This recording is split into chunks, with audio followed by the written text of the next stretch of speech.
There we go, you cheeky little devils. Welcome on in. Well, hello to you all, you cheeky little individuals, you. How are you doing? Welcome on in. How's it going?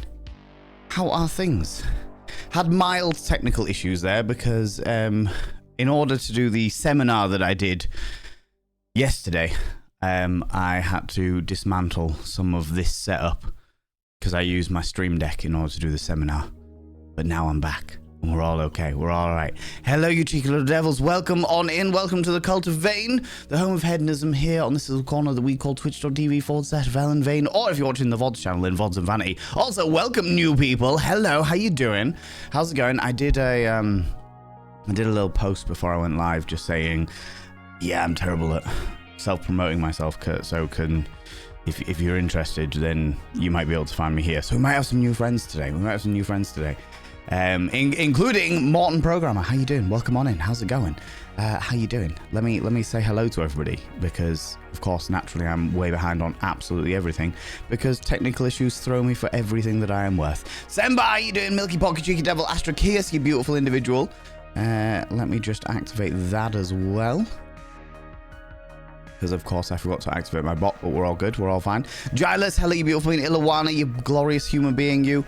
Thank God it's Monday. Thank God it's Monday indeed. Just found your Twitch through your TikTok. Love your content. Thank you so much. I really appreciate that, Morton. Welcome on in. Welcome to the collective. Little stalker. Thank you so much for the follow. I don't like to call people out just in case they're lurking, but you are very, very welcome here. Maybe one day I'll go back to live streaming on TikTok, but I found it to be quite a chaotic experience.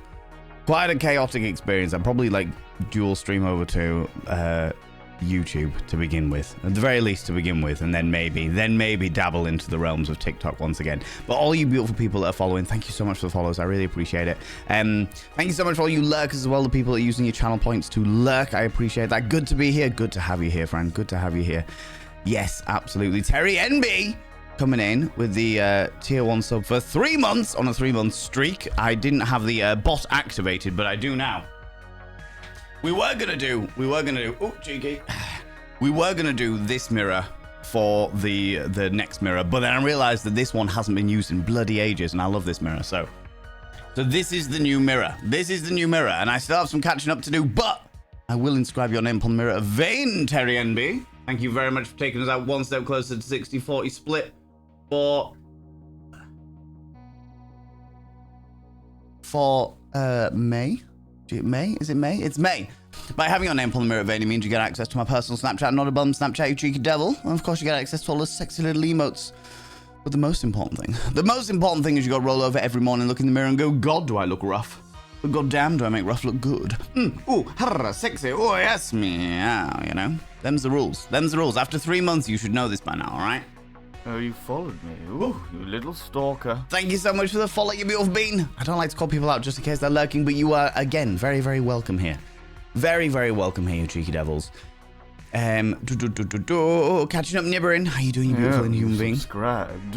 Most kind. I don't know how to pronounce that name. Good Lord. Is that Razotter? Thank you very much for gifting that cheeky little sub. Yeah. The only problem with this mirror is it's bloody heavy. Oh, you followed me. Ooh, thank you so much for the follows. Oh my God. Me actually doing cross promotion seems to have actually worked. Corey the Koi, I love your name. I have koi in my pond outside. Oh, you followed me. Ooh, you little stalker. Hello, you beautiful beans. All these beautiful new people coming in here. Hello, you cheeky devils.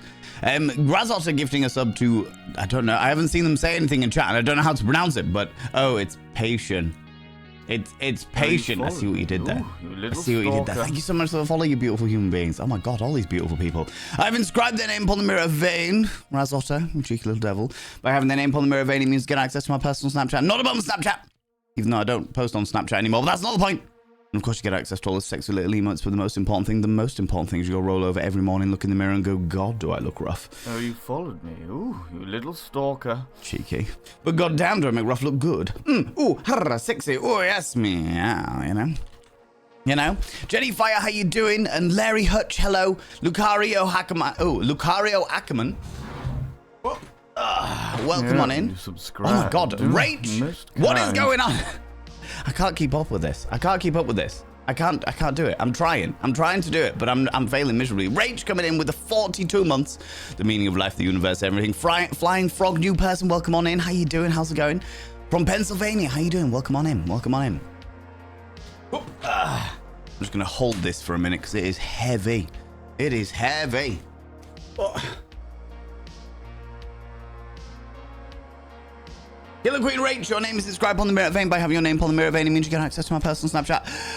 Not a bomb Snapchat, of course you get access to all the sexy little emos, but the most important thing you've got to roll over every morning, look in the mirror and go, God, do I look rough, but God damn, do I make rough look good. Ooh, sexy, ooh, yes, meow. Any more for any more? Any more for any more before I put it down? We're putting it down, we're good? We all right? We're good, we're all right. New person from France, welcome on in, how you doing? Oh Lord, so many people. Panda to it, panda to it. Good job to whoever named it a Prince Albert. It has a nice ring to it. Oh, come on. Zabadian. New people here and everything. Good luck. Thank you so much for the 100 little panderings. I appreciate that. So your voice post. Thank you so much. I really appreciate it. Just joined Twitch. To see more content, I appreciate it. Well, I stream every Monday at 7 p.m. and we just do chatting stuff. And then Tuesdays and Wednesdays, we do play a game, but we chat for like 2 hours. And then I let chat just like vote on a game as to whether they want me to play something spooky or something intricate or some kind of sex education game, as we have known to do in the past, you know. Pixel Jules, hello, you beautiful being. Welcome on in from Denmark. Oh my lord, there's so many new people here. So many beautiful new people here. Let me... No, you followed where was I? Ooh, you little stalker. Thank you so much for the follows, you beautiful being. I really appreciate it. Ooh, you little stalker. Oh my god, so many new people. Hello. How you doing? I honestly wasn't expecting this. I'm a little delightfully overwhelmed. Like very wholesomely, very overwhelmed. Oh, you followed me. Ooh, oh my lordy, thank you so much, friends. I really appreciate it. I very last minute decided to just be like, do you know what? I'm gonna do a bit of cross promotion. And I have failed miserably to do all of those things. Why have my redemptions not working? I'm very confused. I will try and get through them as time goes on. But let's just start at the top and work our way down. It's fine. It's not a problem. We'll catch up steadily but surely. JM Beard, how you doing? Arrays, welcome on in. How's it going?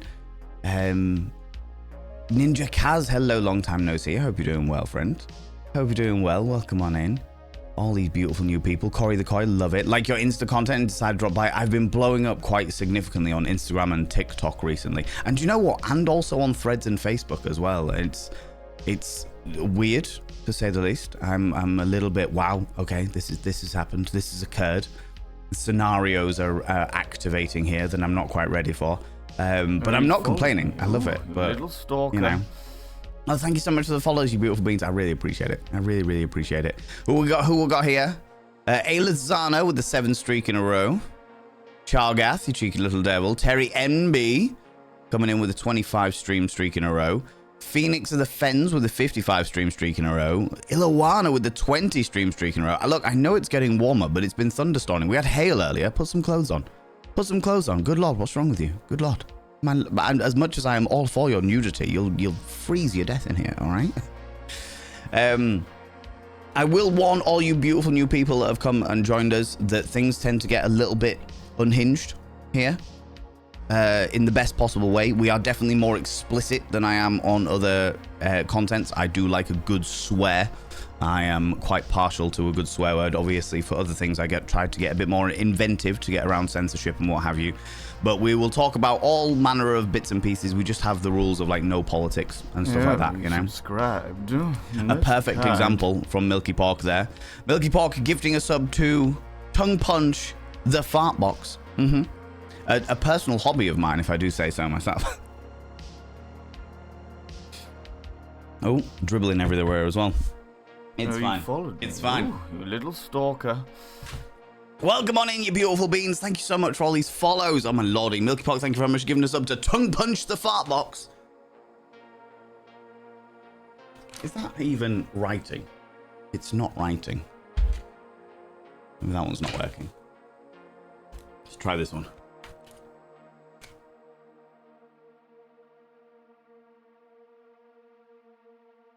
The Fart Box. There we go. That's much better. By having your name on the mirror vein, tongue punch the fart box. It means you get access to my personal Snapchat, not a bum Snapchat, not that I ever post on Snapchat anymore either. Oh, that's the other thing that you get, is you get discount on the merch store. That's something we do these days. Little stalker. Thank you so much for the follow, you beautiful bean. And of course, you get access to all the sexy little emotes, but the most important thing is you go roll over every morning, look in the mirror and go, God, do I look rough. God damn, do I make rough look good? Ooh, sexy. Oh, yes, meow, you know. Thanks so much for all you beautiful people that are using your channel points to lurk. I appreciate you. I appreciate you so very much. You don't have to come out and say hi, by the way, friends. You are welcome to. Lurking is loving. I fully understand what it's like when you've got streamers on, you just put them in the background and what have you. I literally just put it down, Calandra. Calandra, come on now. Still lurking. I won't call you out of your lurk then, but I will. I will inscribe your name upon the mirror vein. Now that I've put it down, now that I don't, like, for all you new people here, we know that Calandra waited until I put it down just so that I'd have to pick it back up again. All right. Just so I'd have to pick it back up again. It looks like my channel points redeems are all frozen at the moment, friends. So I'll do my best. Calandra! By having your name on the mirror of any means, you get access to my personal Snapchat. Not bum Snapchat, of course, you get access to all the sexy little emotes. But the most important thing is you gotta roll over every morning, look in the mirror and go, God, do I look rough? God damn, do I make rough look good? Ooh, sexy. Oh, yes, meow, you know? I've got sultry tones as well going on today because I was out for my little brother's stag do at the bachelor party for those people not from the UK. At the weekend, and it was 2 days of nowhere near enough sleep and a copious amount of alcohol, so I'm getting those wonderfully gruff vibes going on, you know? Those wonderfully gruff vibes. Panda to me go. Panda to it. Panda to it. Punch lines are extremely one-dimensional. Punch areas and punch volumes have more depth.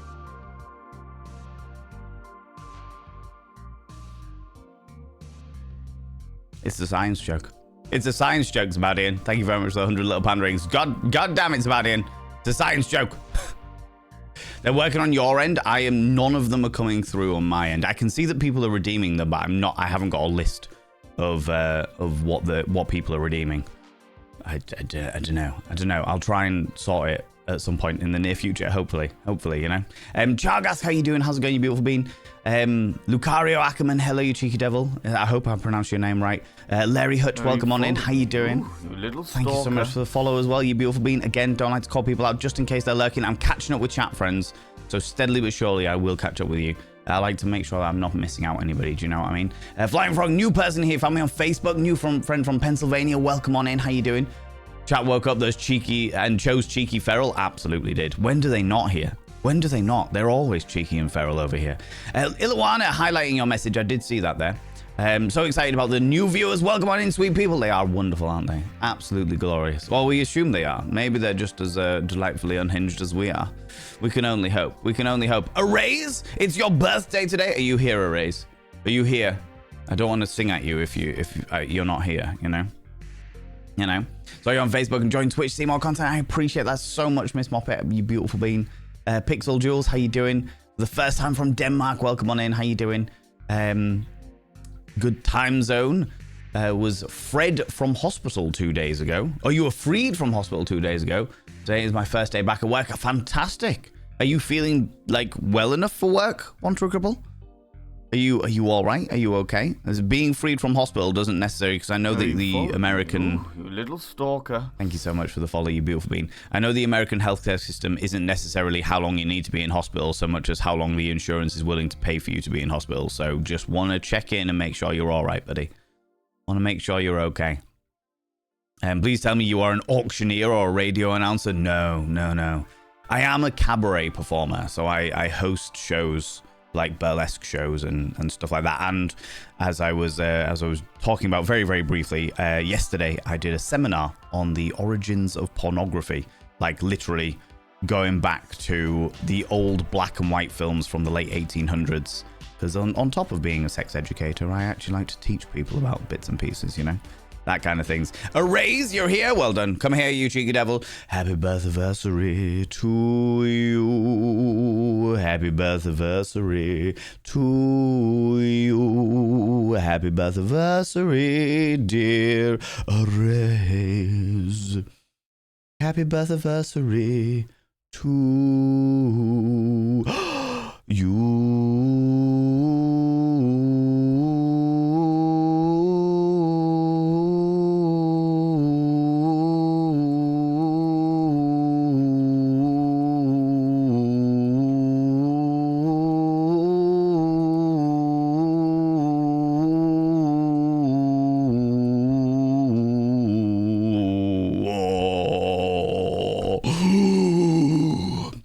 the lung control. Happy birthday, Rays. I hope you had a wonderful, wonderful day, you cheeky devil. I hope you're spoiling. If you're not being spoiled rotten, I hope you're spoiling yourself rotten. That's the way I'm going to phrase it. That's the way I'm going to phrase it, you know? Thank you very much to my standard community for welcoming all the new people in. I appreciate that. Minty Bunny, welcome on in. How you doing? Another new person from Seattle. Hello, how you doing? Think you found me through Instagram the other day? Well, you are very, very welcome here. Yeah, like I said, I've been popping off on Instagram recently, which has been very, very interesting. Wonderful, don't get me wrong, but it is like, oh my god, okay, that's a whole right, okay, lots of people, because I like to make sure I don't like people to feel like they've been like left out or forgotten or anything like that. So I always try and like read through all the comments, but because of the fact that I've been popping off to a certain level, it means that I get very overwhelmed by the comments. There's so many, and they're all like 99% of the time they're all wonderful, and if they're not wonderful, I enjoy playing with my food. Do you know what I mean? I enjoy it. Like when people turn around and say I'm scary, and I'm like, what? A bit of forehead and a bit of eyeshadow scares you. What about the people in charge of various different countries across the world? They don't scare you? No. Okay, fair enough. Okay. Oh, Nibberin, thank you very much for doing my redeems there. One true cripple, you got a cheeky kiss. Come here, you cheeky devil. What do you like claiming cheeky kiss, you cheeky individual, you? And Milky Pork as well. What do you like claiming cheeky kiss, you wonderful human being, you? Milky Pork, I'll do the whole dono thing later. Chargath came in here with a cheeky little smolder. Well, hello there, Chargath. Look at you coming over here, getting all close and personal, getting all up in my business. Ooh, you little stalker. Ooh. And a close-up of my delightful visage has made somebody follow us as well. Oh, my lordy. Well, I never. Hello, how you doing? How's it going? This one's for Chargath, though. No others, just Chargath. Ooh, good lord, what do you like? Tantalizing individual, you. Scandalous, I tell you. Absolutely scandalous. Smoldering all over the place. And Zooty Booty redeemed a whimsical fact about sex. Can I remember any from last night's history of pornography that would be of particular interest in this scenario? I can. I don't know whether I've done it before, though. I don't know where I've done it before, but I will do it. Whimsical fact. Where's my pipe? So I seem more intelligent. Whimsical fact about sex. Did you know that the first ever director and producer of pornography, the first person to have ever created a porn film ever, was also the first person to depict Jesus Christ on film as well? There you go. He created a film called De la Marie Lecouchière, which was the first ever striptease on film, and therefore the first film designed to incite erotic emotions within people and thus pornography, and also the first person to ever do the Passion of the Christ on film. And the first pornographer was also the first person to ever depict Jesus Christ on film. There you go. There's your little whimsical fact. The other one, Nibberin, I will do in a little while. I'll do in a little while, but thank you very much for keeping track of those. I appreciate that. Jenny Fire, how you doing? How's it going? Went to school together? My lordy. Welcome on in, you beautiful being. How you doing? How's it going? I like finding small Valen bites in my Instagram daily. I appreciate that. I'm trying to keep up with it on like a daily basis, because I know that, well, when I first blew up on TikTok many moons ago, I knew that like the algorithms preferred that sort of daily post something every day. Something every day for over a minute and you'll be grand. And I was like, okay, that's cool. But I've been slowly but surely expanding out and hoping that it's gonna keep growing because I like growing. It's great, you know. It makes me happy in my little soul. Always lurking in the shadows, Ninja Cows. You spoil me. You spoil me, G Devil. Relax views. How you doing, you beautiful being? How you doing? 18 degrees C, no wind and sunny here. Excellent day to streak. Chargath. Touche. I don't already have anything to say to that. Thank you so much for the follow, you beautiful being. My God, I've just seen, friends, because I, as well as being terrible at self-promotion, I am also... Thank you so much for these follows, friends. I really, really appreciate it. I don't like to call people out in case they're lurking, so that's the reason why I'm not shouting you all out. I don't want to... If people are lurking and just vibing, I don't want to be like, yeah, hey, you, do you know? But what was I saying? Yeah, I don't tend to like check metrics either, but I've just seen, because I didn't turn my metrics off from a little survey thing I did of my own channel a few days ago. I've just seen that we've just crossed the 8,000 followers on Twitch thing. We're at 8,014 followers, so a massive thank you to all of you beautiful people for following me, getting us over that 8k. That's mind-blowing to me. Oh my God, 8,000 people have said, yes, I will follow you. I am interested. I have an invested interest in what it is, the inane bullshit that you're spouting, all right? You know, it's a hinge-free stream, absolutely. Delightfully unhinged. Delightfully unhinged. Me. Ooh, you little stalker. Thank you so much for the follows. God, my, you beautiful people. Thank you so much. I appreciate this. Sissy Fiend Sass, how you doing? How's it going? You're deliciously intrigued. So you should be. So you should be. God damn. There's lots of flirtation here. The kind of thing you will expect here. Sex education. We do some deep talks. We do some deep talks on a variety of different subjects because I don't think we should be afraid of talking about the deep stuff. I do try to give like trigger warnings or content warnings on some of the deeper conversations. You will also see a hell of a lot of chaos, inane bullshittery and rampant whimsical fuckery, and the other ways in which this delightful community brat on me hard,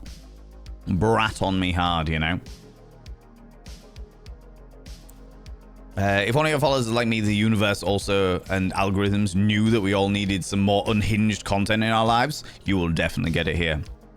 The content that I put on other channels is slightly more refined, you know. It's trying to educate people and indulge in ethical hedonism, like make people be like, do you know what, you can live life for pleasure and you can do it in an ethical way. That's all right. That's okay.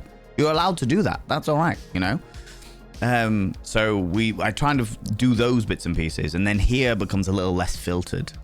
You know, here is where the gloves are off and things just get a little bit quirky, you know, a little bit quirky. So some of you will absolutely love it. Some of you will be like, oh my God, this is it. This is where it's at.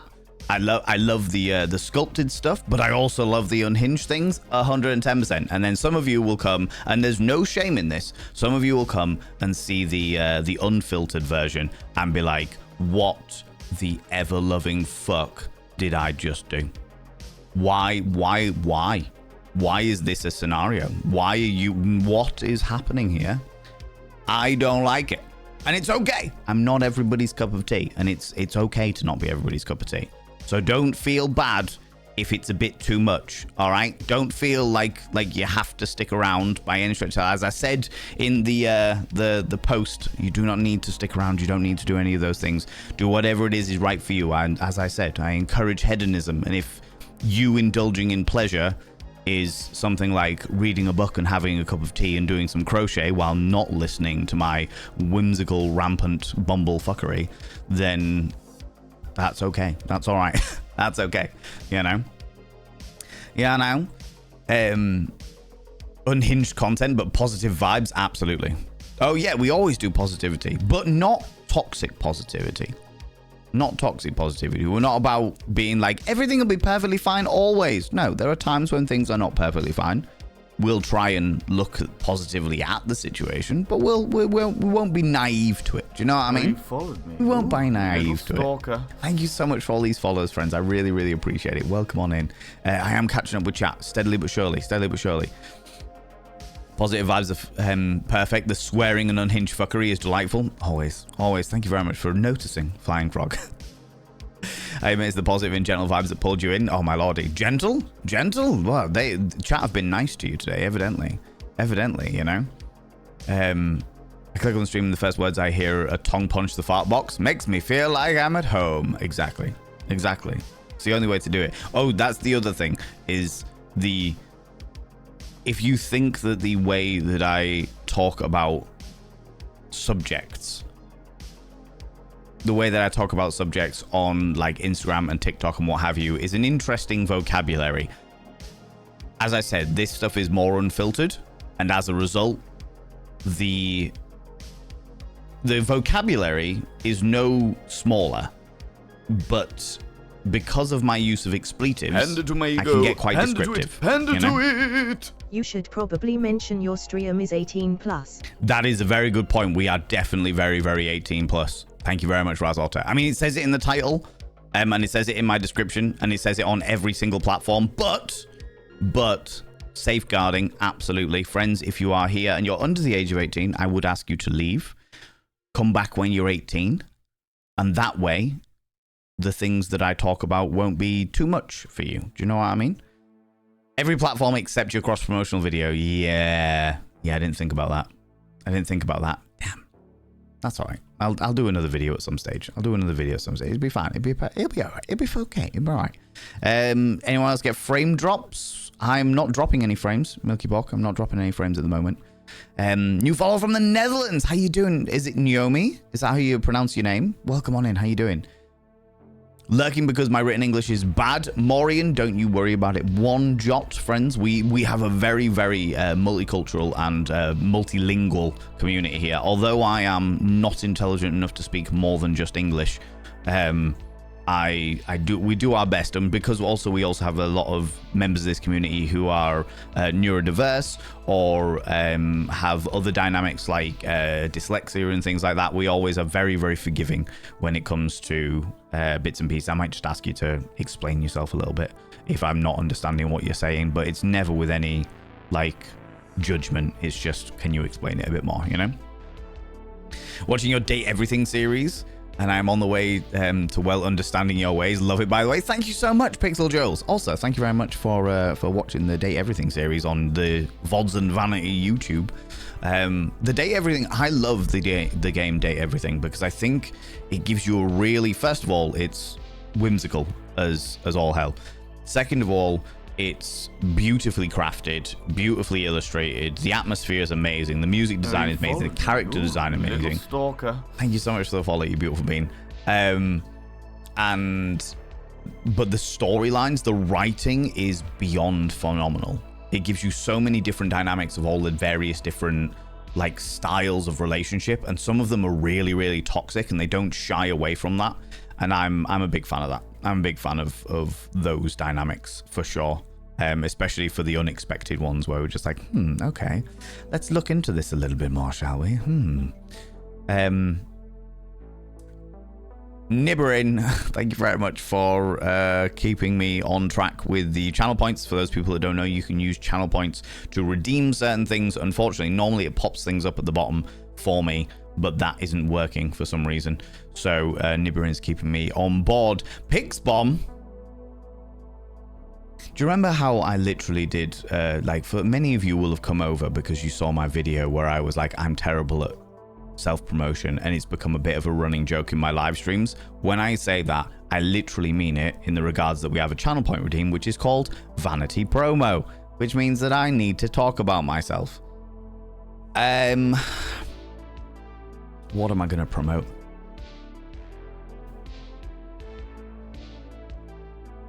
I am going to promote. Do you know what I'm going to promote? And I haven't promoted in a very, very long time. Nibberin is always on it. Nibberin's one of my wonderful moderators. Nibberin is always on it. And I haven't fucking talked about it in a really, really long time.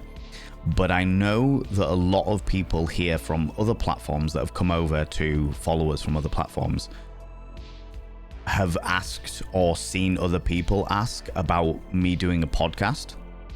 I have done a podcast that was a sex education podcast. I did 2 seasons of it, called the Thirsty Work Podcast.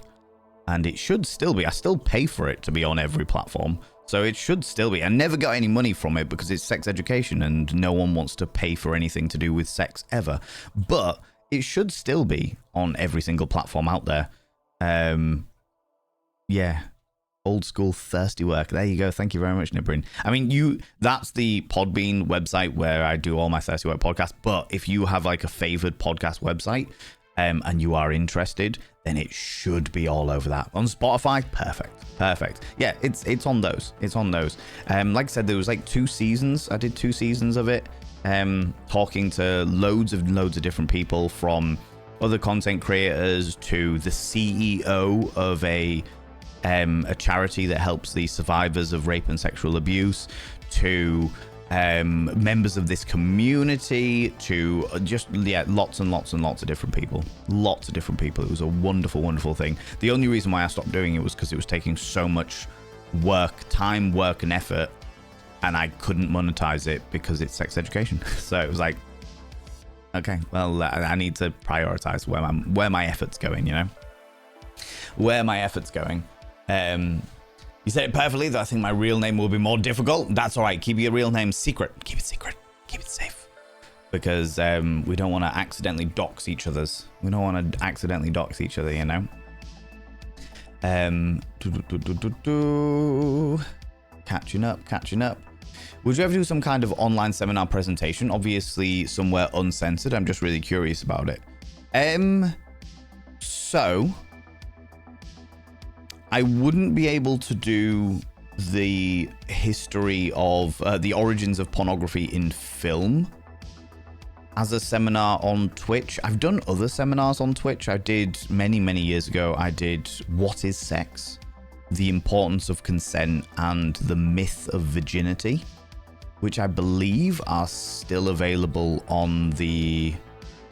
It should be on my main YouTube channel, actually, on the Thirst and Vanity YouTube channel. I had to do Thirst and Vanity YouTube channel because YouTube are not happy about me using my own name on YouTube. So that's a whole scenario.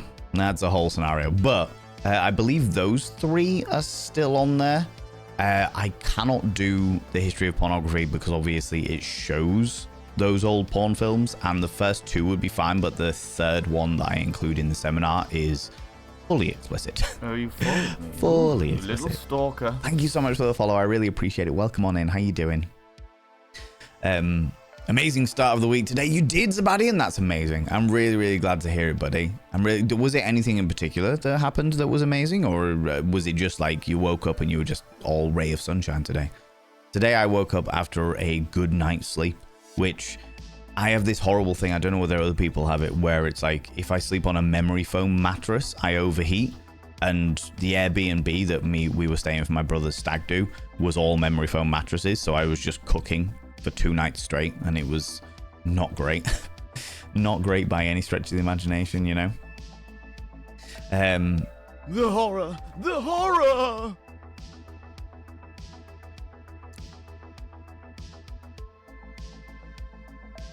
Thank you for that. Thank you, Milky Pork, for the 666 panderings and mentally scarring everybody here. All right. There's only one thing that is worse than that, and you know what it is. You people who have been here for a while, you know.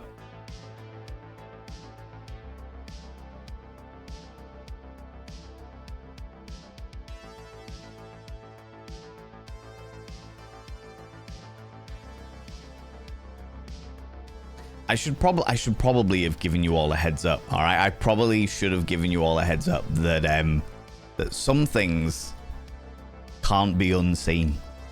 Some things that happen on this stream cannot be unseen, and that was that was one of them. Jigglypuff.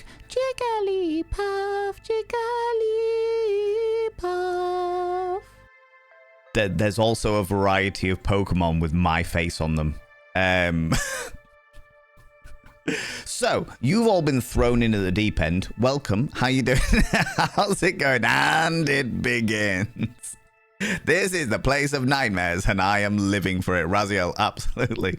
Absolutely. Mainly my nightmares, honestly. Mainly my nightmares. Absolutely, you know? What was the name of the film? Was it the same scene? No, two different scenes. Oh, God. What are you doing? What are you doing to me, Eris? What are you doing? You hate clowns and that one was a nightmare? That one is a nightmare. That is me as Mr. Blobby.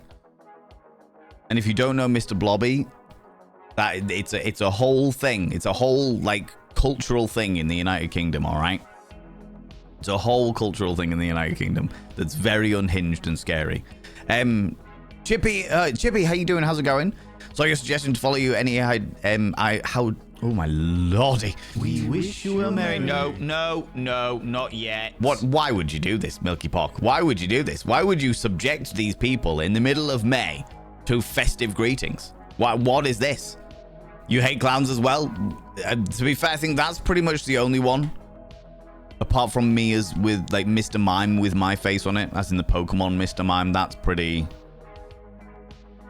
unhinged. Getting everyone in the mood, only 7 months. Don't you even, Milky Bark. Forbidden, banned, all right. The Smolder chef's kiss. Tinge of Ginge, welcome on in. How you doing? How's it going? Sorry, suggestions to follow you here. Any idea how hard this tech is for a 58-year-old? Love what you do. Thank you so much. I really, really appreciate that. And thank you very much for taking the extra effort if you are a person that struggles with technology. I'm no judgment here by any stretch of imagination. Ruthie.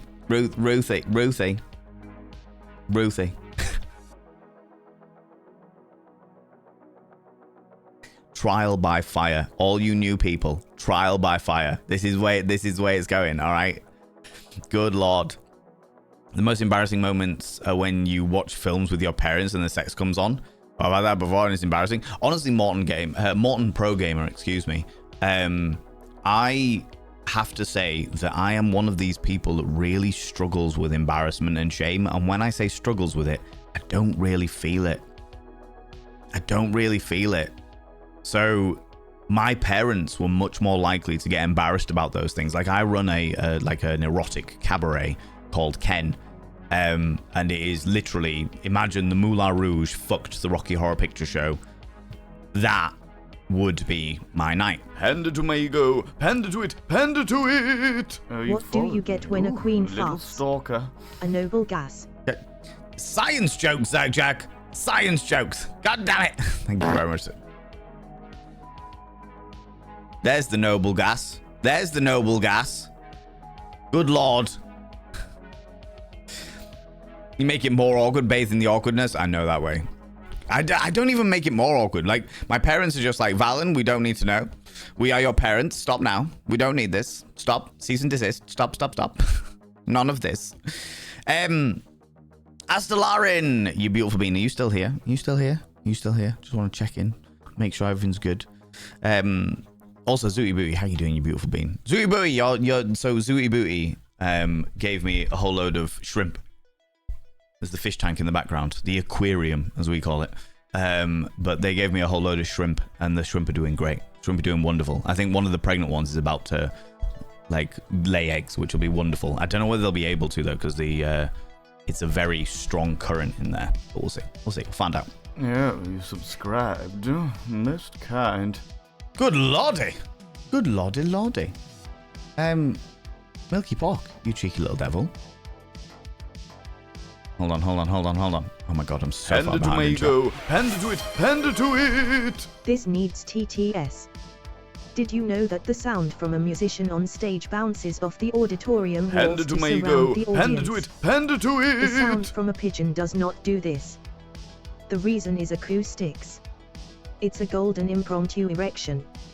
I mean train. For all those people that are new here, especially those people that are new to Twitch, what has happened is a hype train has begun. A golden kappa train has begun. for educational purposes, allow me to explain when there is a certain amount of support through the medium of subscriptions, gifted subscriptions, or people throwing bitties at me, because everyone loves throwing their bitties at me. It starts a hype train. The more that these things are indulged in, and bearing in mind they do cost money, and also please be aware there is no expectation and definitely no pressure to ever spend money on me or any other streamer. Okay, just don't buy into that inane toshery. I consider myself to be very lucky when people choose to spend their money on me. So thank you to those people that are doing that. The more that people contribute, the higher the train goes, and the more people get. You subscribed, most kind. Third carriage connected. You subscribed, most kind. A perfect example, as you can see there, we have just gone with Zabadian gifting 8 tier 2 subscriptions and Killer Queen Rach gifting a subscription to Rusty Trombone. We have gone from a level 1 hype train to a level 5 hype train. Now that you know what hype trains are, please be aware that we, in this community, treat hype trains like an impromptu erection. Which means... Panda to it! Panda to it! Coo-oo-coo-oo. Which means, thank you very much, the 100 little panderings, Raven, that if you leave it alone, it'll go away. Okay? Leave it alone, it'll go away. That's what my mother always told me when I didn't know what an erection was. Put your hands on your head, count to 10, leave it alone, it'll go away. All right, Zerg Jerk, you've bum tooting all over the place. Subscribed, most kind. 6th carriage connected. Milky Pot giving us up to reach around for all. They're just cleaning each other. Calm yourself. They are just cleaning each other. They're just cleaning each other. Just whoa. Just whoa. Thank you so much for the follow you've been. I don't like to call people out just in case they're lurking, but you are very welcome. Hand it to me. Very welcome. Hand it to it. Stop. Hand Calm it yourself. to it. With all the Mandalorian hype, I had asked my rich uncle for a first edition toy Yoda for Christmas. But all he gave me was some junky old car. Oh my god. Oh my god. Zabadian. That was bad. That was extra bad. God damn it. Oh dear. Rusty Trombone. All of these are failing on me. I need new gold pens, evidently. I don't have any spare. And then we had Reach Around for All.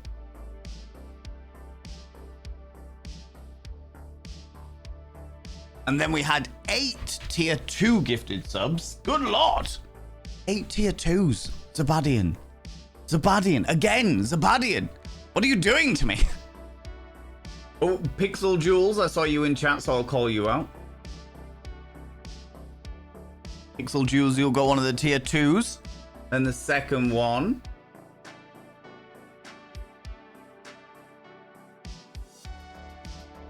The third one.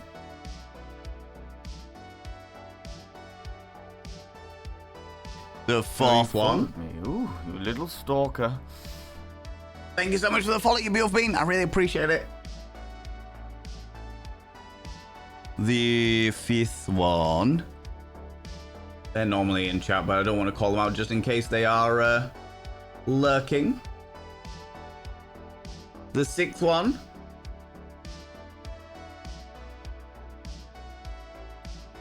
The seventh one. I haven't seen them in chat either recently. Oh, fair enough. I don't like to call people out, as you know. Hand it to me, go. Hand it to it. What do you answer if somebody tells you that you are the fifth wheel on the wagon? Yeah, the steering wheel. Oh my god. God damn it, Zabadian. I have inscribed all those names on the mirror vein, the tier 1s in the gold ink and the tier 2s in the black ink. If you have been gifted a sub and you are not lurking, please say a massive thank you to the person that gifted that sub to you. Peek at you. Peek at you. Peek At you. A Pikachu golden hype train. Yeah, A you Pikachu subscribe. golden hype train. Mm, Come on, most TTS, kind. work with me. He Work was with amazing, me. man. Jotord. I can never remember how to pronounce your name. Jotorja. Oh, come on in. How you doing? How you doing? And subscribe your name upon the mirror vein as well. All those names have been inscribed upon the mirror vein. By having your names upon the mirror vein, it means you get access to my personal Snapchat, not a bum Snapchat. You cheeky little devils. You all get a discount on the merch store if any of you are interested. Again, no pressure Are you or following obligation. me? Ooh, you little stalker. And of course, you get access to all the sexy little emotes, including, for you tier 2s, the Pokemon emotes with my face on them. But the most important thing, every single one of you tier 1s, you've got to roll over every morning, look in the mirror and go, God, do I look rough? But God damn, do I make rough look good? And you tier 2s, you've got to roll over and go, God, I wish I was someone Panda else. to my ego. Panda to it. Panda to it. If I ever got a horse-drawn carriage, I'd name the horse Rio. It'd be my REO steed wagon.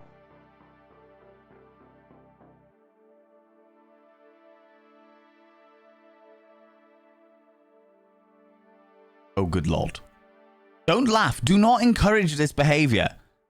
Don't encourage the behavior, DJR. All right? Don't do it. Don't do it. Oh, hello. How are you doing, Denzi? Can I get a shout out for Denzi, please, darling moderators? I would really, really appreciate that. I'd really appreciate that. But the most important thing for you, tier 2s, is you've got to roll over and go, God, I wish I was someone else. Because then I'd get to look at me. And all of you have to roll over and go, ooh, harra, sexy, ooh, yes, meow, you know? You know? You cheeky little devils. Ugh. People, go and check out my dear friend Denzi. Denzi is a cosplayer extraordinaire, plays a lot of retro games, lots of Zelda and Kingdom Hearts at the moment. Those are the two that they're doing. Also, if you have got hype train emotes, could you please throw them out and I'd say a massive thank you. Oh, my Panda to my lordy. ego. Panda to it. Panda to it. I've just been diagnosed as colorblind. I know, it's certainly come out of the purple. The only people I know that ever tell that joke are colorblind people. Oh, my dear Lord. Thank you very much for the 146 Grand Zenarch as well, you cheeky little devil. Friends, if you have got hype training emotes, could you please throw them out? And I'll say a massive, massive thank you to all those people that subbed, the gifted sub, that threw all those cheeky little bitties out there. God damn it, thank you so much. That was so unbelievably kind of you. A level 6 hype train.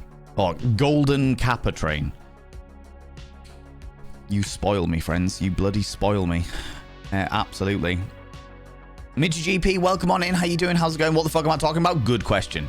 Honestly, good question. That is a constant battle in my entire existence. If I've missed anybody saying hello or I've missed something vitally important and stuff, friends, please copy and paste it into chat. I do tend to get caught up with all of the conversation. I don't like to miss anybody out, but sometimes I've just got to keep going with it because chat goes rather quickly.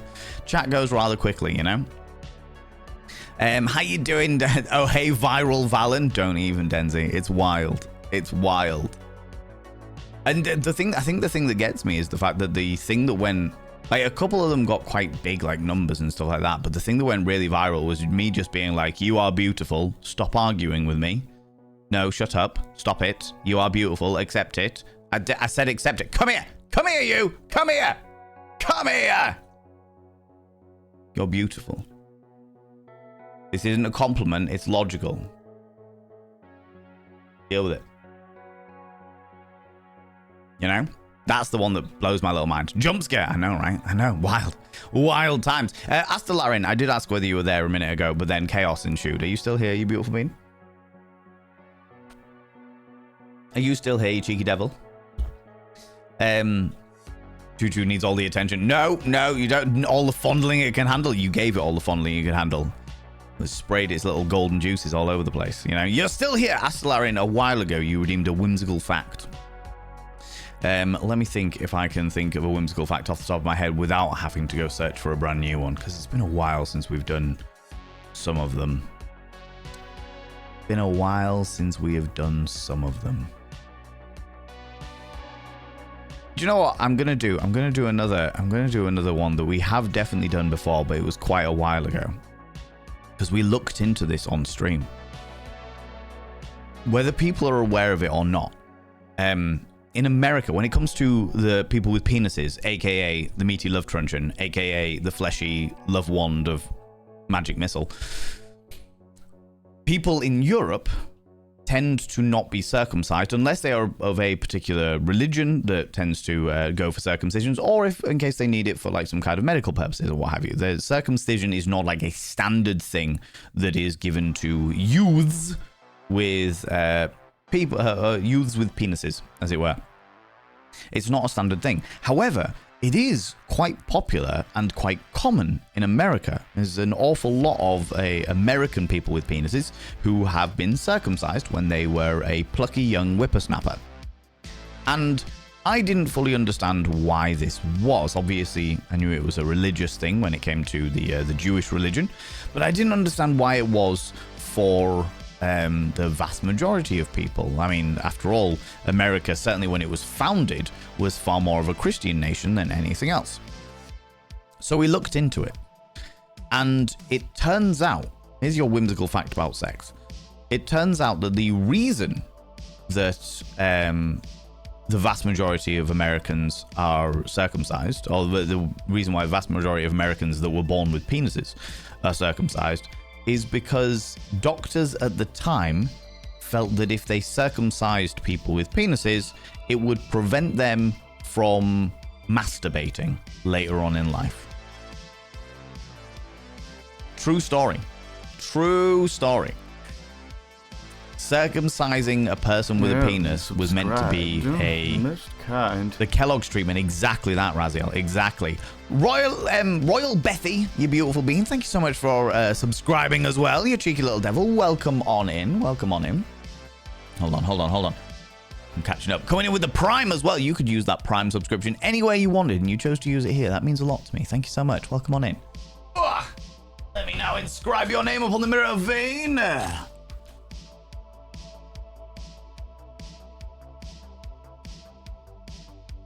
By having your name upon the mirror of vein, it means you get access to my personal Snapchat. Not a bum Snapchat, you cheeky devil. That's for tier 4 subscribers only. And of course, you get access to all the sexy little emotes. But the most important thing is you go roll over every morning, look in the mirror, and go, God, do I look rough? God damn, do I make rough look good? Ooh, harra, sexy. Oh, yes, meow. For those people that may be new here, I just want you to let you know, especially if you haven't been on Twitch before, that we did an experiment a while ago in regards to adverts and what have you. And basically, the culmination of the experiment was found that it's better to run 3 minutes of adverts every hour. Because what that does is it stops people from getting pre-roll adverts and interrupting adverts and what have you. So in approximately 3 minutes and 20 seconds, there will be 3 minutes of adverts. Generally speaking, we tend to pause whatever conversation we're doing or pause a game if we're playing a game. We pause that entirely so that people who are like caught up in the ads aren't missing out on anything. Stalker. Thank you so much for the follow, you beautiful bean. I don't like people to miss out on stuff if I can get away with it, if I can make sure that they don't have to.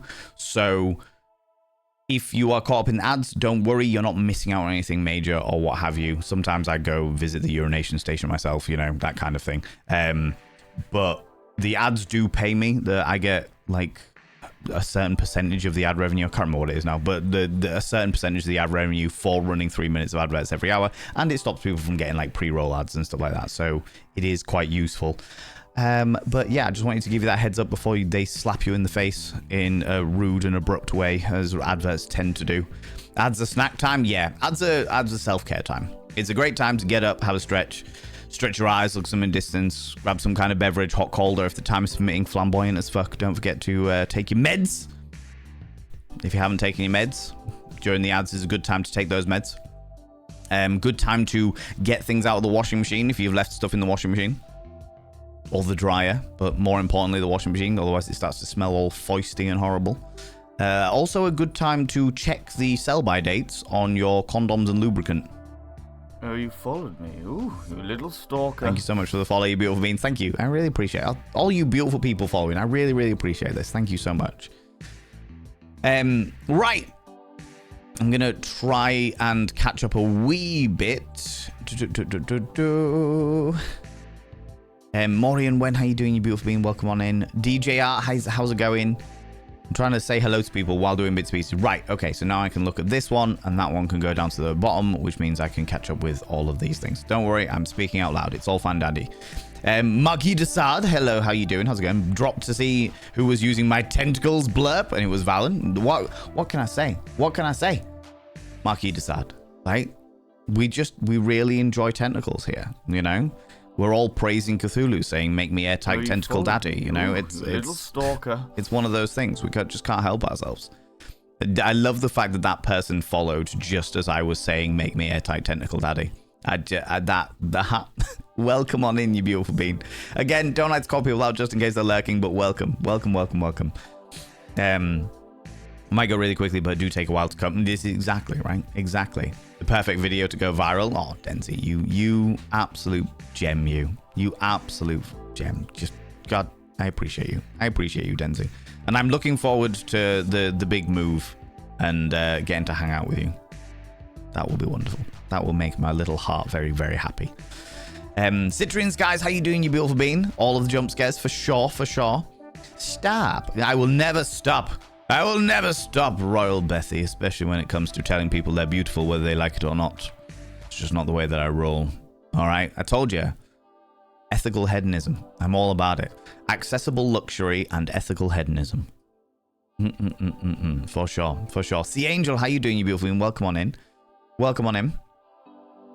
Didn't get a hello. I'm now unfollowing and unsubbing and triple booping you in 11 days. How dare you, Eris? No triple boops. How dare you? Gifting you mushrooms, you know I will set the entire city on fire.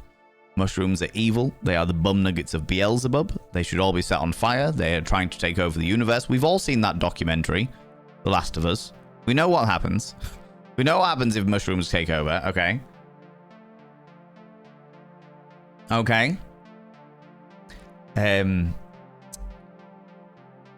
Oh, as well. Oh, there we go. That's the adverts are starting in a moment. And Phoenix of the Fens, you beautiful individual. You redeemed a Victorian advice. So while the adverts are running, I will do that Victorian advice, and that way people are not going to be missing out on stuff. If I can find my little spectacles. Oh, look at that! Perfect timing, friends. Our wonderful Phoenix of the Fens redeemed a Victorian advice. Today's advice comes from Don'ts for Wives, a book published in 1913, a year before the suffragette movement, a year before women had the right to vote in this country of the United Kingdom.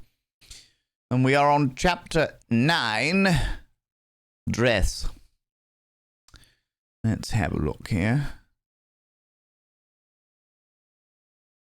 Don't let your husband get into the habit of never noticing when you wear a new gown. Some men would be none the wiser if their wives wore sackcloth and ashes.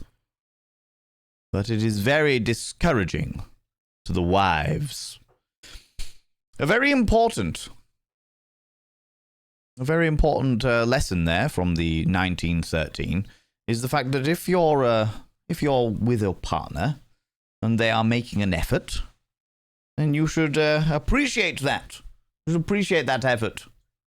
If they wear a new dress, be sure to compliment them. But on the other side of things, if their person wears a new shirt or is decked out in a glorious suit, or if they're looking particularly wonderful in their little Jim Jams, the little Jim Jam Yahars, it is also worth complimenting that as well.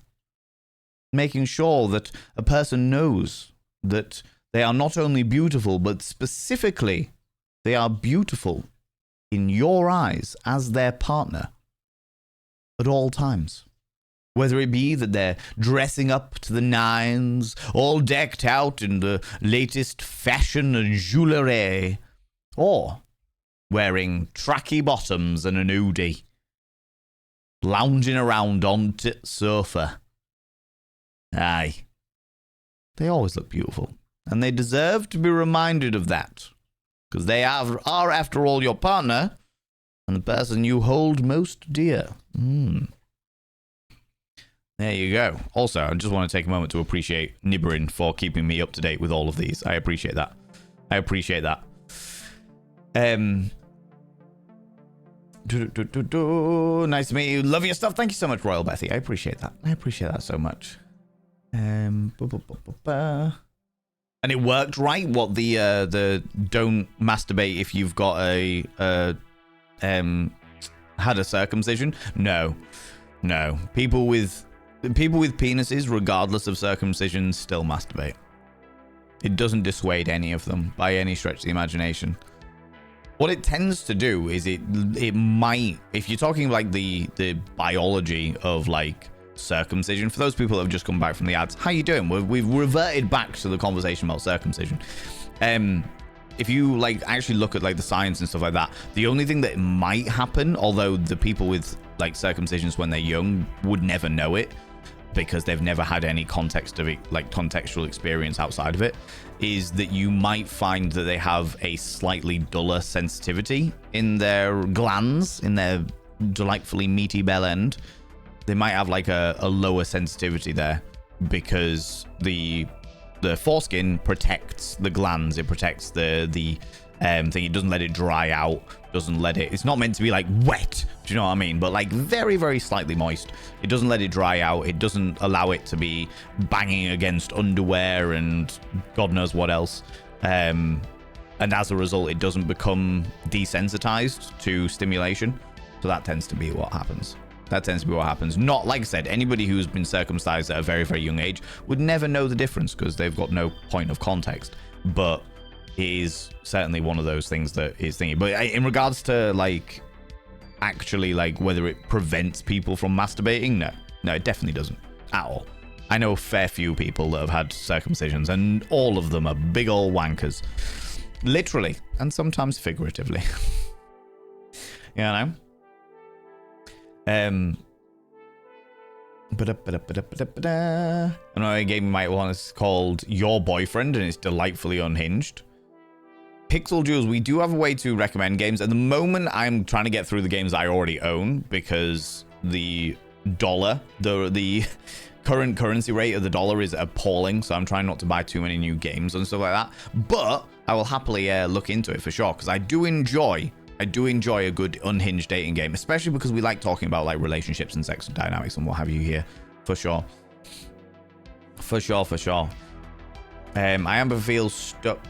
I am, but feel really stuck feeling like Twitch is holding me back in my healing because I spend way too much time on Twitch. So I decided to leave Twitch after midnight. Asta Lorin, absolutely fantastic. That is a great call. Being aware, Asta, about your own how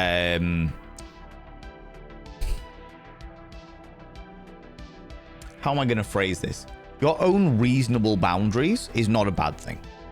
I openly admit the fact that I have banned people from this community because they felt that they couldn't stop donating. They were like donating money, not just to me, but to other streamers as well. And they were like, oh yeah, that's great. Oh, like, it's great that you, I want to help you out. I want to help you out. And then they'd like put a thing in the Discord about the fact that they were struggling to pay bills or something like that. And I'd be like, I would send them a DM and just be like, hey, just checking in. Are you all right? You shouldn't be subscribing. You should not be donating. You shouldn't be throwing any bits at any streamer if you are struggling financially. Ever. All right. And they said they were all right. They said they were okay. And then as time went on, it got worse and worse and worse. And I stopped them from, I specifically told them, I was like, look, do not donate to me. I can't stop you from donating to anybody else. I can't stop you from gifting subs or what have you to anybody else, but don't do it in this channel. I don't want anything to do with that. I am not going to be a part of you getting yourself into horrific amounts of debt. I can't do it. I'm like, my morals won't allow me to, you know? And we ended up banning them. Kind of like being addicted to gambling. Exactly that. Exactly. So honestly, Asta, the fact that you are understanding that being on Twitch is fun, but actually it has some description of damaging effect in your life, and you're taking responsibility for that by being like, cool, I will be on Twitch until midnight, and at midnight I come off. And having that as a hard boundary for yourself is fantastic. It's wonderful to see, and I'm genuinely very, very grateful that you, A, decided to share it with us, and B, are taking that responsibility on yourself. Absolutely. 110%. Love it, love it, love it. And I hope that it continues to work. But remember, Asta, that if you ever get to a stage, I'm going to say this now, because I don't know what time it is where you live, so I'm hoping it's not midnight. If you ever get to a stage where you need to step away from Twitch entirely for a period of time, know that none of us will ever judge you for it. And you know what? If anybody, I don't think my community is like that, but if anybody is in the community, fuck them, doesn't matter. I will never judge you for it by any stretch of the imagination. And our door is always open. Which means that you can take some time off, you can take a year off, take 2 years off, take 5 years off. Do whatever it is that you need to do for your own mental health. And you're welcome to come back whenever you want. Whenever you want. We ain't going nowhere. Do you know what I mean? Do you know what I mean? So glad that you're taking that responsibility. Glad that you're taking accountability for yourself as well. And you're setting your own firm boundaries. But just know that we support you in whatever that looks like. You know? Whatever that looks like. You're going to pet the doggo for 3 minutes? Do it. Doggos are always worth petting, for sure. For sure. Sometimes you need a slap. Always. Especially consensually. My lordy. Taking meds with whiskey? Naughty, naughty, Chippy. To be fair, there are certain meds out there that are not affected by alcohol. Most of them are, so please be careful. I used to work in pharmaceuticals. I know an upsetting amount about it. You know. You have laundry. I'm glad that you took the time to get it sorted, hopefully, Citrine. Did that yesterday. Some were expired? Oh, God, no. Don't take it. Most medication, when it expires, just loses its efficacy. It loses how efficient it is, or how good it is, its effectiveness. But some medications can get quite toxic once they're significantly past their sell-by date. So please be careful. Please be careful. Good. How you doing? How's it going? Ted Escapes, welcome back on in. How you going? I'm gonna go find some cornflakes for the ad times, completely unrelated to anything except snack time. That's fair. I do like cornflakes. I do find it entertaining. For the people that may have missed out on that dynamic, Mr. Kellogg's, who invented Kellogg's cornflakes, specifically did it because he thought that a healthy breakfast would stop people from masturbating.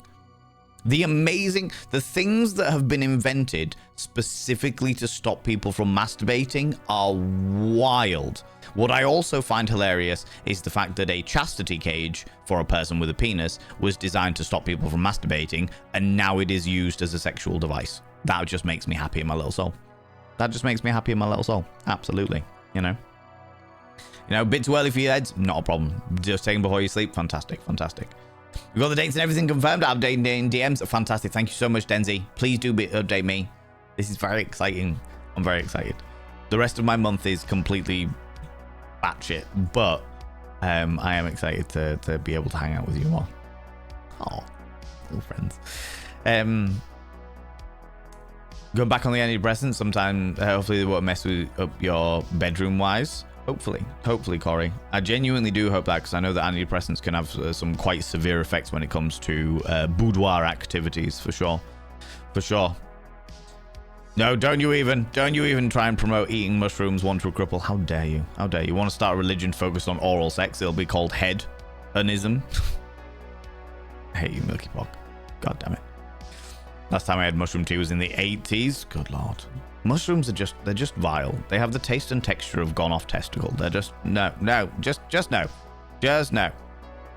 Okay, Nibirin, thank you very much. Friends.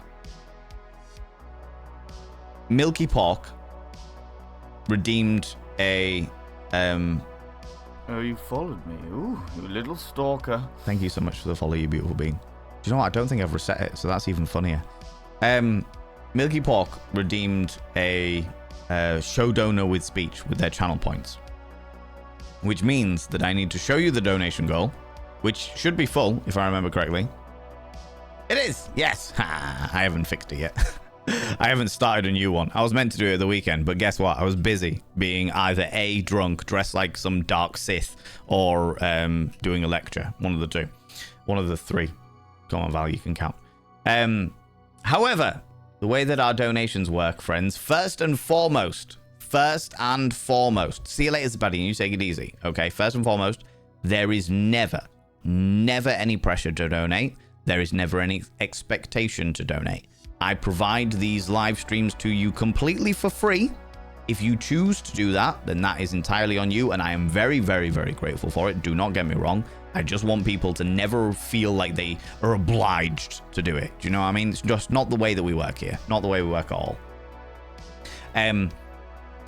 But the way that we do donations is I tend to have a donation goal worth about £200 there or thereabouts. It goes to something like paying off my debt, or putting fish in the fish tank, or in this scenario, paying for me to go away at the weekend for my little brother's bachelor party weekend, his stag do weekend. And again, thank you so much for paying for that, friends. I genuinely really very, very, very much appreciate it. At the end of each donation goal, we have a reward. Rewards tend to be stuff like community movie nights, an extra stream where I do some kind of seminar, which reminds me, I still owe you a couple of seminars. They are there. I've just been very, very busy. Doing a drag stream where I dress up as a drag queen and play the game Drag Her. I've never dressed as a drag queen before, so this is going to be interesting. Drag Her, which is basically Street Fighter but with drag queens. And a variety of other little bits and pieces. There is currently a vote in the Discord of what our next donation goal reward should be. So when I reset this back to its to whatever was next, I might take a step away from the aquarium for a minute while everything's so busy. But the next donation goal, there will be a reward if you join the Discord. Thank you very much, Nibrin, for throwing that out there. You can use your thingies in the announcement section to vote for whichever one you would like. I like to do things that the community would like. The options are maid stream, where I dress as a French maid and play crime scene cleaner. My Voice Zoo stream, which is a game that the community have bought me, where I believe that you are a zookeeper and you can give different animals your voice. Or something like that.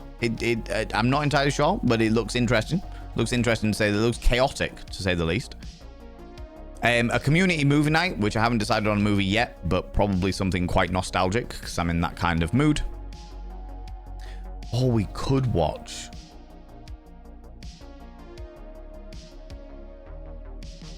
We could watch something like Preaching to the Perverted.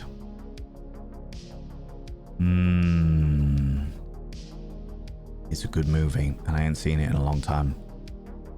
Either way, Farmer Val stream, where I dress up as a farmer and we play Stardew Valley in the most unhinged way that you can imagine somebody playing Stardew Valley.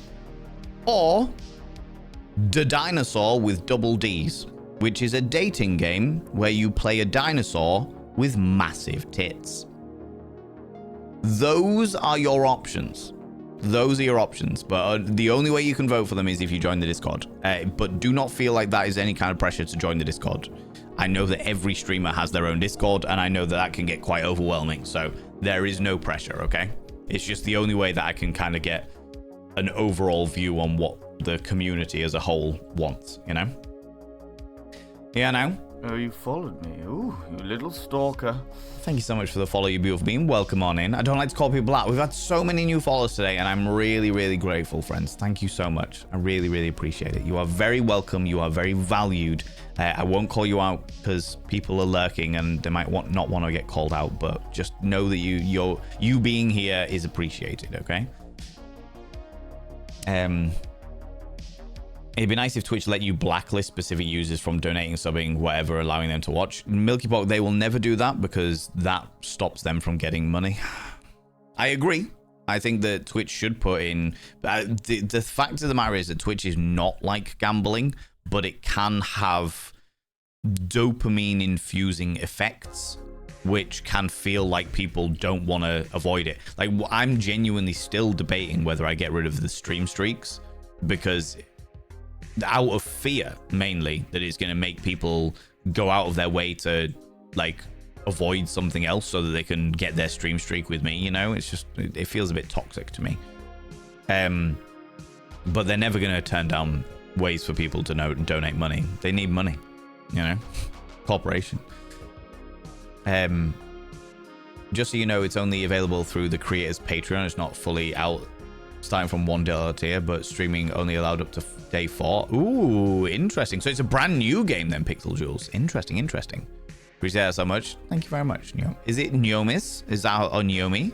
Is that how you pronounce your name? I think I did ask before, but the chaos of chat happened. I'll try and keep my eye out for it now. Very glad that you brought this up. I'll be watching the stream up until 8:30, exactly for that reason. Thank you for pointing out. You appreciate it. You're very welcome. Very, very welcome. We try and take a very healthy view here of people's mental health and people's own limitations without shame, because there is no shame in that. Just look after yourself, you know? No judgment. One of the big rules of my friend group, your friend group outside of here, but still online, is real life always takes priority. And then that includes your own health. Oh, God, 100%. I've always said that as much as I genuinely thoroughly enjoy people pandering to my ego, Raziel, because look at me, I'm very egocentric, naturally.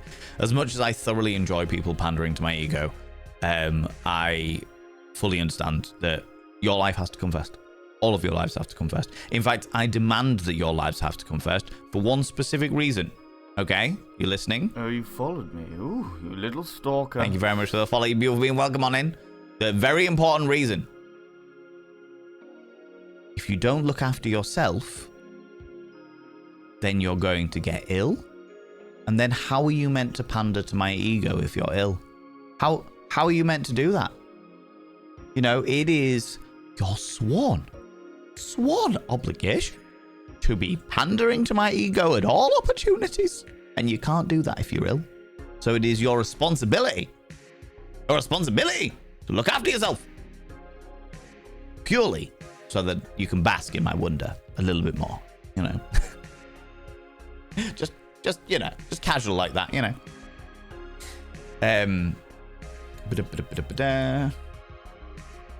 Right, insomnia is a thing, but staying on Twitch till I fall asleep is not good. So here's up till 10 p.m. 45 minutes left.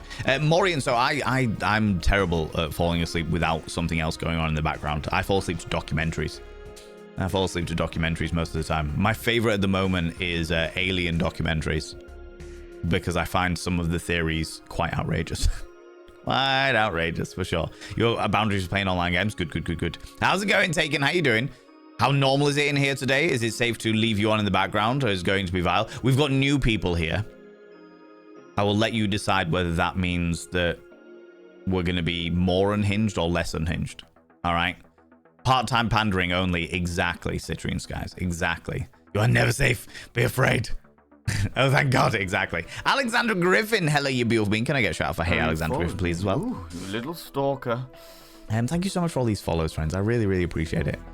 Yeah, I did that fabled thing called self-promotion, Taken, and as a result, a lot of people have realized that I also stream on Twitch, which is very, very kind of you for coming over and saying hi, friends. I appreciate it. Thank you so much for the follow. People, go check out my dear friend Alexandra Griffin. What is Directive 8020? Is that like 80/20 vision, where one eye is like superhuman and the other one is just normal? You know, people go check out Hey Alexandra Griffin. Alexandra Griffin is the kind of streamer who thoroughly enjoys a deep and intricate storyline to the point where many tears are shed. So if you are the kind of person that enjoys the emotive reaction of a deep and indulgent streamer, then you'll enjoy Hey Alexandra Griffin. There you go. It's the new Dark Pictures. Ah, okay. I see. Easily fooled newbies. I understand. Once they get to know you, I'm sure they'll make the right decision. What, like you did, Taken? Where you were like, I am disgusted by Valen Vane, but there's something about him that I just can't leave him alone. Is that what it is? Is it the hypnotism? The way I've put you into a deep trance and you just keep coming back time and time again for extra punishment as I talk about the intricate dynamics of licking a sphincter or something like that? Is that what it is? Is that what's happening? Is that what's occurring potentially? Yeah. Taken. My first name was taken. Is an old friend of mine. An old friend of mine.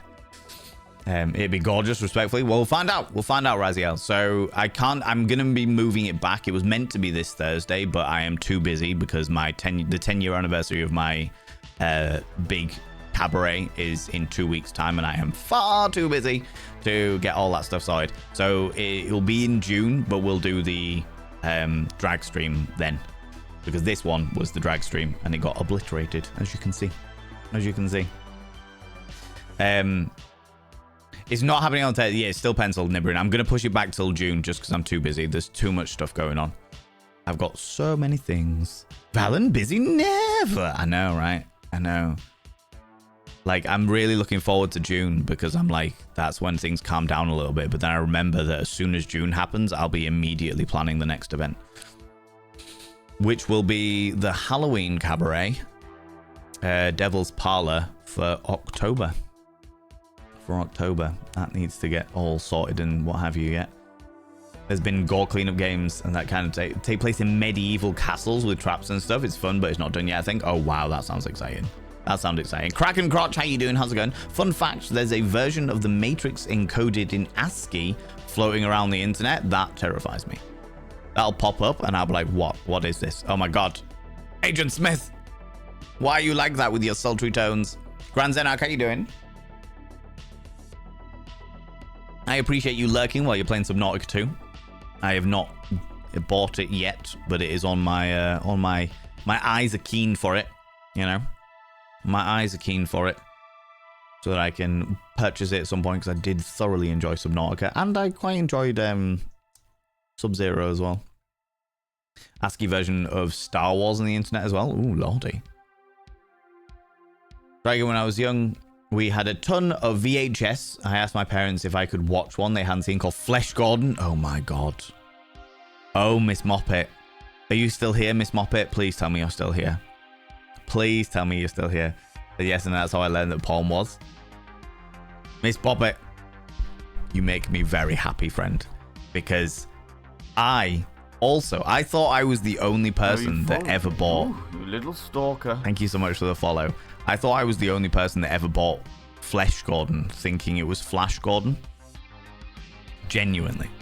Only I bought Flesh Gordon 2 thinking it was the Flash Gordon sequel. I was like, oh, Flash Gordon 2. And I took it over to the counter and bought it. And I was like, just turned 18. And the guy behind the counter was like, all right. And I was like, sweet. Got home and was like, look, I found Flash Gordon 2. I can't believe they actually made Flash Gordon 2. So me and my housemates in university put it down, stuck it in the DVD player, immediately started watching it. Dear Lord. I was like,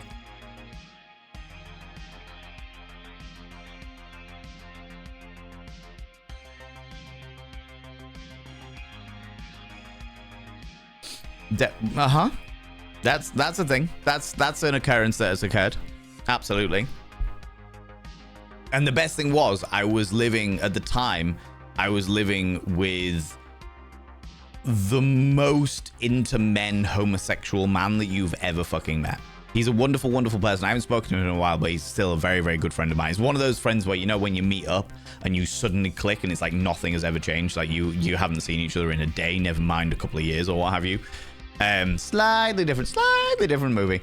But he was there and he was just like, well, why are you showing me your pornography? Why are you showing? You know that I like dicks and bumhole. Why are you showing me this? This is not something that I am interested in. Why? What is this? And I was like, I don't know. I don't remember Flash Gordon having quite so many boobies everywhere. Okay. All right. That's, There's a thing. Right? There's a thing. First 6 films superimposed and blended into the same frame. Oh my lordy. We're on for Star Wars. Absolutely. Yeah. So I have definitely, I mean, it's interesting because my experience of pornography now has been so unbelievably varied because I've got so many friends in the industry, and obviously with me like studying it for like seminars and stuff like that. I almost said sermons then. Oh, come, let us praise the wonders of consenting adults on film. Oh, like just giving the good word of the good word of pornography. Listen to the great pornography from the House of Thwacks. Yeah, perfect. Perfect. What more do you need? What more do you need, right? What more do you need? Definitely more unhinged. Oh, Flying Frog, stick around. It will definitely get that way. It'll definitely get that way. It always does. It always does. I will say, for all those people that have just joined us, all these people that are intrigued by the stream, first of all, again, you are very, very welcome here. It's always lovely to have you. Second of all, no judgment if you ever get too overwhelmed. If you ever need to just fucking step out and be like, right, I'm done. I can't deal with any more Valorant today. Just thinking, no judgment at all. Things can get pretty wild here. Third, there is a thing that we do on stream called a Cult of Vane party. Okay, this is the Cult of Vane. I know that there are negative associations with cults, but we very much take the piss out of them, right? The Cult of Vane parties, they get really unhinged really quickly. The next one will be for my birthday in July. The way that it tends to work is I drink quite significantly. Ooh, you little stalker. Thank you so much. I don't tend to drink on stream because I know that there are people in the community that do have an issue with alcoholism, and I don't want to trigger that. But those streams are an exception. All right? Unhinged parties here? No! The way that it tends to work is for about a month and a half before that, the community give dares. They suggest dares. I wrote those dares on a piece of paper. The piece of paper gets attached to a paperclip and they get cast behind me on this like carpet down here. And then every 20 minutes in the stream, I have to go fishing for dares, but I can't use my hands. So I use a magnet that's attached to my waist and go thrusting for dares. It gets pretty wild pretty quickly. It gets pretty wild pretty quickly. So, yeah. I will give you, obviously, like closer to the time, we'll tell you all about it. You'll know about it because the dares are being promoted and stuff like that. But it gets really pretty wild. So if you're ever expecting some interesting dynamics of the the way that it tends to work, that is the way that it tends to. That's the, oh, there it is. There it is. Should we watch what happened?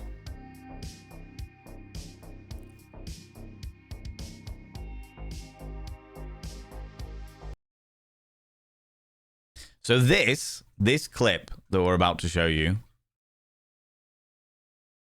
was fucking hell, this was like 4 years ago, maybe 5 years ago. This was one of the party streams. There we go. Get rid of that for now. This was one of the party streams. So this was after the party stream. You can see the tape here. That was where because I just had my tattoo. I've got like 2 V's right back next to my crotch. So I'd had my tattoo. We just had the party stream and I had just raided out, but I'd forgotten to press stop streaming because I was a little bit tipsy. I had just smashed cake in my face. Like fully smashed it in my face, and it had flown behind me. And then this happened.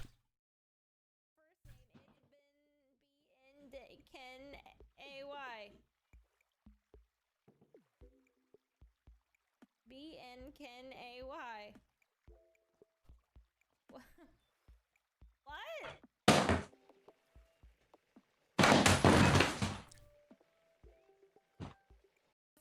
In case you missed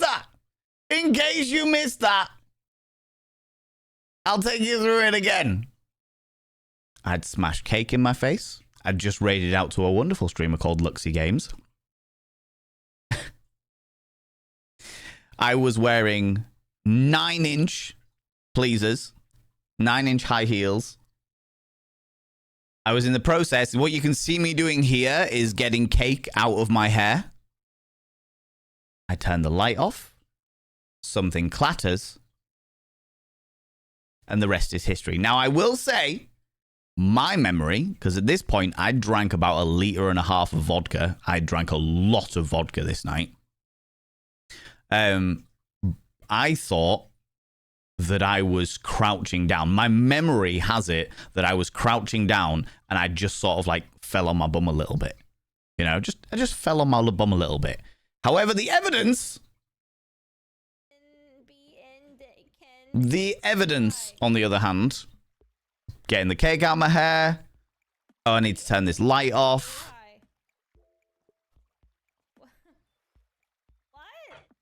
What was that?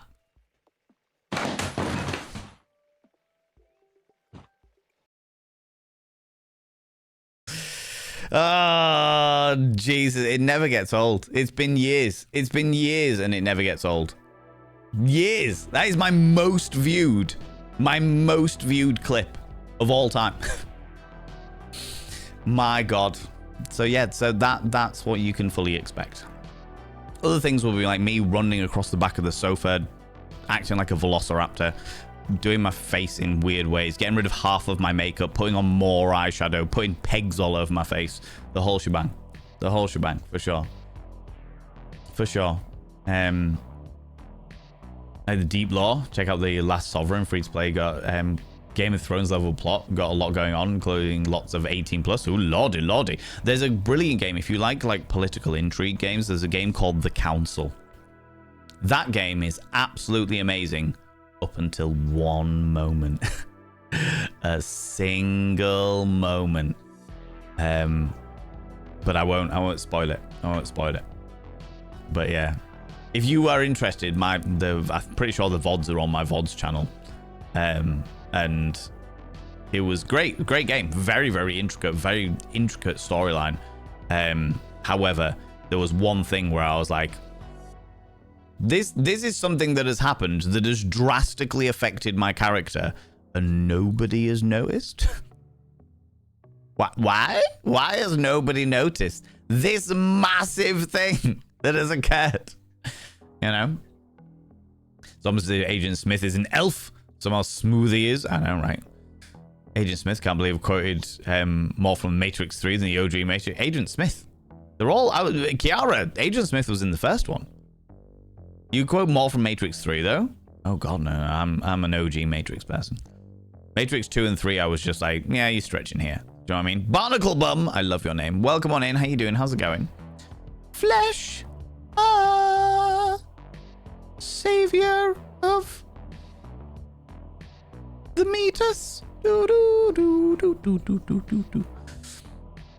Might be the most funniest and unhinged thing I've ever seen. I didn't know there was two. Oh, Miss Moppet. Flesh Gordon 2 is probably more unhinged than Flesh Gordon 1. Flesh Gordon 2 is probably more unhinged. I will also say that it was made in the 90s and it hasn't aged amazingly well. There are some elements of it that are very, very... In fact, every bit of it is very, very tongue-in-cheek. There are some elements of it that are quite dark humor, and then there are some elements of it that just haven't aged very well, so just be aware of that before you watch it. I mean, if you've seen Flesh Gordon 1, then you kind of know what to expect, but it is probably more tongue-in-cheek than Flesh Gordon 1. Because naturally, after I'd seen Flesh Gordon 2, I was like, well, now I need to see the first one. What?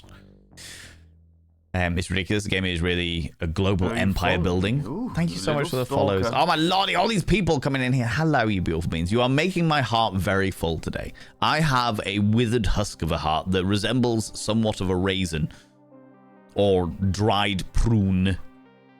And you are making my heart very, very warm today. Thank you very much, friends. I appreciate this. Global empire building investment economy simulator, good lord, with not safe work scenes and 15k pages of S tier low fantasy script. I'm mad. I don't know how to give the dev my money. You've just reminded me of another. So for those people that are new here, I used to, from a sex education point of view, I used to play not safe for work games and review them from a sex education point of view. I will say that 95% of them are not worth your attention by any stretch of the imagination. Occasionally you get like a really good one, but it is very, very, very, very rare. And most of them include some description of assault. Naturally, I reviewed them quite damningly, because I was like, this doesn't need to be in here. Why are you including these elements? Why can't people just be consenting? What the fuck? Why do you... It's a fantasy world. You could easily make them consenting in your fantasy world. What the fuck is wrong with you? And there are some good ones. However, you've just reminded me of a game that I did play that I never really played much of, but because it was too massive. Where the fuck will it be? Where will I have put it?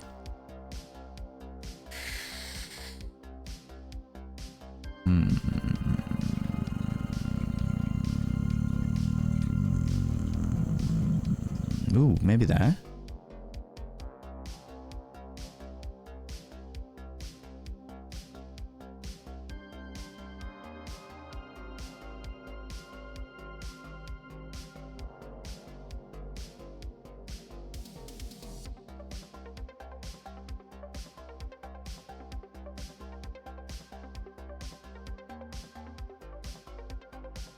Was it this one? Okay. In the process of that, I don't do that kind of thing anymore. The growl. I don't do that kind of thing anymore. Because I just don't have the time to do it anymore. However, in the process, I did buy this game with the intention of playing it, but it was the storyline was so intricate and dark that I really wanted to give it the time that it deserved, and then never got around to doing it. So I don't know how big or wild this game is by any stretch of the imagination. But it was an itch.io game, and it was called Imperial Bureaucracy Hero. And was it this one? Yes, it was. And the only way I can describe it is imagine a Warhammer 40k not safe for work game.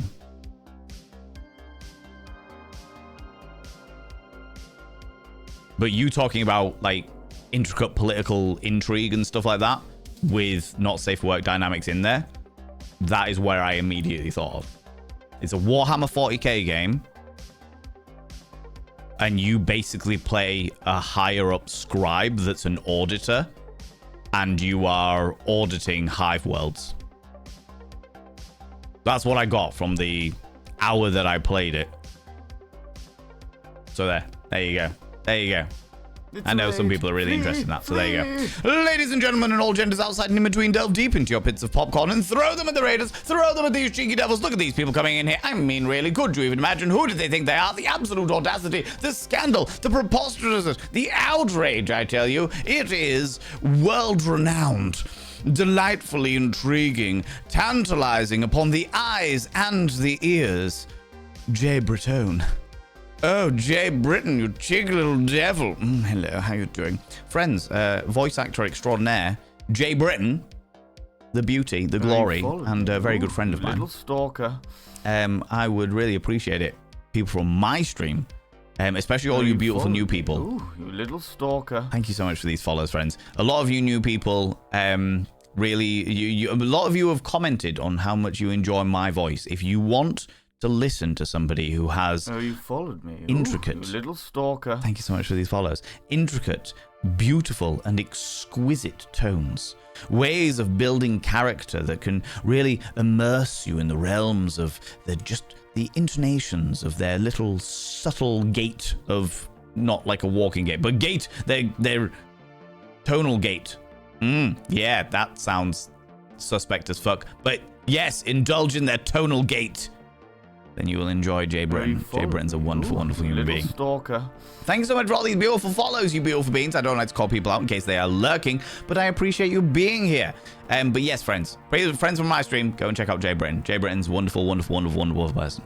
Genuinely, absolutely love him to pieces, and he's a professional voice actor. So again, if you like your intricate tones, your delightful voices, the ways that they tickle the ear and make you go, ooh, then you'll enjoy Jay Britton. Friends, if you're new here, 2 things you need to know about this channel. 1, you're not allowed to apologize. Instead of saying sorry, try saying thank you. Instead of saying sorry, I'm late, say thanks for waiting. Instead of saying sorry, I'm such a burden, say thanks for being there for me. It'll make you a much more positive individual. 2, if you're under the age of 18, I have to ask you to leave. I've got to ask you to leave, for I am a colossal filth wizard. I get very descriptive with my intricate conversations, and I don't want to be corrupting the ears of the young, you know? Ruka, how you doing? Welcome on in, you beautiful bean. How's it going?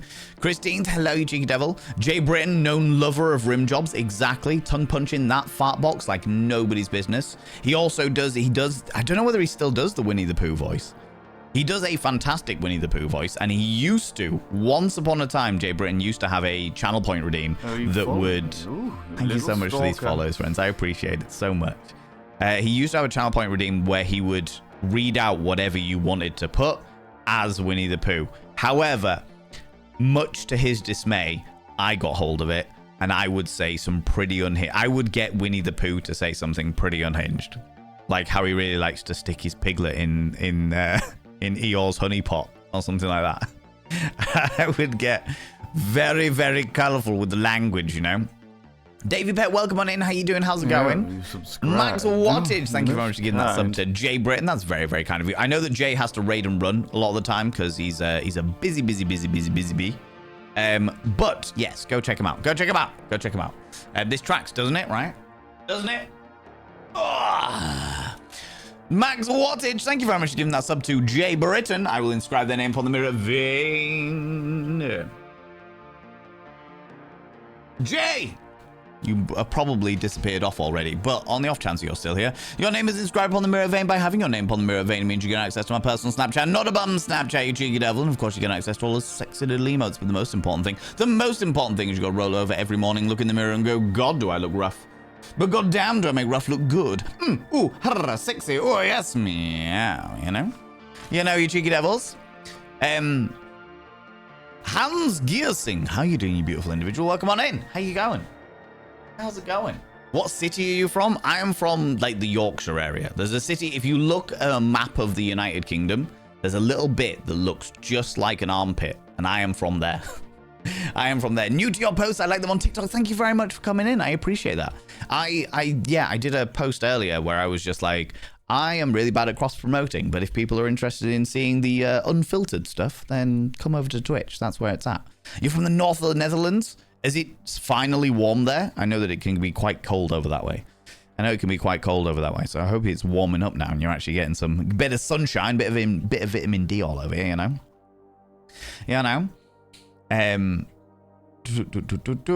We were just talking about a not safe for work game that I've played that was like it for copyright reasons, it definitely wasn't set in the 40k universe. However, for literature reasons, it certainly read that like that. Do you know what I mean?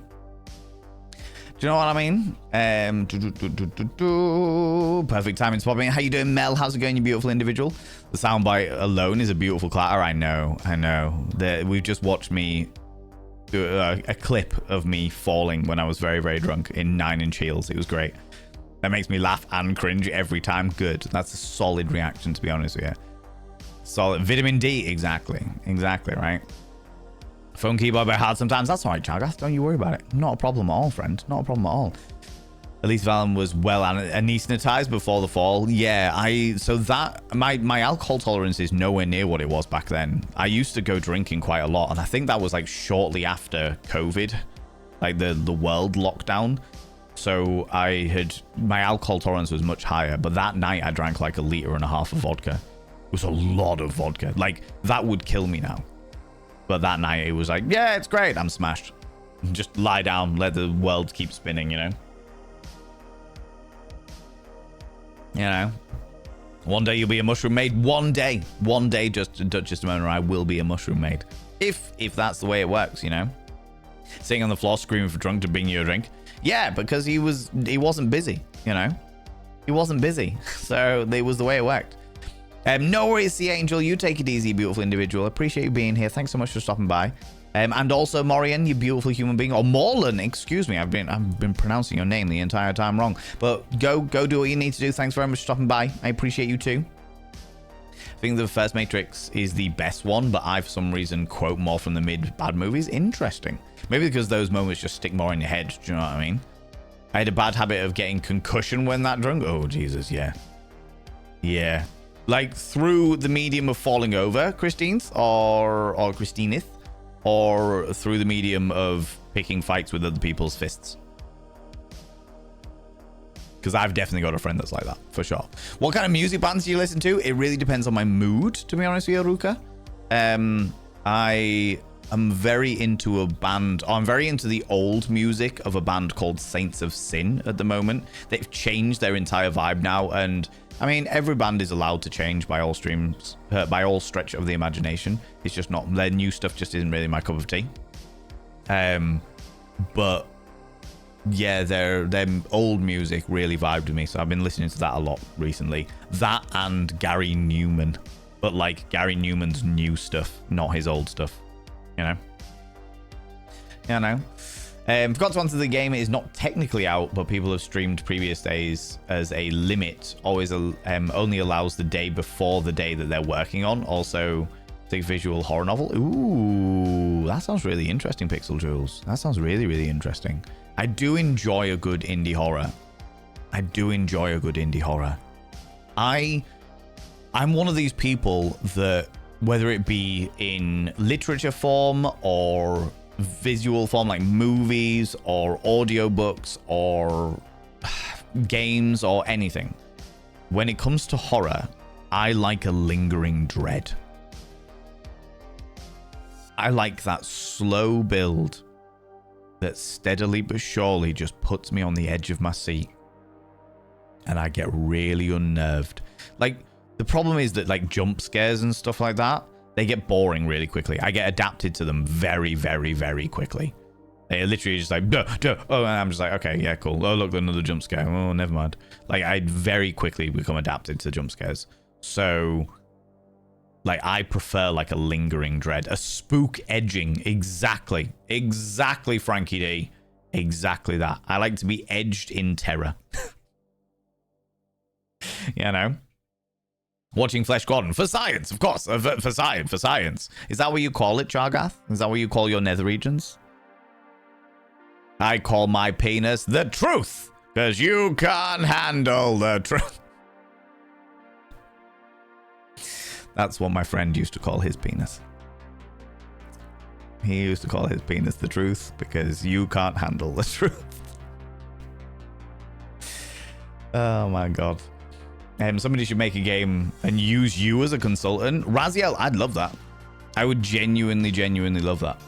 I would happily be a consultant for not safe for work games. Time and time again.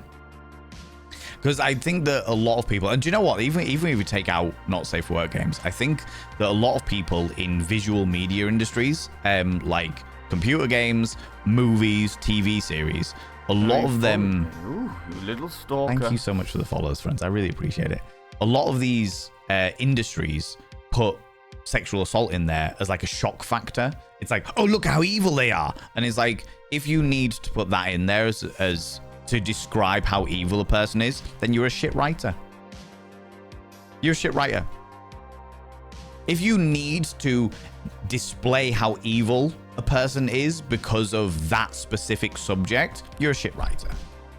There are so many ways, and don't get me wrong, I fully understand that there are certain stories where like that is an integral part to the story because it would explain a motivation as to why a person acts a certain way, that kind of thing. I don't like it, but I do understand it in certain circumstances.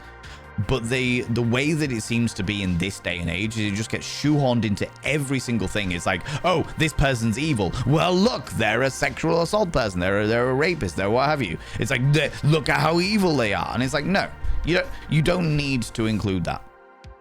You don't need to include that. All you are doing is literally triggering anyone who has ever been through that. That's all you're doing. You are literally cutting out 2/3 of your entire fucking community. You know what I mean? I say in time travel, got to fix your plot holes. Just lazy writing. Time travel, I'm very hit or miss with, but mostly miss. Alec, how you doing? You disagree? I'm a shit writer, and I can describe why someone else is evil without using essay. They are lazy. Touche. Yeah, fair play.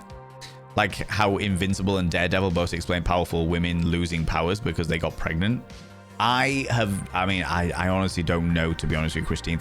I have to admit that when it came to superhero stuff, I got very jaded to it very quickly. So I've not seen Invincible. I've not seen any of the recent Daredevils. I haven't seen any of the recent Marvel things. I think I got to like Iron Man 3 and I was like, I'm done. I'm done with all comic book heroes.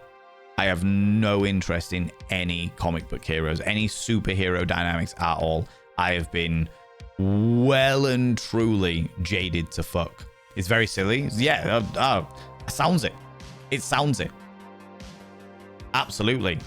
Especially because if you know anything about the way that what a body goes through when a person is pregnant, it would make more sense for a person with superpowers to become even stronger while they are pregnant.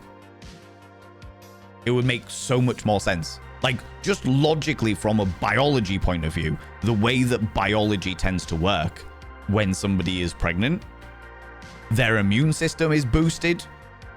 All of their like hair and nails and what have you tends to become like more potent. They become healthier because they are growing. They're obviously feeding themselves, but they're also growing a baby, and the baby needs extra protection. So their immune system would be up. Like, their energy levels tend to fluctuate. You know, like it would make sense for them. Maybe you could have them be extra powerful, but that be a little bit temperamental based on like their energy levels or something like that. That would be an interesting thing. You'd watch something like that. Watch that show. Yeah, that would be an interesting dynamic. But overall, the idea of, oh, you're pregnant, so you lose your superpowers. It's like, oh, get over yourself. You just want to harsh on pregnant women. Oh, fuck off. Wild magic, exactly. Yeah, that would be interesting, is if you suddenly mutate a second, like a different power temporarily while you're pregnant. You know, like some people get cravings for weird things when they're pregnant, like licking coal and sticking Snickers in watermelon or something like that. Yeah, that kind of thing. Rowie, how you doing? Welcome on in. How's it going? Rowie, our bow. I love that. Love that. Welcome on in. Having issue with Twitch chats? Well, I can see that, and you are very welcome here. How you doing, friend? If you need to lurk, that's fully understandable. Fully understandable, friend. Don't you fret it. Let me catch up a wee bit. A wee bit. All the vitamin D. Absolutely, Hans. Absolutely. For sure. Yeah, twice it happened. Falling over in the winter. Was it depending on what you drink? Because I have the worst hangovers if I drink anything other than vodka. If I drink vodka, I am fine. Like, I get a bit of a headache, but overall, I'm perfectly fine. It's if I drink anything other than vodka, like lager or wine or rose tequila, that I end up getting like a hangover that lasts for days on end, you know? You're always upbeat and happy is better than being angry. Life is good.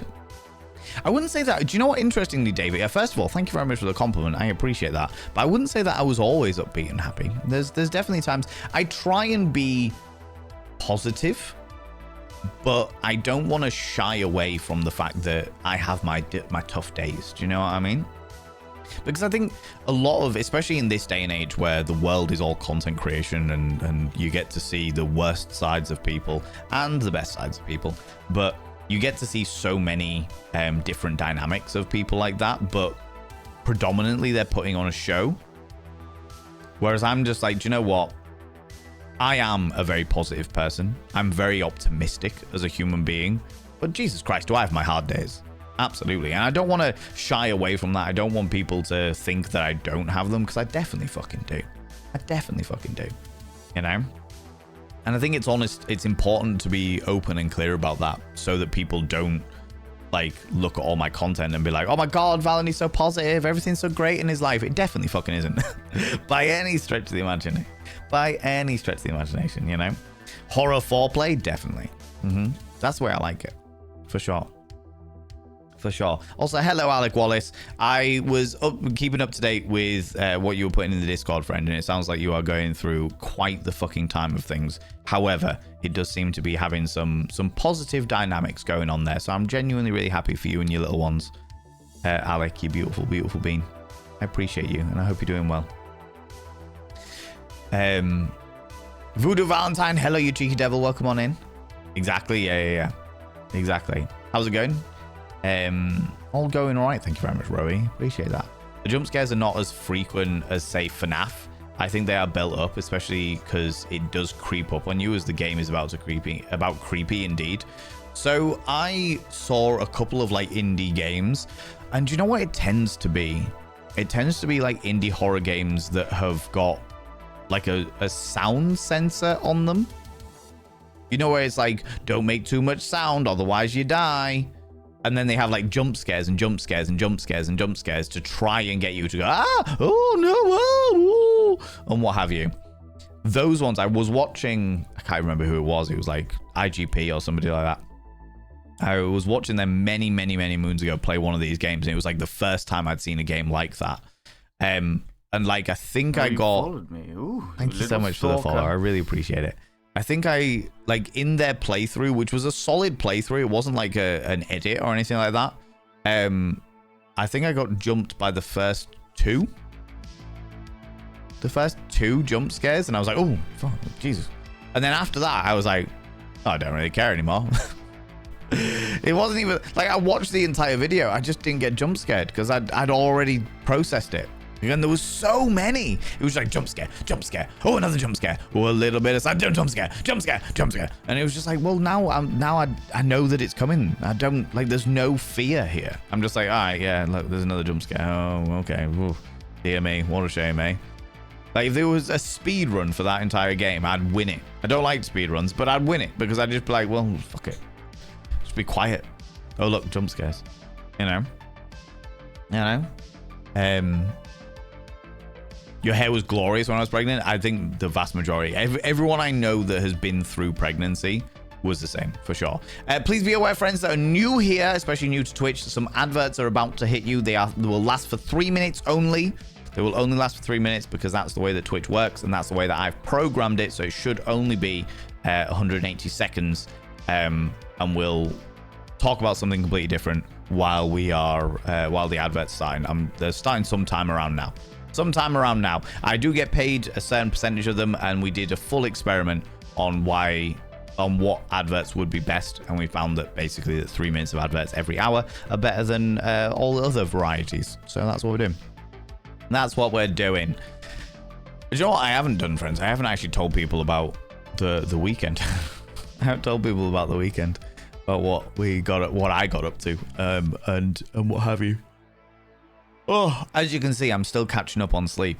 I didn't sleep pretty much on Friday night or Saturday night because we had memory foam beds in the Airbnb we stayed in. The Airbnb we stayed in was one of those places where... Oh, you followed me. Ooh, you little stalker. Amazing. Thank you so much for the follow, you beautiful bean. Gotta run. No worries. See you later. Bye. Enjoy your fan fiction. Enjoy indulging in fan fiction. Oh, you can't hear me because the ads are on. But never mind. It's all fine. Yeah, the place we stayed was one of those Airbnbs where they buy in like quite expensive things, like an expensive shower, an expensive bathtub, a hot tub, and all that jazz, but nothing is installed correctly. There was genuinely a point where I was cleaning my teeth, and because I do mouthwash first. This is the way the dentist is explaining it to me. Mouthwash first, swirl it round, leave it for 15 minutes, then clean your teeth. That was what a couple of dentists have told me, so that's what I do. So I was in the bathroom, mouthwash, swirl it around,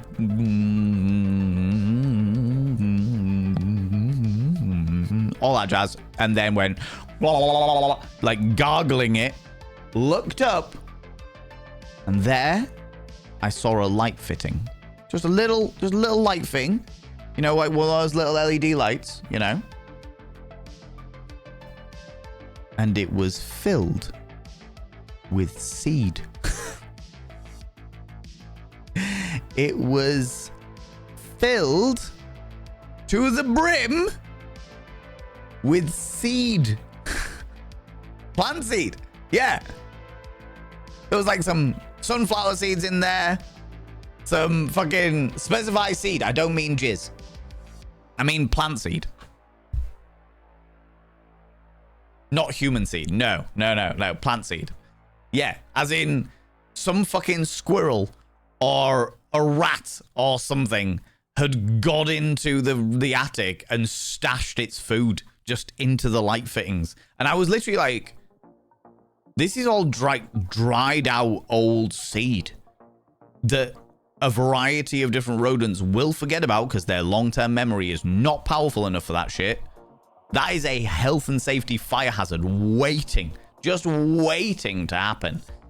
Good Lord. Welcome back from the ads, friends. I was just talking about how the Airbnb I stayed in when I was in over the weekend. I went to my little brother's stag do, my little brother's bachelor party, and we stayed in an Airbnb. And it was one of those places.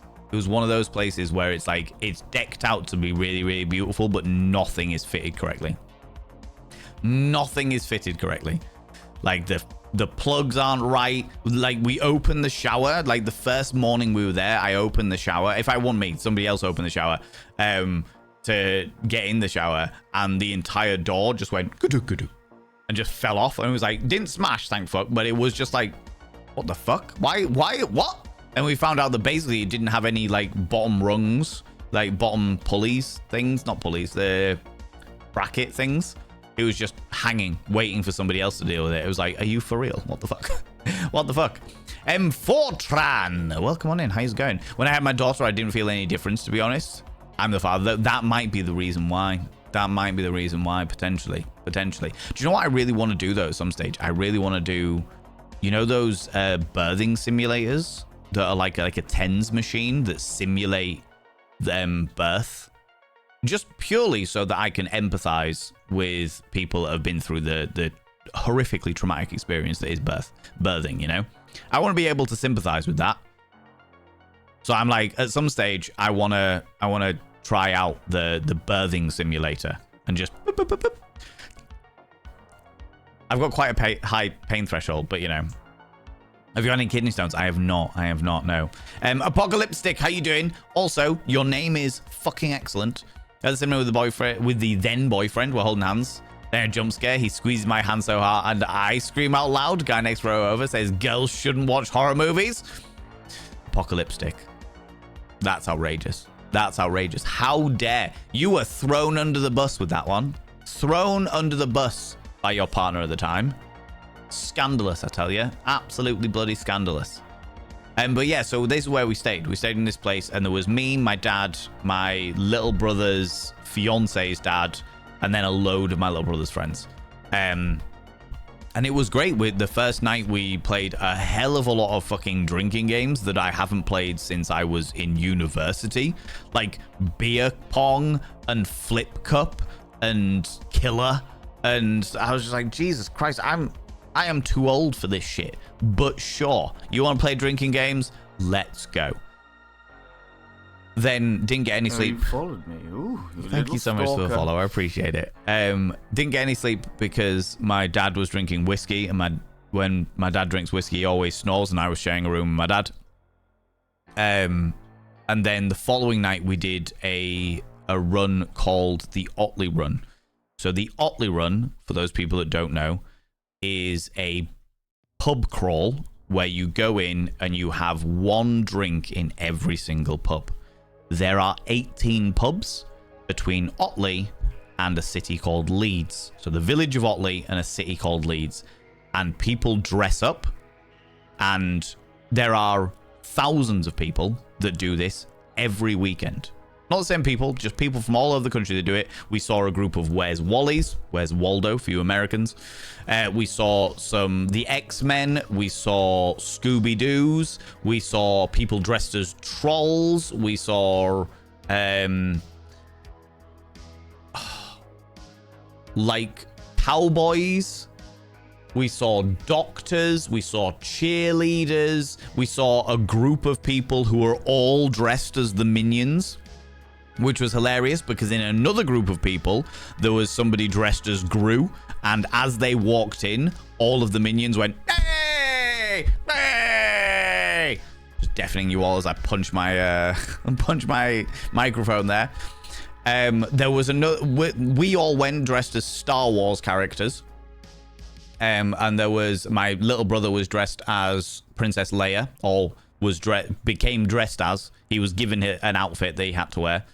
And there was another group dressed as Star Wars, and the birthday boy of that one was also dressed as Princess Leia. So there was a whole dynamic there. But that was a lot of fun. However, the Ollie Run's a real long one, as you can imagine. And we got up at I was awake at like fucking 6 or what have you, because I couldn't fucking sleep because it was so warm. Because, good old memory foam mattresses. But they had, the boys had breakfast at 10. They cooked up a big fry at 10. And it was definitely the slave. Yeah, it was the slave Leia costume. Yeah, very much so. Very much so.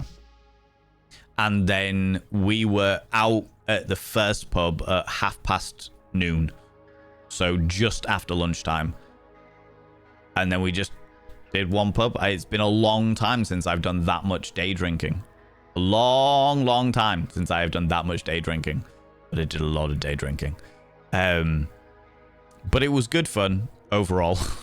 Good fun overall. It was generally very, very entertaining. And the most important thing is very much that my little brother had a good time, and he seemed to have an absolutely fantastic time. I don't know whether I've got... Can I show you an image of my own outfit? Probably easiest to send it to a friend. Killer Queen Rach, I don't know whether you're still here, but I'm going to send you...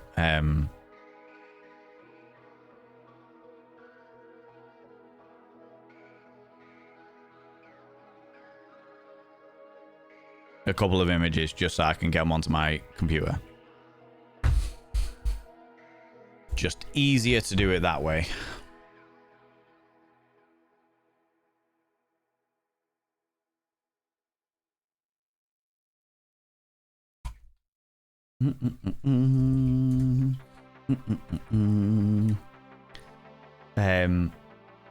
Right, let me catch up with chat while I'm trying to get those. Watson Wall says Airbnb and accidentally kicked the threshold halfway across the room. We drew the curtains, so we opened the curtains and the entire curtain rail fell off. Literally just, it was literally just that. And the entire curtain rail fell off. It was a whole thing. Open image in new tab. Open image in new tab. There we go.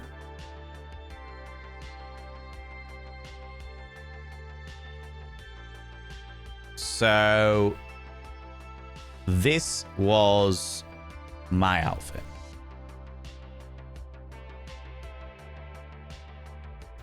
So I got the Sith outfit, naturally. Mainly, do you know what I wasn't? I was going to go with the proper Jedi outfit, which was this, but the Jedi looking one. Well, okay, let me rephrase that. Originally, I was going to go with the outfit that I did a Star Wars do several years ago, which was I was going to be a blue Twi'lek, because I had a pair of blue tights that I had as the big head tendrils, as it were, and then paint my entire face blue. That was my initial plan. My initial plan was to do that. However, because of the fact that I needed to be up in order to do a lecture on the Sunday morning, it meant that I was like, right, I need to be careful with this now, because I cannot turn up to the lecture if I can't get the blue face paint off. How's it going, Danae Raven? How's it going? So I was like, I'm not sure whether I'm going to be able to do this now. I'm going to have to be really, really careful. So I'll go for the dark Sith dynamic there. There's the... Oh, hello. The full one without the big long cloak. I had 5 people come up to me throughout the entirety of the pub run. 5 different people who literally turned up to me and went, "You look really scary. You look really scary. Don't like it. You look scary." I'm like, thanks. I appreciate that. That's great. And then a couple of people were like, "So what have you come as?" And I'm like, a goth.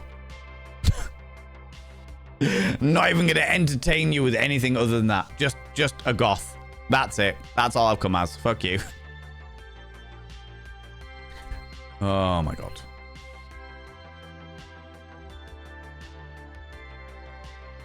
I'm gonna see if I can try and find the blue. Do I have it in here though? Yeah, you subscribed. Most kind. Simplex Pachinko. Anyone ask to see your saber? No, but I did have glow in the dark condoms on me just in case. Just in case. But with you in 2 seconds, buddy. I just want to see if I can get an image of me dressed in the blue.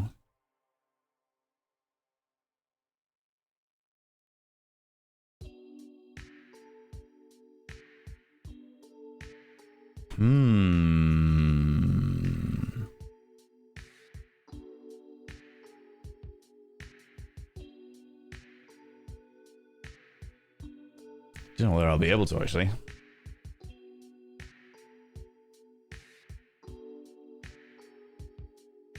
That's great. Simplex Pachinko. I will inscribe your name upon the mirror vein.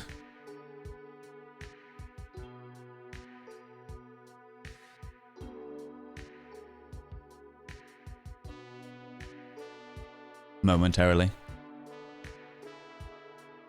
Oh, good lord.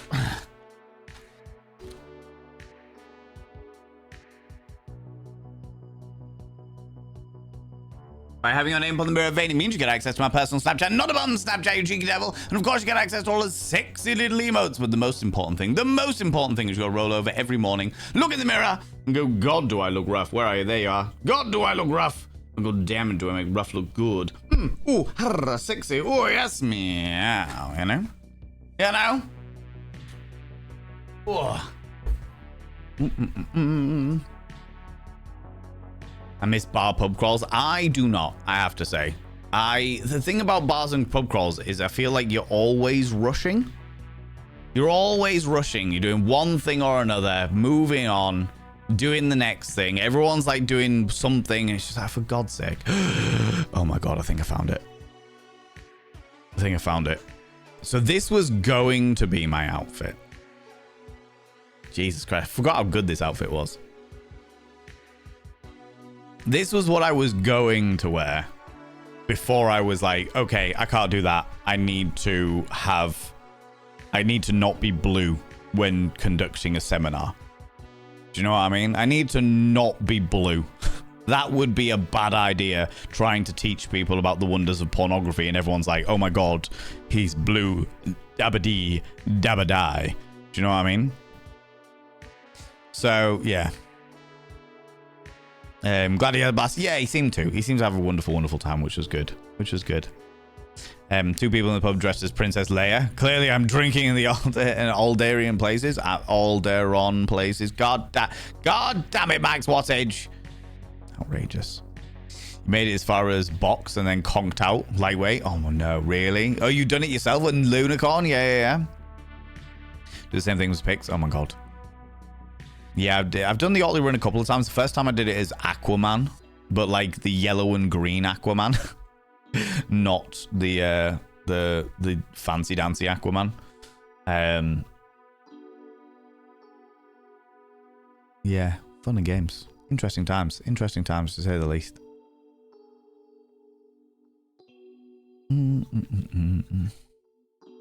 Right, where was I? There's the difference with it. It's easy. I would do that. I would wear like the Sith robes and then like blue myself up, as it were, you know? How's it going, Janae Raven? How's it going? Then you went over to the dark side? I did. I went as Darth Goth. Was it a lecture about blue? It was a lecture about blue movies, Miss Moppet. You are entirely right. It was a lecture about blue movies. Maybe I could have got away with it. Just been like, don't worry if I'm a little bit tinged blue. It's the blue movies. You know? Oh yeah, you were doing that lecture in Leeds. I thought about you. Saw that on YouTube and got confused. You're fabulous, crazy. Thank you very much. I appreciate that. No, I do a fair amount of stuff. I get bored very, very easily. But I try to can't remember where I was going with that. Yeah, I tried to just keep it interesting. Do you know what I mean? I tried to keep it interesting, or as interesting as possible, for sure. For sure. Goth Vader, that's me. Gothlick. Is you like Gothlick though? That's what they used to say to me when I was 14 years old. But is you like Gothlick though? But is you like Gothlick? You know, like all dark and that. Full goth in it. Yes, that's me. I am a Gothlick.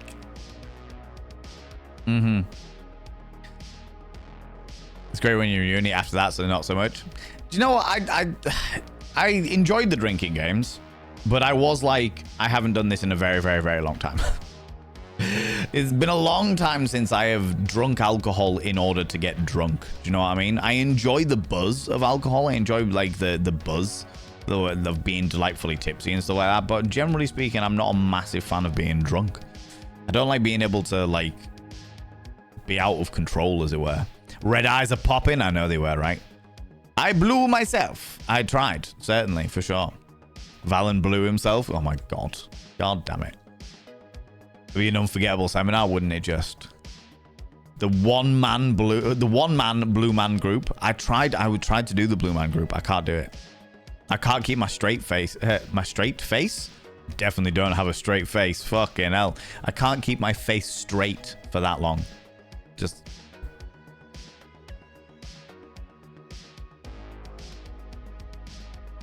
the mildest amusement of that. One of the other characters do something, I'd be like, you know.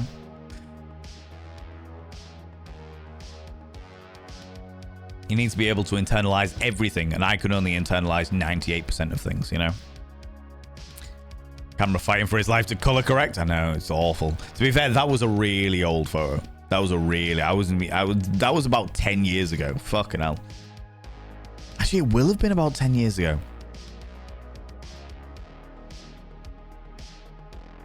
That will have been like 10 years ago. I wonder if...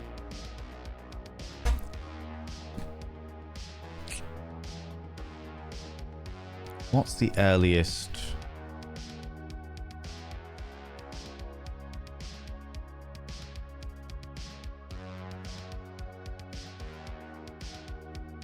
Ooh.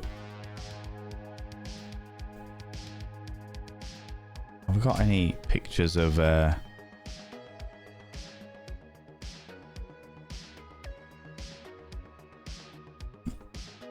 Baby Val?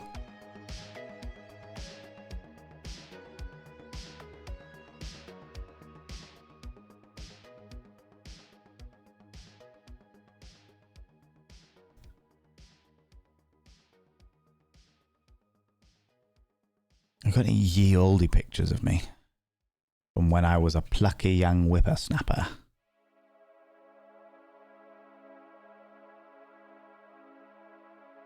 There's the one of me as Earthworm Jim.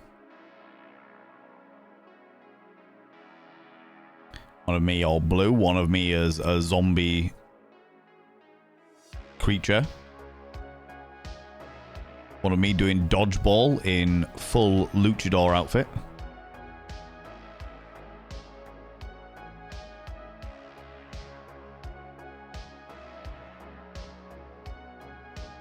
One of my graduation. Jesus Christ.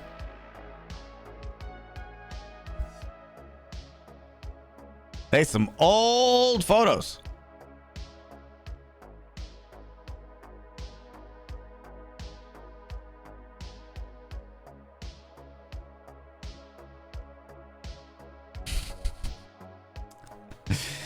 Unfortunately, I can't show you any of these because they've got like old friends in that I haven't spoken to in a while, and I don't want to show you pictures you that followed me. Ooh, you little stalker. Thank you so much. I appreciate that. I don't want to show you pictures that I like haven't, that these people haven't consented to, as it were.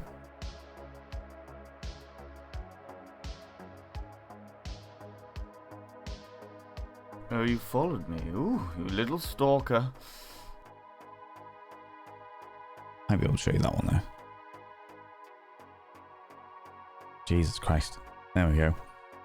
Thank you so much for the followers, friends. I really appreciate it. I don't like to call people out just in case they're lurking, but you are very, very welcome here. We're just looking at old photos. You know, this is a photo that was taken just after I graduated. So I would have been 21.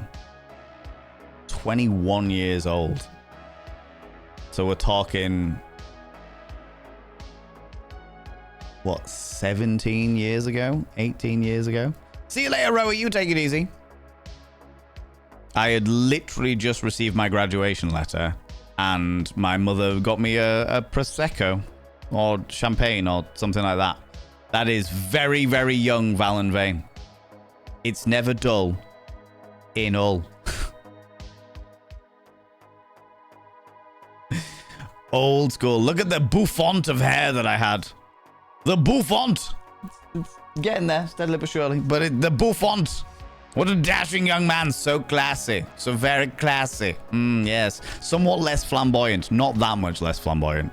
I was still finding my flamboyance back then. But I was there. I was there. Baby Val. Baby Val. Oh. Oh. Yeah.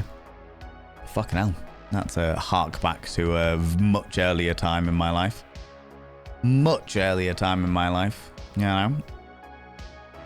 Right, where was I? I got distracted then, as I am known to do. As I am known to do.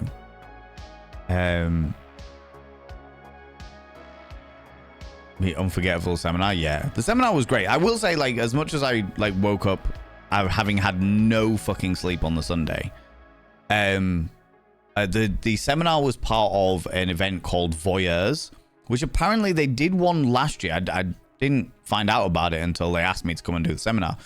But they did one last year, and it was like a one-day event. And then they did one this year, and it was like 5 days. It literally was like Thursday, Friday, Saturday, Sunday. And then this morning, they did a life modeling workshop, and then that was like the end of it. And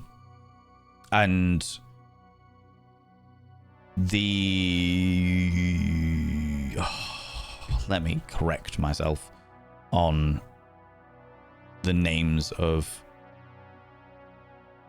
people. Where is...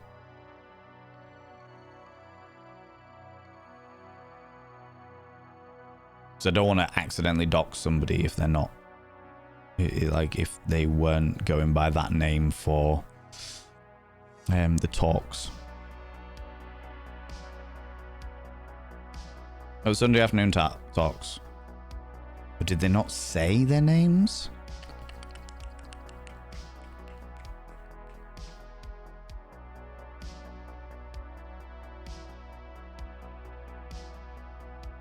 Okay, that's cool. That's all right. I've got it. So on the Sunday, we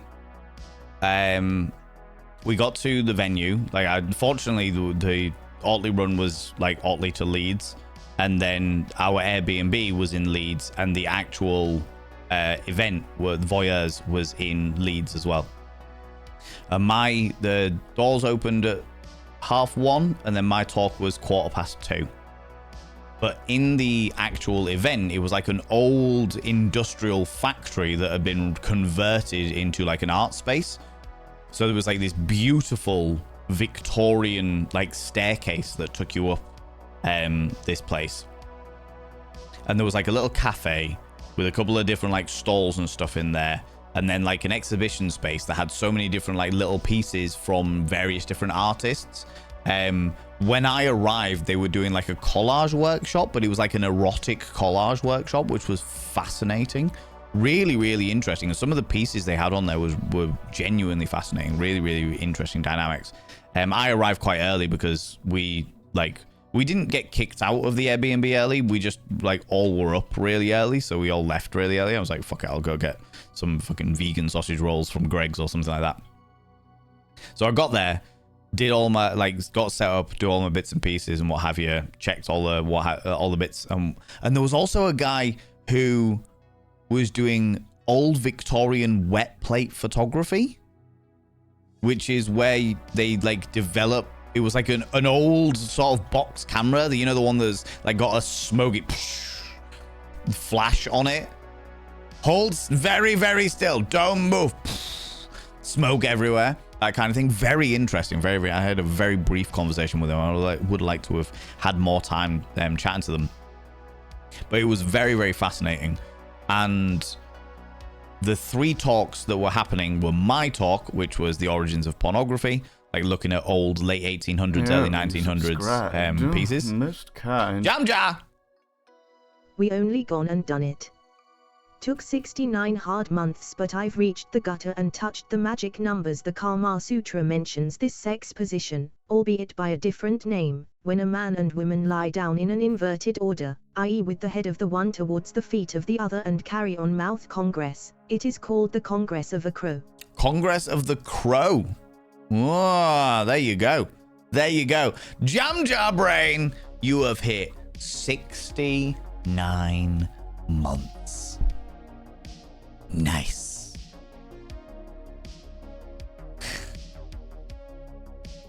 Nice. Absolutely. Absolutely. 69 months. That the exact Congress of that specific crow, Max Wattage. Thank you very much for gigantifying that emo. Jam Jar, your name is now inscribed upon the mirror vein for the 69th time. By having your name upon the mirror vein, it means you get access to my personal Snapchat, not above Snapchat, you cheeky devil, and of course you get access to all the sexy little emotes. But the most important thing, as well after 69 months and 20 streams you've been running around all naked, you gotta roll over every morning, look in the mirror, and go, God, do I look rough? But goddamn, do I make rough look good? Ooh, sexy, ooh, yes, me, yeah, You cheeky devil, you. You cheeky devil. Congratulations on your 69 months. Jesus Christ. Greeto, hello, you beautiful bean. I will always be back. I will always be back. Sometimes all over somebody's back, depending on how excited I got, How's it going, Greeto? How's it going, you beautiful bean? On-screen celebration. Thank you very much, Shade. I appreciate that. That's wild. 69 months. Good Lord. Good Lord. We have so many new people here as well today, friends. Yeah, massive thank you to all those people that have joined us and what have you. And that just explains how long I've been doing this shit. Been doing this a very, very long time. Very, very long time. So yeah, as I was saying, there was 3 talks. There was my talk on the origins of pornography, and then a friend of mine, Laura Latex, who is a burlesque performer and dominatrix, did BDSM 101, which was an introduction. It literally says here, an introduction to kink for absolute beginners with Laura Latex. It actually was good for people that weren't absolute beginners, like going over some like basic bits and pieces, which was very, very interesting. Even though I'm old hat when it comes to like fetish and BDSM and kink stuff and what have you, I'm quite old hat with it. But it was all very, very interesting all the same. Interesting to see it all condensed into like an hour-long conversation as well. And what I found interesting as well was from an educator's point of view, being like, okay, what are you going to include and what are you not going to include? And then the final talk was aftercare as integration, holding ourselves and each other by the goddess Transcendence, who was a professional dominatrix as well, and basically had a big talk, like an hour-long talk about the psychology of aftercare, which was fascinating. Stalker. Thank you so much for the follow. Welcome on in. How you doing? I don't like to call people out just in case they're lurking, but you are very, very welcome here. BDSM 101, where to start and how to finish. And yeah, and a little bit on the importance of aftercare as well. Stalker. The dynamic of, thank you so much for the follows. I really appreciate this, friends. They're very kind of you. Very, very kind of you. The fact that the aftercare is part of the scene. It's like you do the bits and pieces, you do your pre-scene conversation, establish safe words if they're not already established, etc., etc. You do the build-up, you do the scene, you climax in whatever way you've arranged to climax, blah, blah, blah. And then you do the aftercare and you come down from it all. But this was interesting conversation about the psychology of the aftercare, about how like you build yourself up with like cortisol and like all the stress hormones and the adrenaline and all that jazz, but then how aftercare basically brings you back down to homeostasis within a safe environment. And they talked about like the way that the chemicals work in our bodies and the regulation of that, and the fact that the human body is constantly trying to get to a state of homeostasis. So after every high, you are more likely to get a low, and that is in everything, not just BDSM, which was fascinating, very, very interesting. And they took quite a spiritual view of it, but it was all backed with like science, and it was the science that I found very fascinating. And then there was a very interesting point. I didn't know how it was going to work, because they took a moment and they were like, right, we're going to do a bit of an exercise now where we're all just going to check in with each other. So with whoever you're here with, or if you're thinking, just check in either with yourself or with the people around you, and just check in with each other.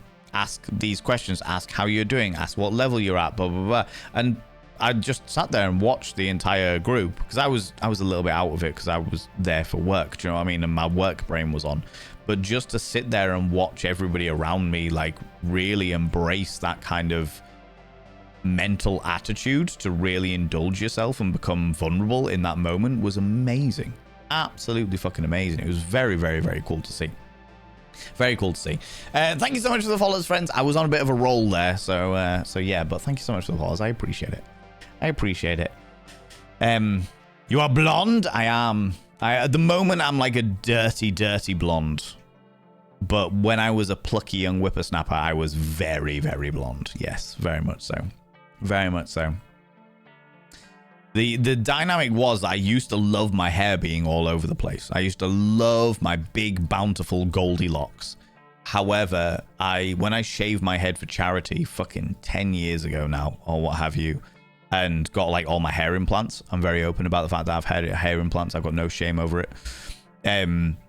I got used to not having hair in my face, and I get really aggravated with having hair in my face now. I get really, really... So you'll often see me either having my hair entirely tied back, or having like the top half tied back and it all like loose down the bottom, or have a bit up, bit down, as my mother used to call it back in the day. But it really annoys me to have hair in my face. It really annoys me to have hair in my face. So I'm just like, yeah, get it out of the way. Get it out of the way. It accentuates my massive forehead as well. You know? Greeto, you cheeky little devil. Well, hello there. Look at you coming over here, getting all close and personal. Good Lord. Outrageous, I tell you. Absolutely outrageous. Look into the eyes, not around the eyes, not around the eyes, into the eyes, not around the eyes, look into the eyes, and you're under. And by under, I mean, let's go.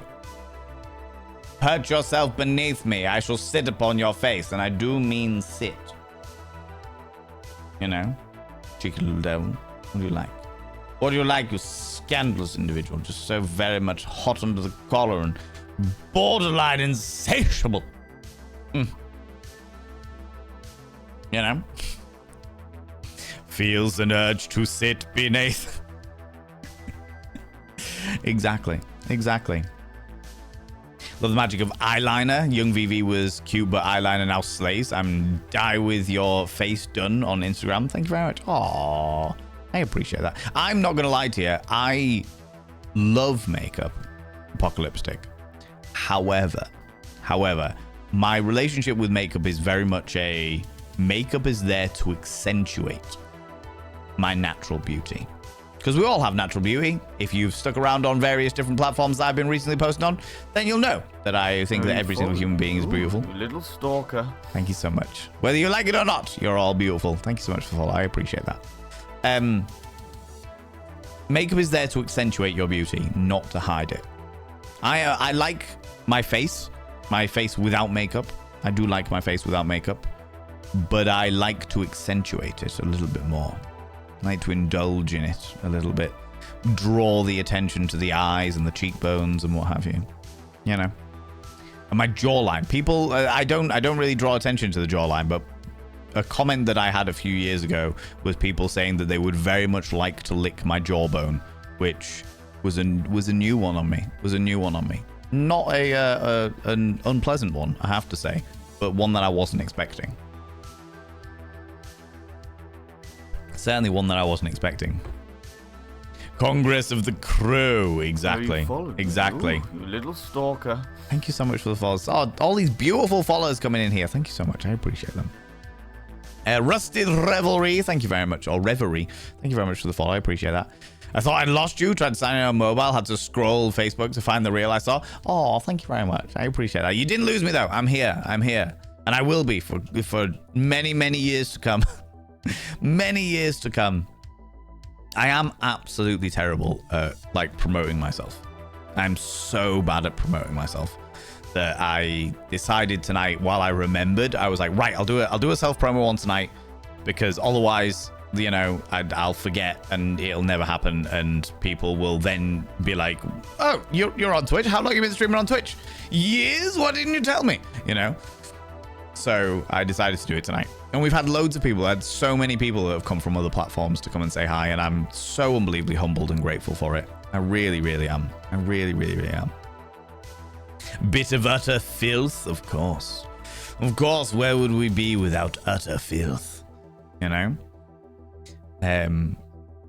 Welcome back to the refreshing hingeless streams. Because we like it that way. That's the way. Uh-huh. Uh-huh. We like it. Uh-huh. Uh-huh. Absolutely.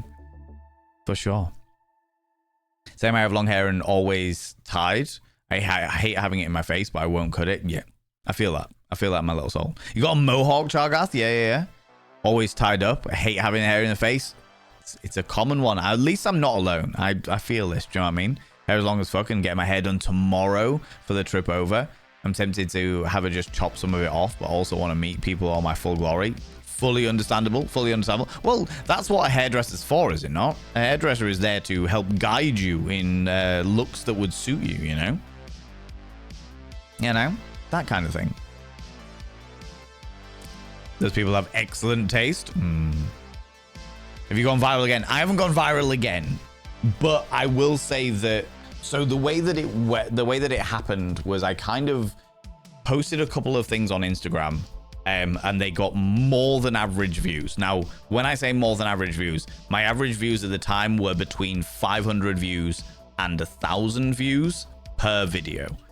And then I got a couple of videos that I put up that got like 10,000 views, mainly about morality, about me basically saying, if your country doesn't look after children that have already been born, then you don't deserve to have an opinion on abortion.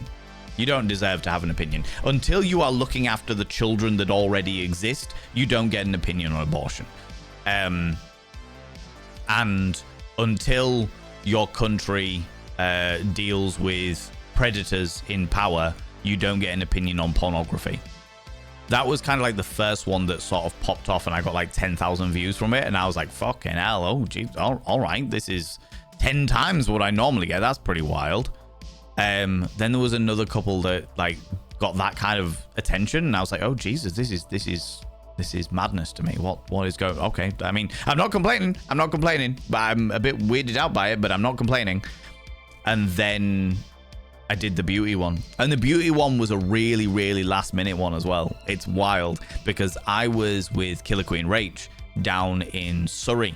We were filming. I went down as like a film hand.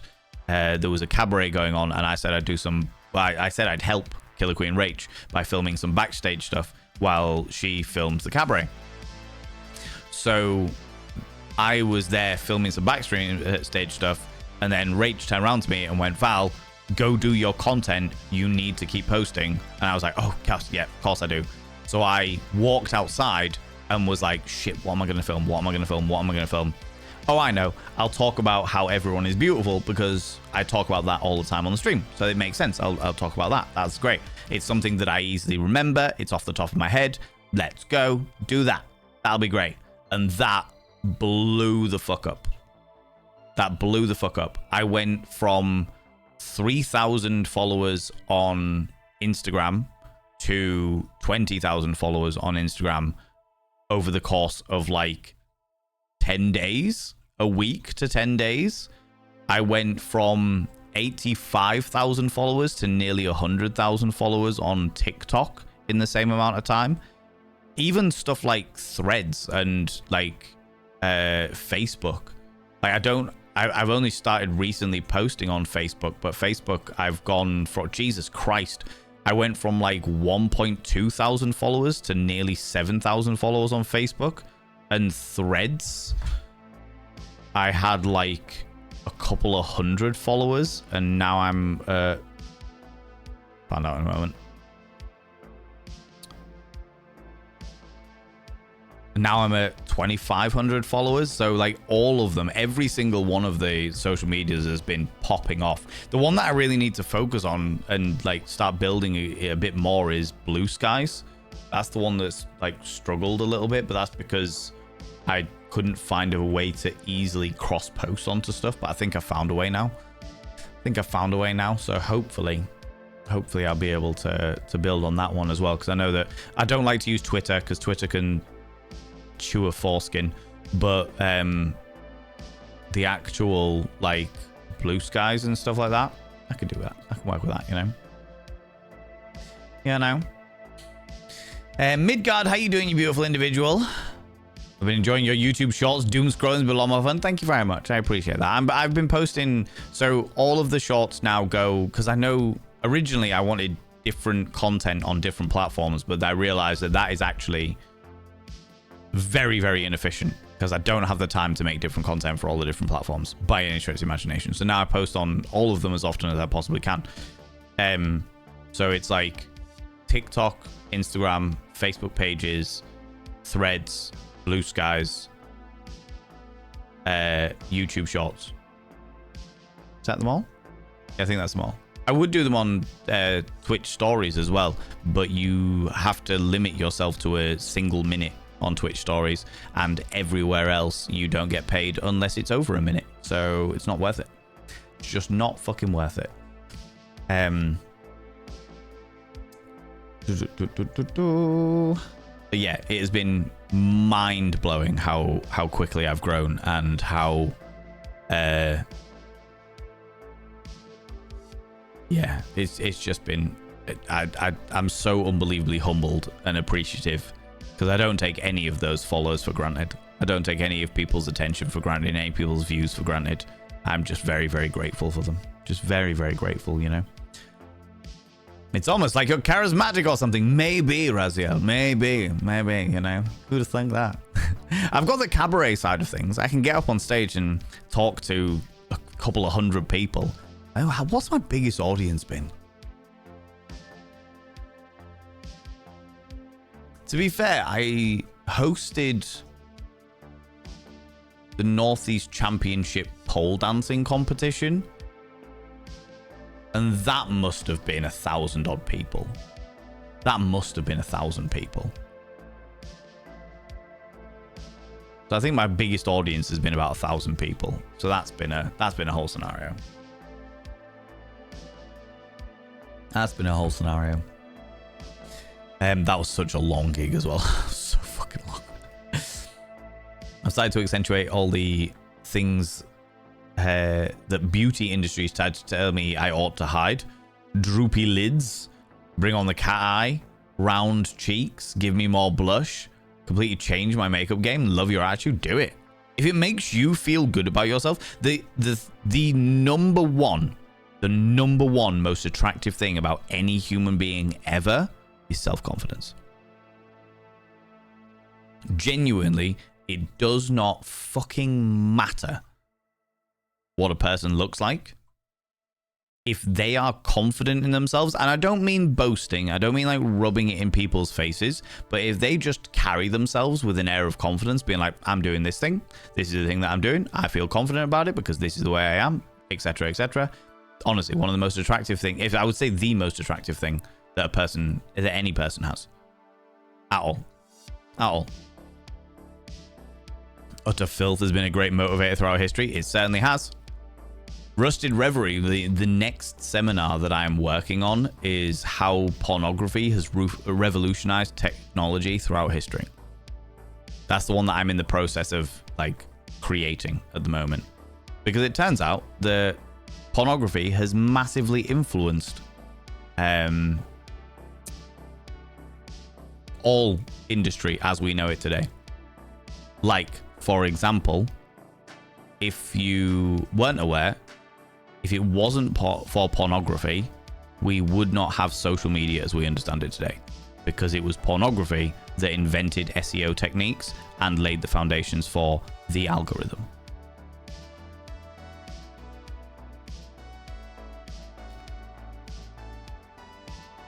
Just as a point of information, it's almost like technology is completely pushed by pornography. It is. Absolutely. Every step of the way. The most adventurous and ambitious uses of technology are always done within the porn world. Always. Utter filth? Yes, please. Druid as a medium, welcome back on in. How you doing? How's it going? I have long hair also.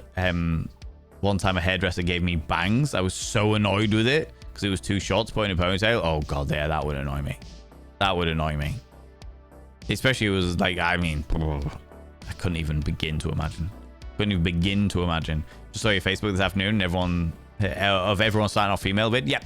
A few people have disagreed with that. A few people have talked about like the fact that we actually all start off gender neutral.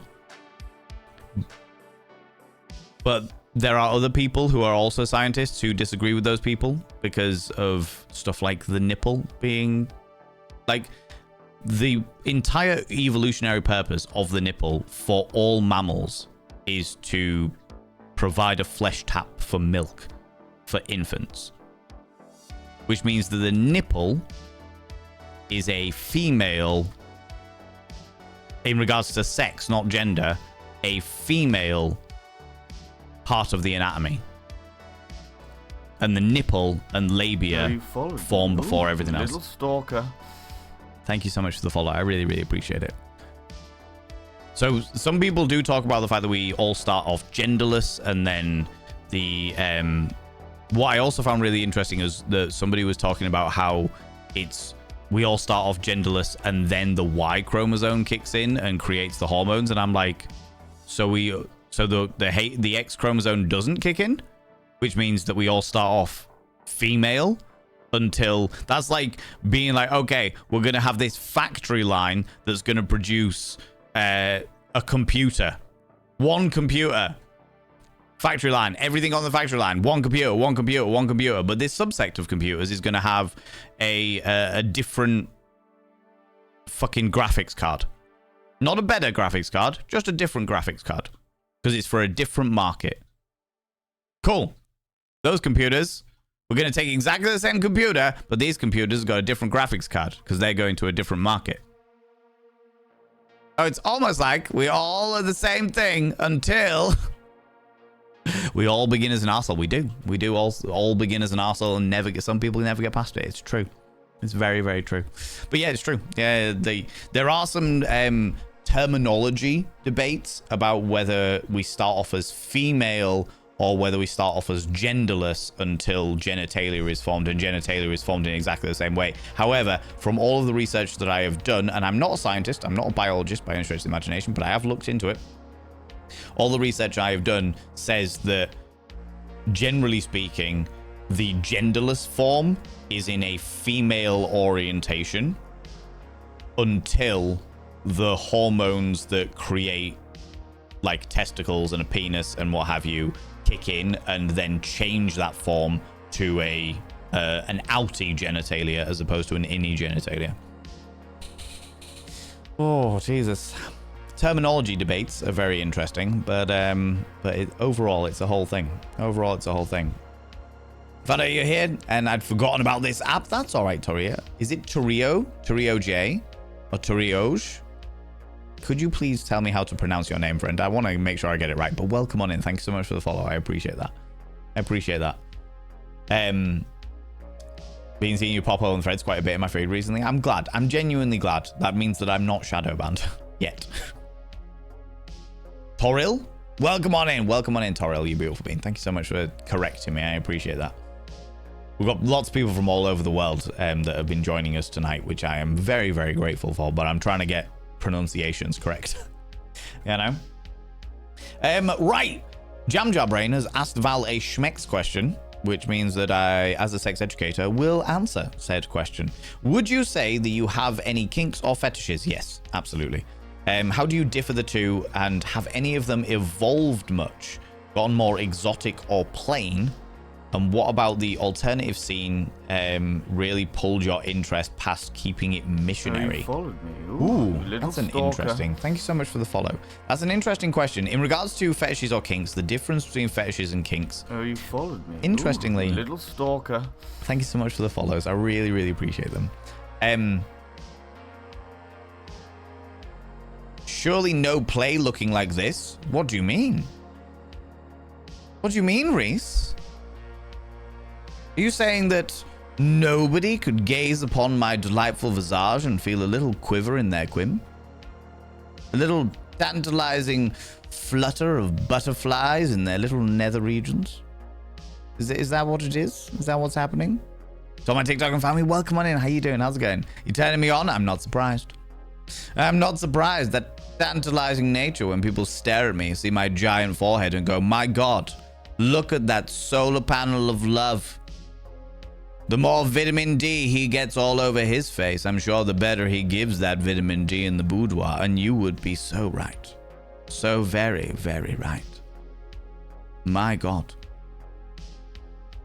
My God. Or if you want to call me, you can call me that as well. That's fine. That's all right. That's all right. For those people that are new here, we like to play with the trolls. We love it. The radio signal he's picking up is mighty clear. Absolutely. Please whisper my name. You would love that, wouldn't you? You would love that. You want me to say your name, but I won't. Keep you on bated breath. Dirty bastard, you know it. Not only that, but I'm a professional dirty bastard. You're finished already? Aww. Make sure you clean up properly. Get your little jizzy tissues off the screen. Otherwise, everyone will know because your DNA will be all over the place. Dirty bastard, filth wizard. You did when you joined the live? Oh, that's interesting. You just found my delightful visage so unbelievably tantalizing that you instantly came? Well, normally I like to play with them a little bit, you know. Just a little. Just tantalize them somewhat until we can all join in together. But hey, you followed me. You're impatient. I get it. Stalker. I get it. You know. Let's see how it be. Yeah, the difference between kinks and fetishes, as I was explaining, was that a kink is a sexual preference, whereas a fetish is a sexual requirement. Now, I did find it very interesting that the BDSM 101 lecture that was given differentiated them slightly differently, and I can't remember what they differentiated them as, so I'll actually have to email Laura and find out what their definitions were, because I would love to look into that a little bit more. You want to rub your tip on my forehead? You want to make me a dickhead? Is that what's going on? Is that what's happening? Is that what's... Oh. Would you be able to reach? It is a massive forehead. It looks so smooth. Of course it is. Semen's very good for the skin. You're throbbing? Are you? Is that what's happening? You're getting a little flutter down there and you think it's throbbing? Yours is gaped right now? Oh, well, I can't say I'm surprised. After all, I am the fittest fuck you've ever seen. I'm sure that when you go home later, you'll be dreaming of me. Lying in bed, and my delightful face will be there. And you'll be thinking, my God, why have I got the most confused boner that I have ever had? I am both tantalized and horrified by my reaction to this. Hands wrapped around your shaft? So you're gaping with your hands wrapped around your shaft. Cat J, welcome on in. How you doing? How's it going? You'll have to bear with us because we're dealing with people that believe themselves to be trolls. You've had a bonus since you saw me, and you've already come. That's impressive. That's impressive. Like, that should be marketed. You should go into pornography. Not necessarily great if you're like instantly coming all of the time, but if you are able to maintain tumescence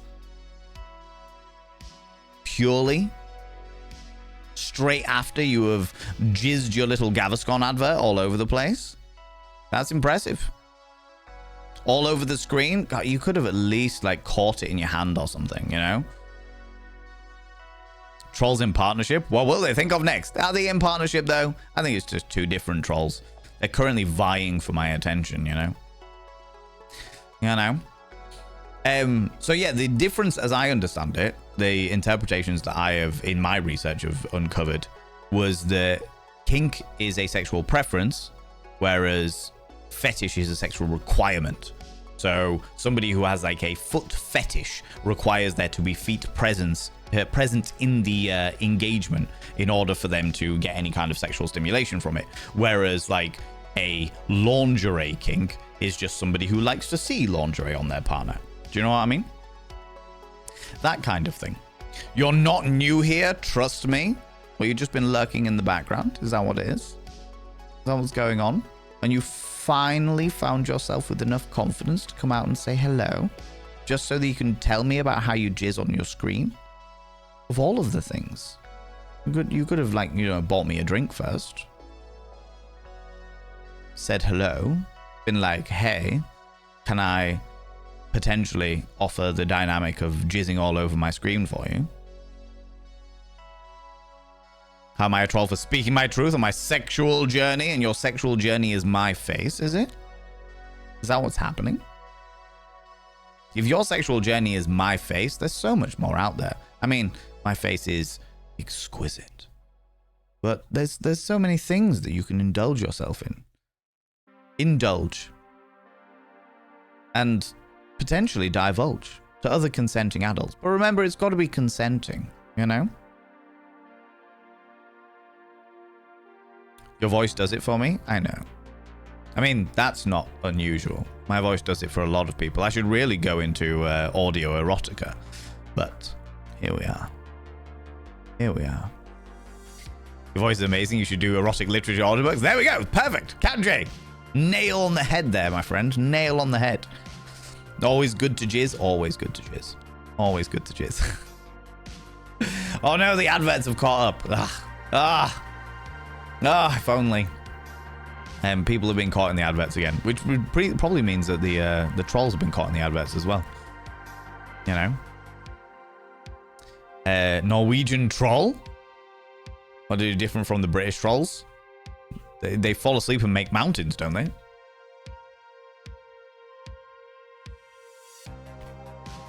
You know? Sharing lurid details of your sexual behavior without being asked for consent is, yeah, absolutely. Absolutely, little actress, for sure. You visit the Brits a lot. There it is. There it is. That makes complete sense. Frozen rather than soggy. Ah, of course. Of course. It's all right, little black dress. I got this, though. Thank you very much for being there. I appreciate you. I appreciate you. What's end up going to happen? But I mean, they're in adverts now, so they're just making me money. But no worries. Oh, there we go. There we go. Jam Jar's already on it. Jam Jar's already on it. It's like the adverts are happening. You're getting banned. That's it. This is what happens for people that are new here. In fact, you know what? I'll wait for the adverts to finish to explain it. But this is what happens all the time. Is they come in, they're decidedly fucking weak, desperately trying to get under my skin, and then they get banned because the thing is, thanks for the money, trolls. Thanks for the money, trolls. Absolutely, for sure. Good lord. Right, what was I saying? What was going on? We were talking about bits and pieces. Suzo's I'm welcome people don't notice that they're just trolls. Oh yeah. Usually if they come in and become immediately sexual, then they're trolls. That tends to be the way. Jam wants his fucking redeem? Absolutely. I'm gonna wait, Jam, just to the end of the adverts before I give you your redeem. What I can do though is I can give Lunicorns Victorian advice, is what I can give. Boop, boop. Today's Victorian advice, second of the day, comes from Don'ts for Husbands. Book published in 1913, a year before the suffragette movement, a year before women had the rights to vote in this country, and we are on chapter 2, personal relations.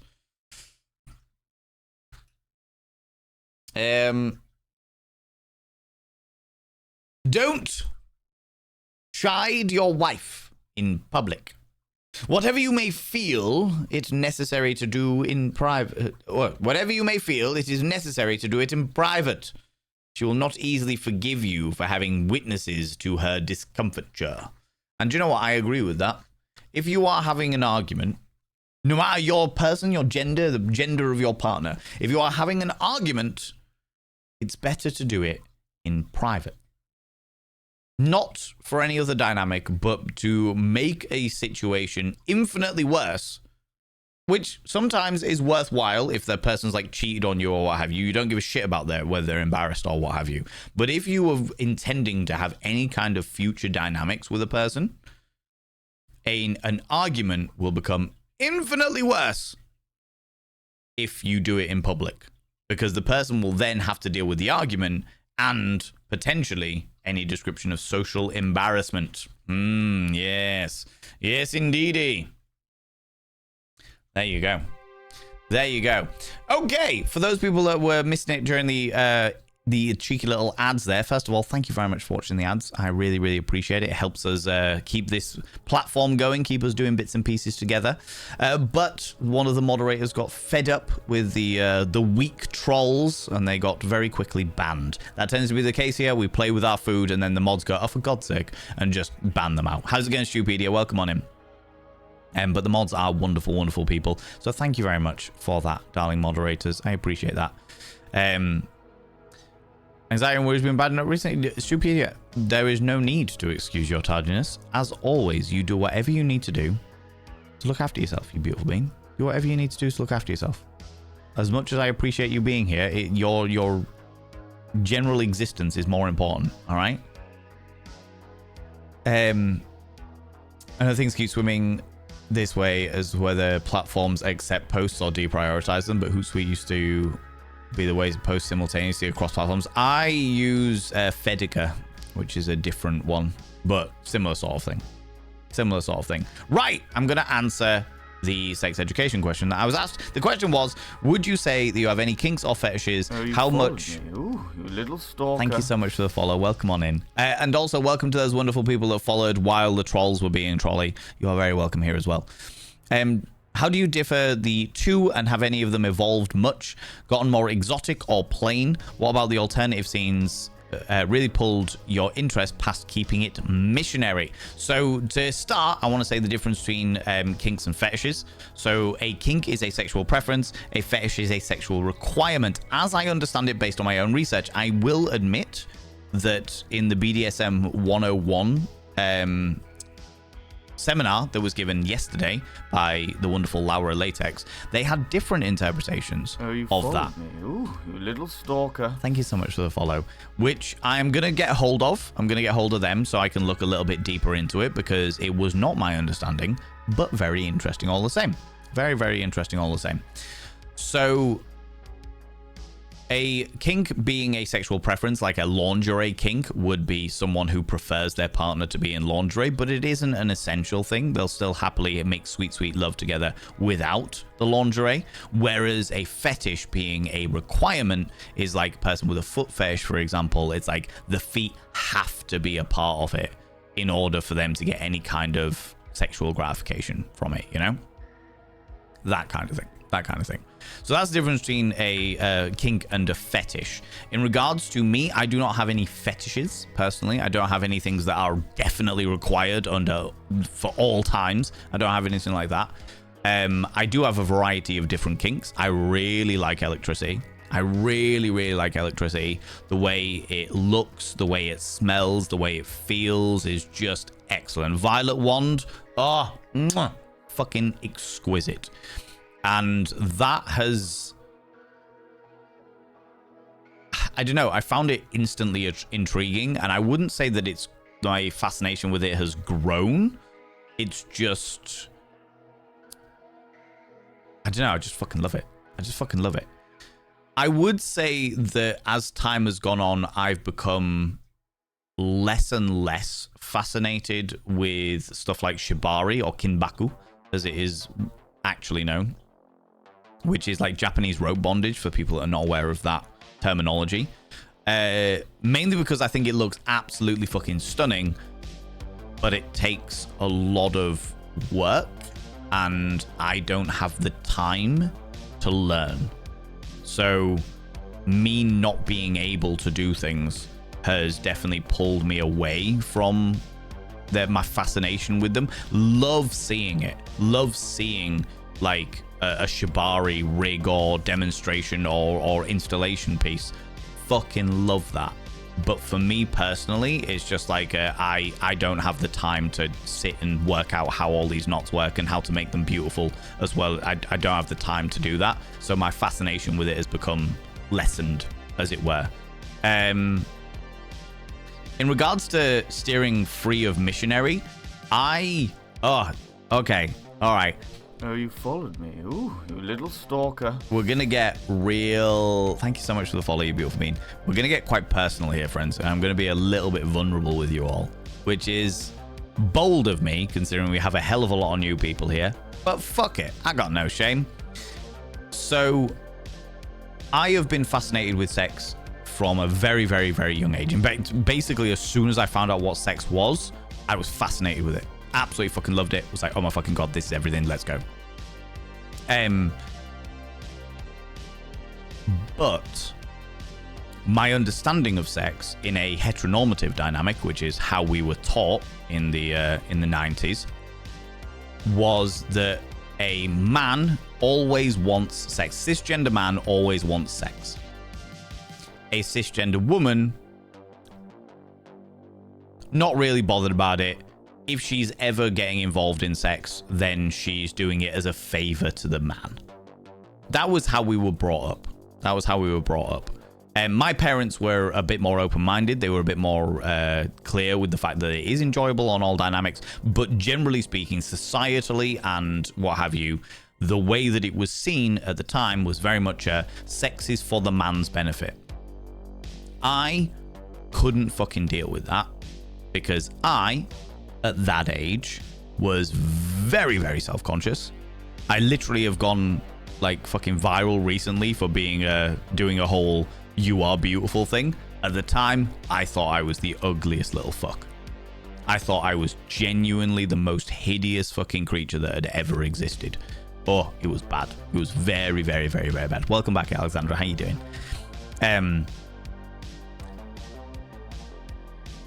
So my fascination with sex was fueled and kind of born from the dynamic of I'm not good at many things.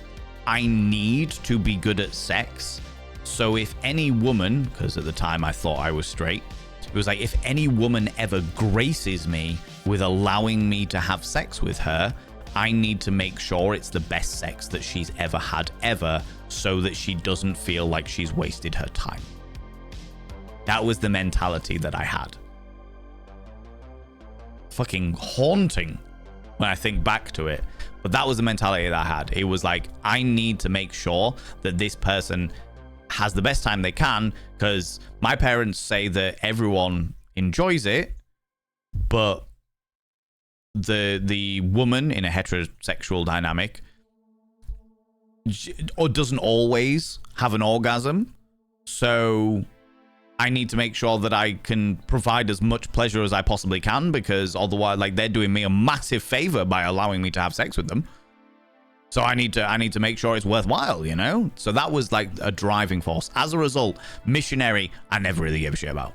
Like, as far as I was concerned, I just wanted everything. I wanted every position, every dynamic, every different situation, every feeling, every sensation, everything there was to do with sex from the fucking age of, I don't know, 11, 10.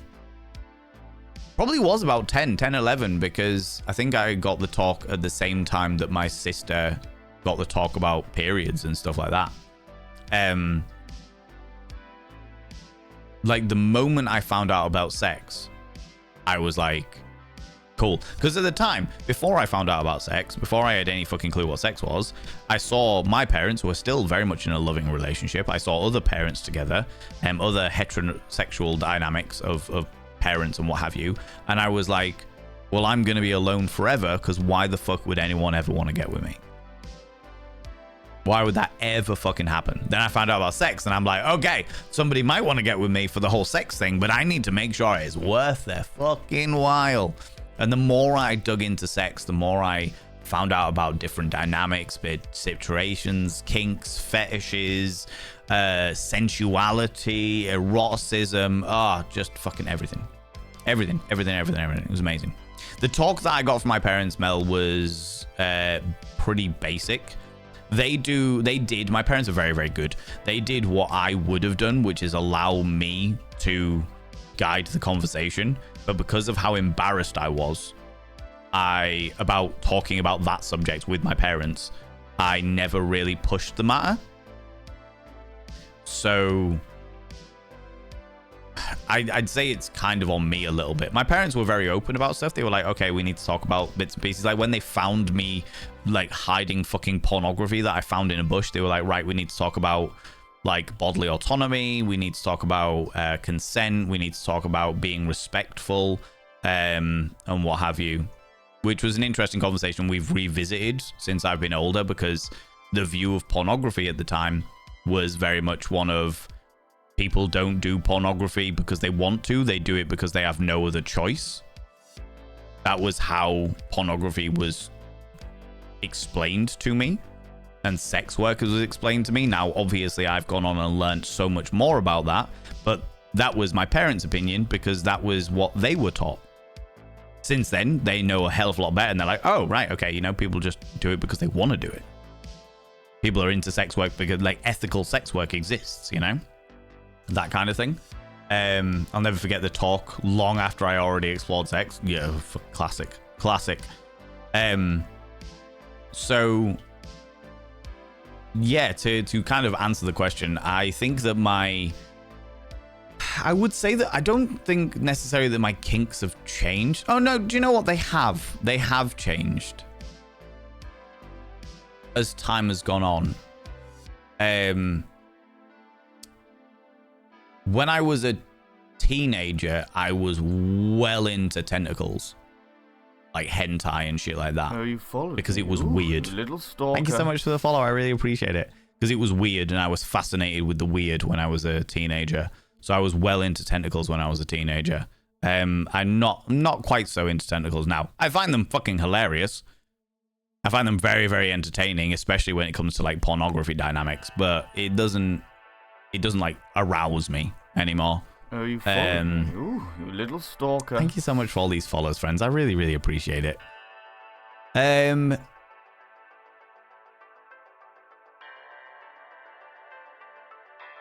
I think my fascination with atmosphere and sensuality, I still am very much into the BDSM world, but I wouldn't say, Like, I would say that my fascination with the BDSM world has diminished a little.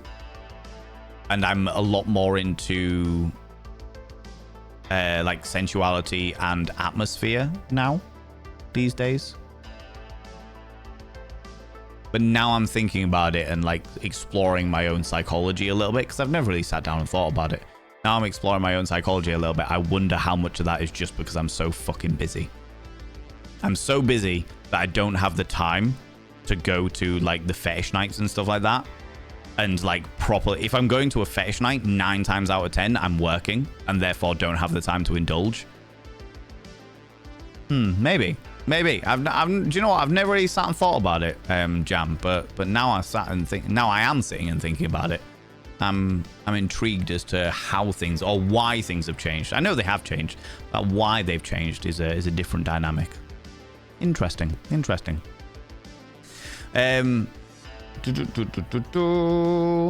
Neon Fen, how's it going? This is a new level of you, Valen, from seeing you at Rogue Market. How you doing? How's it going, Neon Fen? How's it going?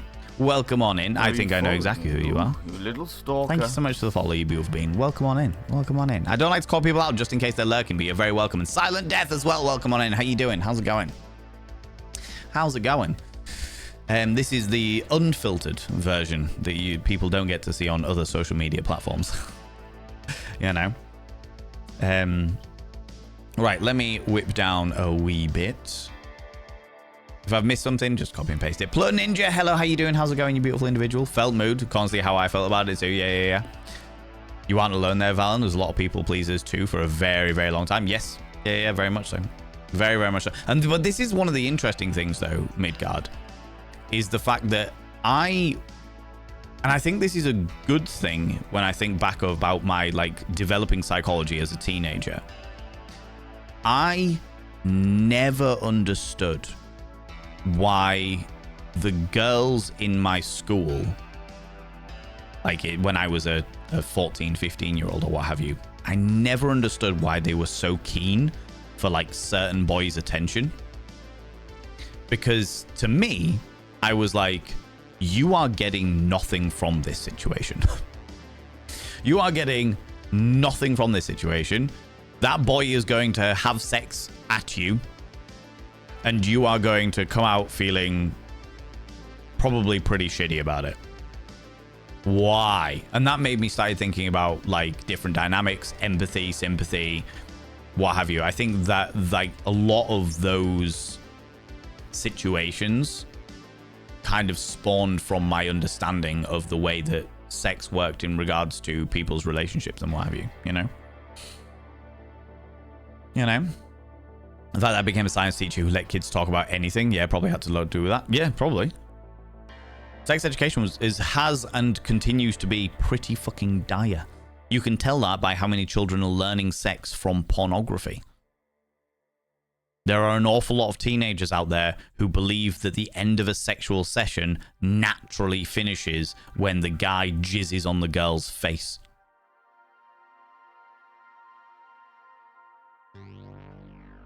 Boils my piss, boils my piss. You know?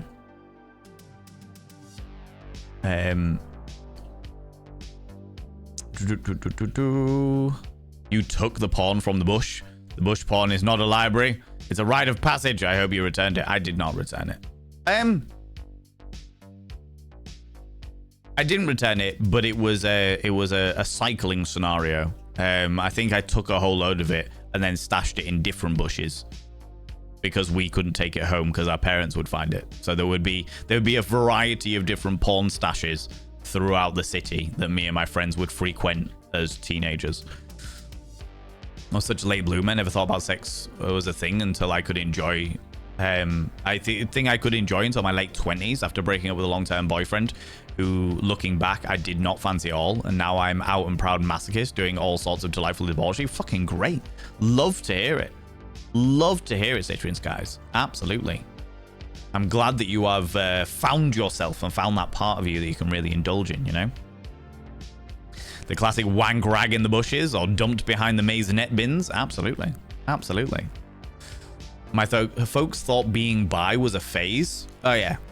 Most folks do.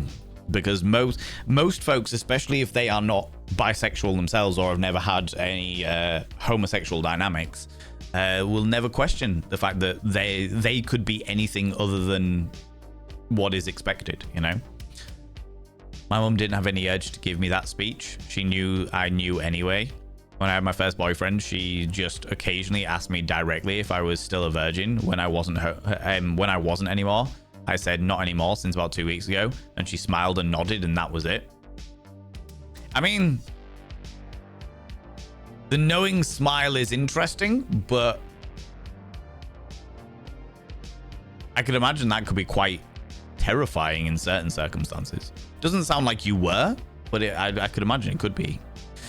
May I ask you a personal question about your kinks and fetishes? You may indeed, Stupedia, with the full understanding that if it's something I don't feel comfortable talking about, not that there's ever been a situation that I felt uncomfortable talking about, but I reserve the right that if it is something I don't feel uncomfortable talking about, I just won't talk about it, you know? But you are welcome to ask. Absolutely. Absolutely. I was caught with my best friend doing the naughty, and she was like having the talk, and she was like, okay. It was with a grandma, so not much back when I was like 12ish. Yeah, you don't really get any of that kind of stuff. Certain generations believe that people should just know something, like they fucking photosynthesize the knowledge about sex. It's like, oh well, you know, it's instinct. No, it's not. No, it fucking isn't. I say I'm one of those women that doesn't have a big need for sex, for sex with someone unless I am emotionally invested in someone. Pixel Jules, that is like a certainly on the demisexual spectrum, which is the emotional involvement with somebody or the emotional attachment you have to somebody is what spurs on the sexual desire with somebody, you know? And again, nothing wrong with that at all. Nothing wrong with that at all. Sensuality comes with age and experience. After BDSM lifestyle, looking at doing back to basics is hot as fuck. In certain circumstances, yeah. I would say, do you know what, Jam? Going back to your previous question about bits and pieces, I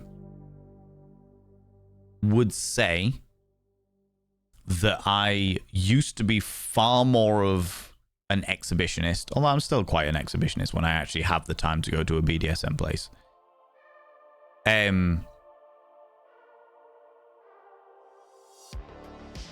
But I think I've become, as time has gone on, I've become more of a pleasure dom than anything else. I think I've sank further away from some other forms of doming, though I still enjoy doing it when I have the opportunity to do it, when I have the opportunity and time to do it, like impact play and electricity and all that jazz. But I would say that I've definitely sank more into pleasure domination than anything else. For sure. For sure. Fun, thanks. How are you? Found you today on TikTok and felt the urge to follow you instantly. Silent Death, I'm very grateful for that. Thank you so much. Thank you so much. I appreciate it. Izzy, hello. How's it going? New here and absolutely delighted by your energy and sensuality. Thank you very much. I appreciate it. We try and be very open and honest here, but within people's personal boundaries. If people don't want to talk about things, that's perfectly okay. You know what I mean? Demisexuality is valid? Absolutely. Absolutely, for sure. So happy I was noticed, and of course, you should know me. I take lots of photos. I know. You put them, you tag me in them, or when you put the videos on of the rogue market comparing that I do on TikTok. I recall. I was into the goth outcast, dude. It was unreciprocated. Classic. I would like to say I was the goth outcast, dude, but I was too flamboyant for that.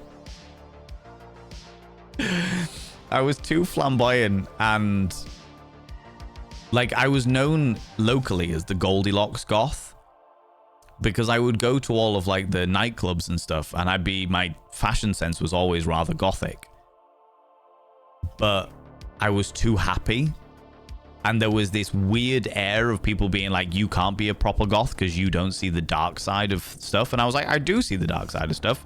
I just enjoy laughing. I just enjoy having a good time. Like I can't, as much as I love the dark aesthetic and like creeping horror and all of that jazz. I just enjoy having a good time. I'm a hedonist at heart, you know?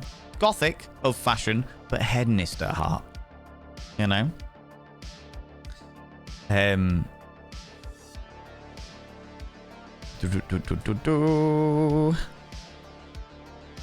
with that person, I can't get enough. There you go. There you go. That's where it comes in. Wild Banana is on fire. How you doing? How's it going? Or Wild Banana on fire. How you doing? Welcome on in. Learned a lot from Sue and Very Graham Norton. Eurotrash. Fucking Eurotrash. I learned a fair amount from Eurotrash. But I will say the vast majority of stuff that I learned from Eurotrash, I very quickly got disproven. Like, as I learned more about actual sex and stuff, you know? Valen, bush porn distributor. I was when I was a teenager, yeah, for sure. And then, you know, the internet came around and it wasn't required anymore. I remember in my 20s how many guys were absolutely oblivious to the fact that once they've owed, that wasn't it. Women can owe even when your dick has become floppy. I'm now 46. Oh, yeah. Oh, yeah. Absolutely. Absolutely. There have been several previous partners of mine that have always been very surprised that I am willing to do oral after I have sprayed the baby gravy, as it were. They're like, "Oh, are you sure?" I'm like, "Yes, absolutely. First of all, that's my genetic matter. Second of all, you are the most sensitive after we've done this." Absolutely. Absolutely. There is a tiny little fucking fly in it. It's annoying the shit out of me. Ugh. Anyway.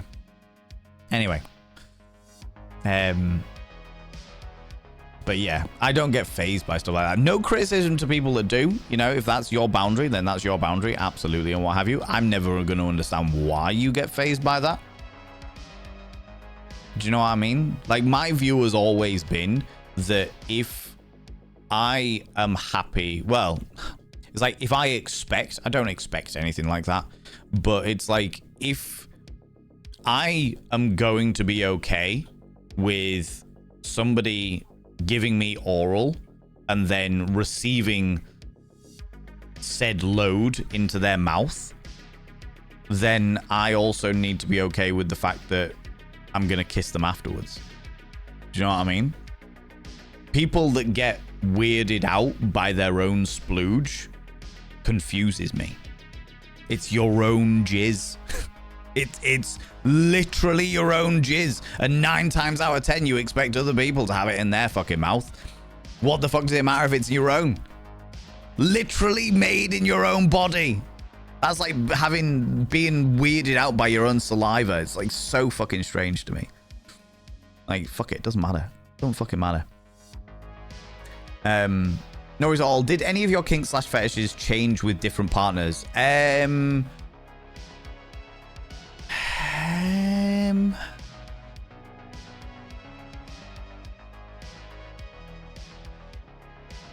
Yes, in a way, Stupedia. Like, I think this is probably the beginning of the signals that I was a bit more of a pleasure dom than anything else, is the fact that if one of my partners enjoyed something, then I was into it. Like, if I got with somebody who I fucking was absolutely besotted with, and they were well into shibari, there is a good chance that I would go out of my way to learn just so that I could indulge that kink of theirs, if that makes sense. Being adaptable is never a bad thing by any stretch of the imagination. I'll also say that my personal preferences of like what I like aesthetically have changed partner to partner as well. Certain things that I was never into until I got with a partner with that aspect of their body or what have you. And then I was like, fucking hell, now I'm really into it. Like a classic example, when I was in my teenage years, I was not into massive tits. I wasn't into massive tits by any stretch of the imagination. I liked small, perky boobies because I was a teenager. And then I got with a partner who had rather large chesticles, and I was like, my God, your mammary mountains are everything. And now I have a deep appreciation for all boobies. You know? Having your tastes change with partners and with experiences with those partners, I would say is a quite natural thing to do. Unless you are one of those tosspot control freaks who refuses to give a shit about anybody's personal preferences apart from your own. Which some people are. I say tosspot control freaks, but there are people out there who do like to just be used by people, and there are people out there who only want to give a shit about their stuff. And again, as I always say, no kink shaming, so long as it's all between consenting adults. So long as the person who just wants to focus on their own pleasure at all times is with somebody who only wants to be used for other people's pleasure at all times, I have no criticism there. Not my cup of tea personally, but if that's what they want to do as consenting adults, let them do it. Let them do it. You know?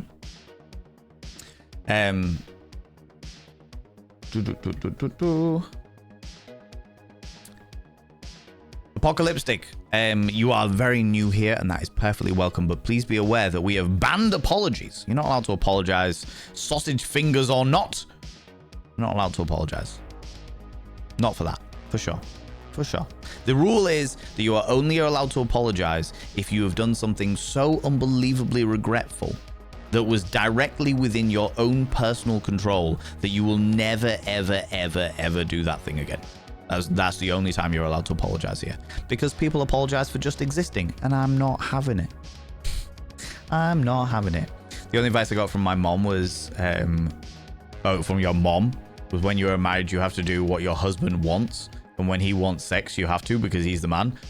That sounds horrible. Oh, you followed me. Ooh, you little stalker. Thank you so much for the follow, you beautiful being. I do not like to call people out for... just in case you're lurking, you know? But you are very, very welcome here. You're very welcome, friend. I really, really appreciate it. I was raised by my nana who took me to one side as a teen, handed me a mirror, ran me a bath, and told me to go and have a look and explore of my own body. I was given an hour or so. And she made sure that my brothers were sent outside so I wasn't disturbed. That helped me immensely in regards to knowing my body. Good.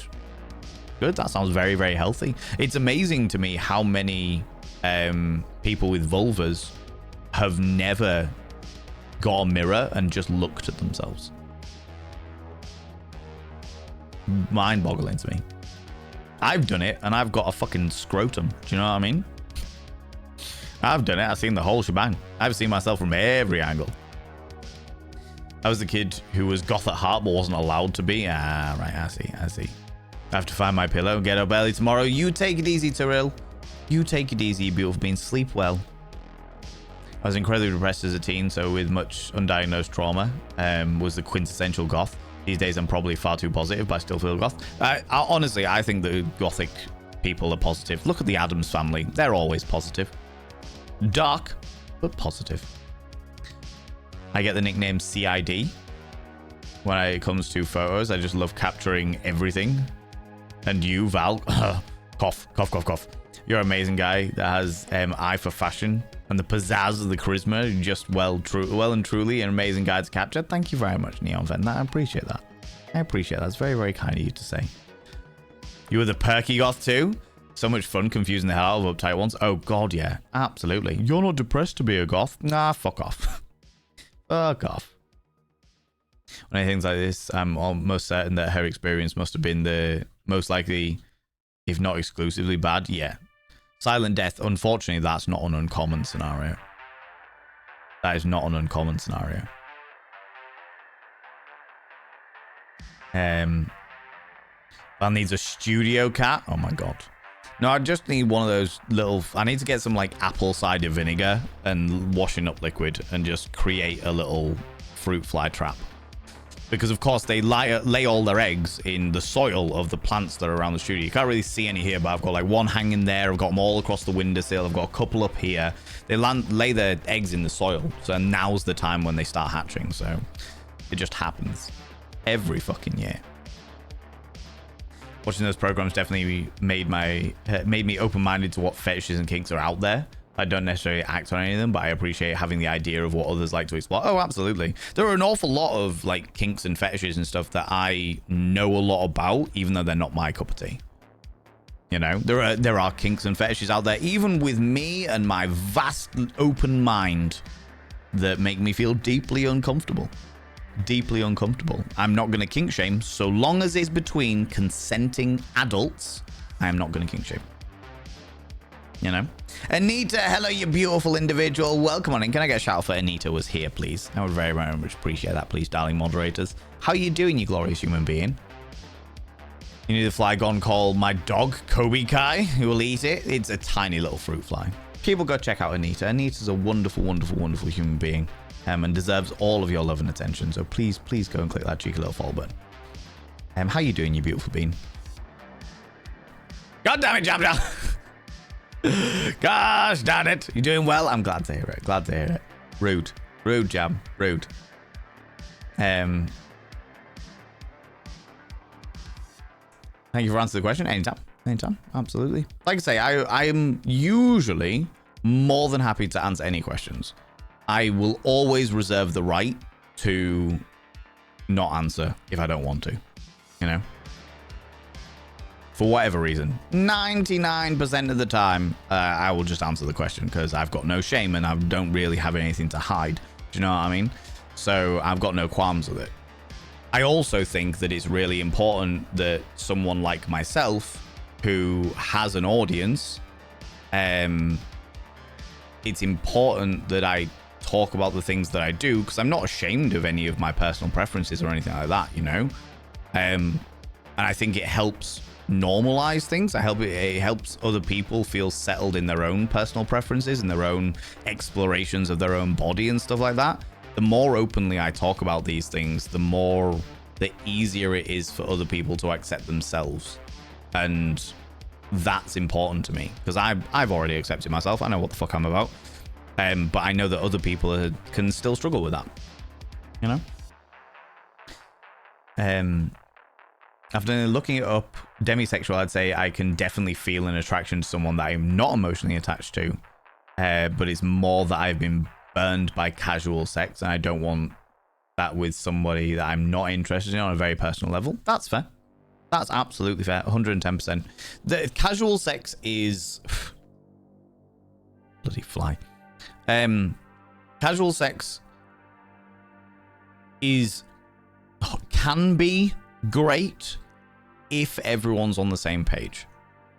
The problem with casual sex that you often find, which is like kind of like the difference between like casual sex and ethical non-monogamy, with casual partners, is the fact that an awful lot of people, when they talk about casual sex and stuff, they don't care. They either don't care about the emotions of the other person, or they are deeply afraid of complicating what they've got, so they're not open and honest about it. They don't talk openly and honest about it and their communication levels and what have you, and what each other means to each other.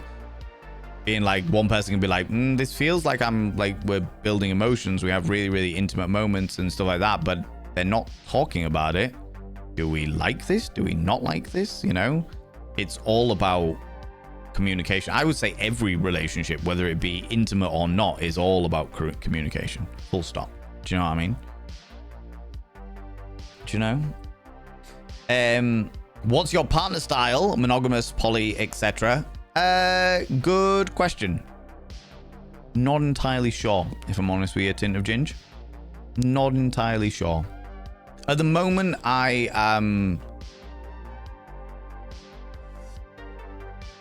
am not able to feel deep emotions.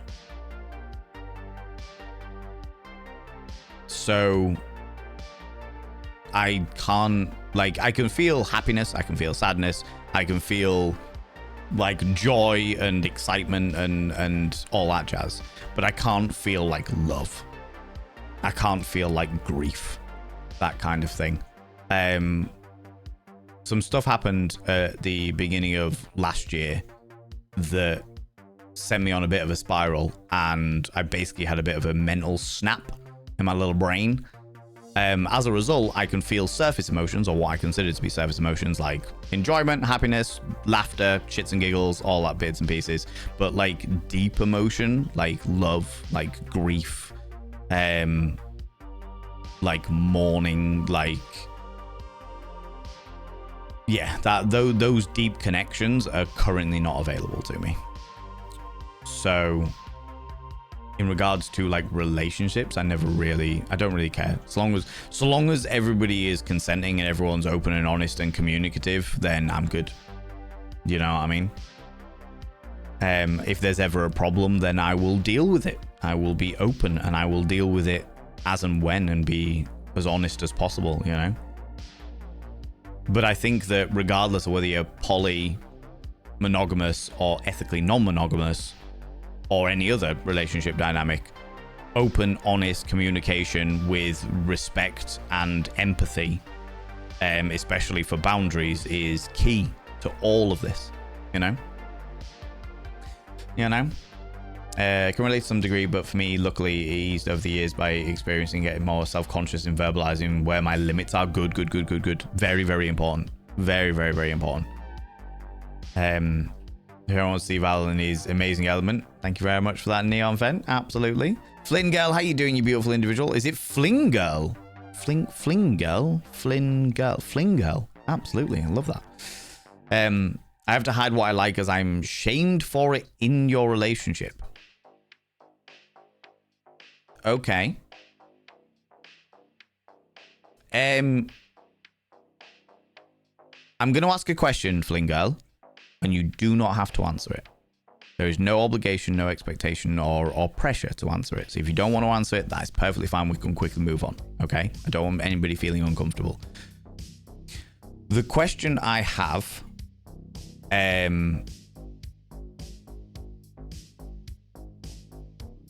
Oh, give me 2 seconds. Oh,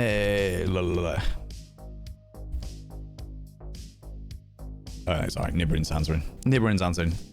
How you doing, Semba? How's it going, you beautiful bean? The question I have is, when you say you are shamed for it in your relationship, is it something that you have tried to talk about with your partner and they have shamed you for it?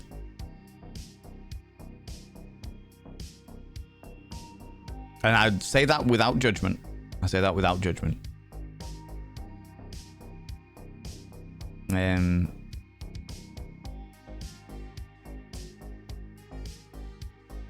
Absolutely. How you doing, Semba? Hello, beautiful being. Never been ashamed of what you like. Be expressive and be yourself, and respect yourself and enjoy what you like. If no one likes it, then stuff them in a potato sack and leave them in a corner in a potato sack. All right, okay. Stuff in a potato sack. Good lord. All right. Just remember, friends, please remember that let's not just jump on people's relationship dynamics and stuff like that, you know? Let's not do that. It can be quite intimidating for people to like open up about something and then have everybody be like, that isn't a relationship, you should be able to express yourself, etc. You are right, I completely agree with you, but just remember that all of our natural reactions are to defend the people that we love, regardless of whether they're toxic or not. That's our natural reaction, is to immediately defend the people we love. If other people then come at it being like, trying to defend the person, being like, we want to defend you because that's a toxic scenario, it's natural for that person to then put up all of their boundaries and barriers and stuff like that. And that's kind of not what we're wanting to do. I fully understand where you're coming from, and I agree with you, but let's just remember that. You know, they're very closed off to anything non-standard, and you're more open to new things. Okay. More tricky than just getting out. Oh, absolutely. I can understand that. What you might find in that scenario is, first of all, you should never be ashamed of. I completely agree that you should never be ashamed of your own personal preferences and what have you. They are the things that you like. They are the things that you're dynamic. And an awful lot of the time when people are adverse to anything non-standard, as you say, it is because they are afraid of not being good at it. They are intimidated by it. They are like, they don't understand it, so they react badly to it or something like that. That tends to be the way. A lot of fear from these things, a lot of people shutting things down comes from fear most of the time, and in all aspects of life. The question that you kind of have to ask yourself in that situation is how important is it to you?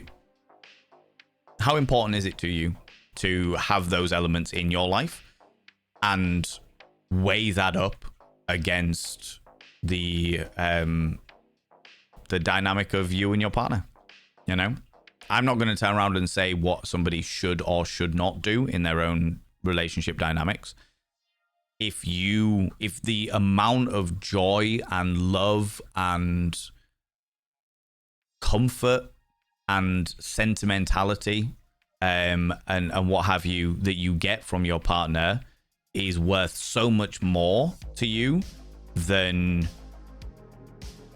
the sexual preferences element, fair enough. You know, that is a sacrifice that you are choosing to make. You may find that as time goes on, you're not able to itch that scratch, and the scratch gets bigger and bigger and bigger and causes more problems in the long run. Just be aware of that. Just be aware of that, you know? Is it Iwoodicus? Welcome on in. How you doing? How's it going? New here. Just wanted to say, do the decent thing and say hello. I appreciate that. I very, very much appreciate that. That's very kind of you. You didn't have to come out of lurk. We never are against lurkers here by any stretch of the imagination, but you are always welcome, and I appreciate you coming and saying hi. You know? Yeah, all these beautiful people. Look at this. Joining the cuddle pile. Yeah, fucking hell, we haven't done a cuddle pile in a long time. Thanks for sharing something so personal, Val, and thank you for having made a space where it feels safe to open up like this. I'm grateful to have found such an amazing person. It feels so grounding, like you have made such a great community. Pixel Jules, thank you so much for saying that. The community I am the figurehead of the community. That is all I am. This place is safe and secure, and it's protected. It's hard to call any space safe, because you can never guarantee it, but we try to make a protected space for people, but that is entirely down to the community members being so unbelievably loving and supporting and understanding.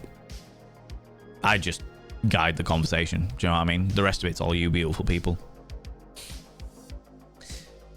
The only thing that Val didn't say that I would reflect on is, are there any other parts of yourself that you feel you have to hide in this relationship, or is it just sexual preferences? Very good point. Very, very good point. And that is, again, please don't feel like you have to answer that question by any stretch of imagination. Just something to think about. Just something to think about. That's all it is. I'm not here to fucking ruin people's relationships. I'm just here to help people explore themselves and their own preferences and what have you. You know, that kind of thing. Raven Lunatic, welcome on in. How you doing, you beautiful individual? Made it, you glorious being. I'm very glad you're here. How you doing? How's it going? Welcome on in. Welcome on in. Didn't know we could cuddle? Absolutely. How's it going, Mavis Moonlight? Hello, you cheeky devil. I got your email, your DM. I haven't responded yet. I'm a very busy individual, but I did get it. It wasn't lost into the ether. Vaz the figurehead. Monty is really in charge. Don't you start. Eris Ptolemy, you asked me a schmex question as we're talking about sex and relationships today. I can't remember if I've asked this before. I'll answer it over here because thankfully thingies.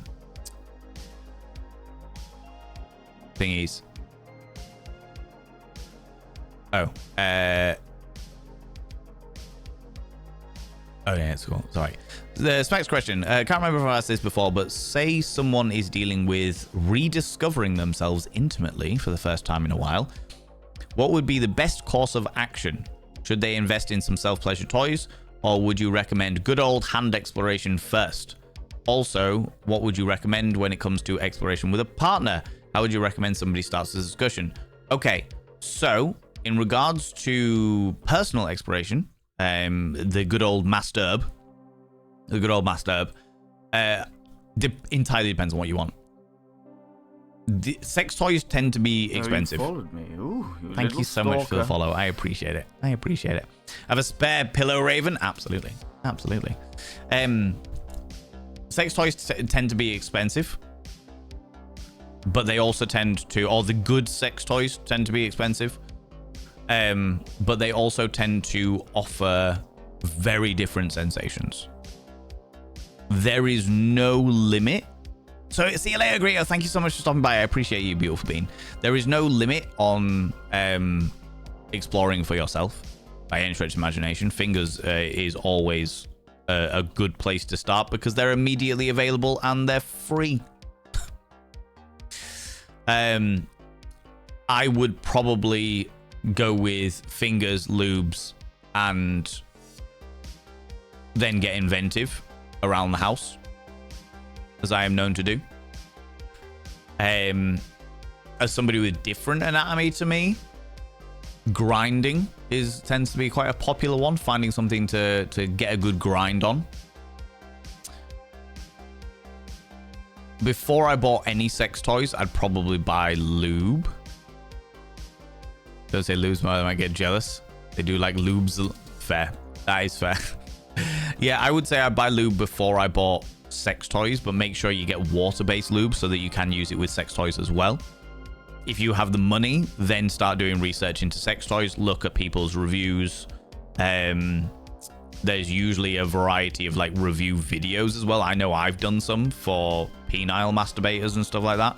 So there's usually some kind of like video review that you can get. God damn it, that flies.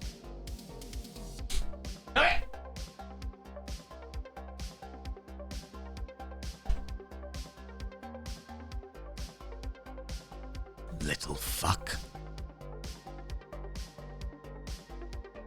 I killed it. I left it alive. It had every opportunity to fuck off and leave me alone. It did not. So it gets squished. Yeah, so I'd always start with hands because they're free and easily accessible. I would then start with then the first thing I'd buy is lube. Damn, I did not miss a target at all. I smashed it into the floor and then squished it. Then I'd purchase lube, water-based lube before anything else, because water-based lube can create a different sensation. Oh, you followed me. Ooh, you little stalker. Thank you so much for the follow, you beautiful being. I really appreciate it. Water-based lube can create a different sensation as opposed to just fingers and what have you in your natural lubricants.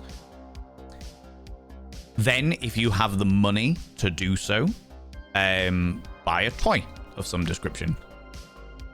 Self-exploration is always good and always advisable and always something that I think that every single human being that is interested in sex should do. And I say interested in sex because asexual people exist, and that is okay. You know what I mean? People that are not interested in sex, perfectly all right. That being said, asexual people can also enjoy masturbation without the sexual desire dynamic. Just enjoy the sensation of it. That is also perfectly fine. Anyway, back to the question. In regards to starting the conversation with a partner,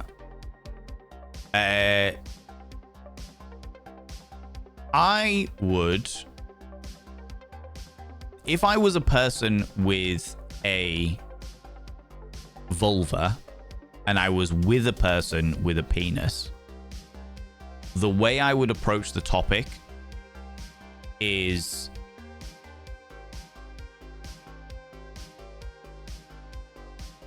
sit down with them, all comfy, all cozy, and then say, I have a question. How do you feel about us bringing a vibrator into our sweet, sweet lovemakings? Because I would love to orgasm with you inside me. And I say that specifically because I know a lot of people with vulvas often cannot have orgasms while somebody is inside them, or they can't have orgasms from penetration alone. They need clitoral stimulation. And that is how I would approach the topic. Start with that dynamic of vibrator, where it's like, I would like to bring a vibrator into it because of X, Y, or Z. Here is a dynamic where it benefits us both, that we could both really enjoy it. That kind of scenario. That's how I would broach the topic. If I expected that my partner might be a little apprehensive, you know? I think one of the problems, especially when it comes to heteronormative lovemaking, as it were, is the fact that, generally speaking, and this is a vast generality, but it does tend to crop up more often than it ever fucking should, is the fact that people with penises, very specifically cisgender men, are made to feel insecure about sex toys. And what I mean by that is there is a weird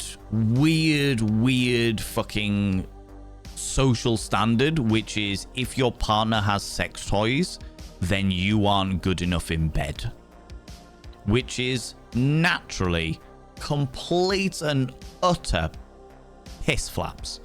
It is so full of shit. So unbelievably full of shit.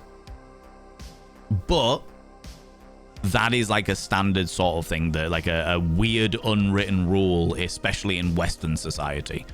If your partner needs sex toys, then you're shit in bed. No, not by any stretch of the imagination. If your partner would like to bring sex toys into your lovemaking scenarios, it frequently means that they enjoy sharing that moment with you so much that they would like to share it together more. They would like to indulge in that pleasure even more, you know?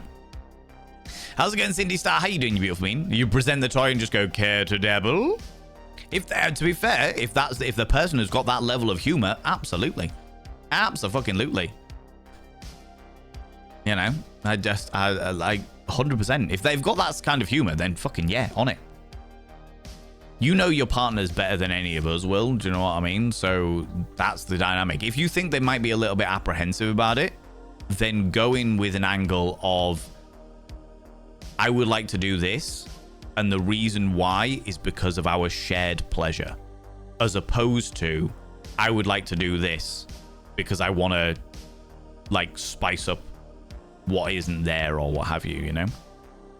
Having that mindset of like bringing in sex toys into a relationship for shared pleasure is always an angle that will do better than, let's just make it a bit spicier, you know? Especially if you've got a partner that might feel a little bit insecure about certain things, you know? Because that's what it's all about. That's what it's all about. It's all about shared pleasure and indulging together, right? Sneaking in here while you're at work, Raven Lunatic. Tisk, tisk, tisk. Thank you very much. I appreciate it. Might not be much of a physical type person, but definitely deep in the sensual ways, though. Cuddles, always good. Yeah, fair. Absolutely fair. Nothing wrong with a good cuddle. I know a couple of friends that have got cuddle buddies, where they literally just have like a friend that they go and they snuggle with. You know? Hiddle in the pile cuddle? Exactly. Time to go try and get some sleep. No worries, Grio. Thank you so much for stopping by. I appreciate you. Sleep well, wonderful dreams. Absolutely. Tell Baz I'm talking about lubes. Do it. Bazza knows I'm probably talking about. When do I not talk about lubes? Bazza's well on board it, right? Little white speck flying across the screen. Yeah, that was the fly. Dead now though. Idiot fly. I gave it every opportunity to fly away. It did not. Its choices were made. It chose unwisely. Exactly, Raven Lunatic. Exactly. I think I may have that struggle, the demisexual with heavy asexual tendencies. My brain's like, do I really want to? Or can I just watch an episode of The Tudors for the 10th trillionth time? Who knows? Do you enjoy the experience of sex?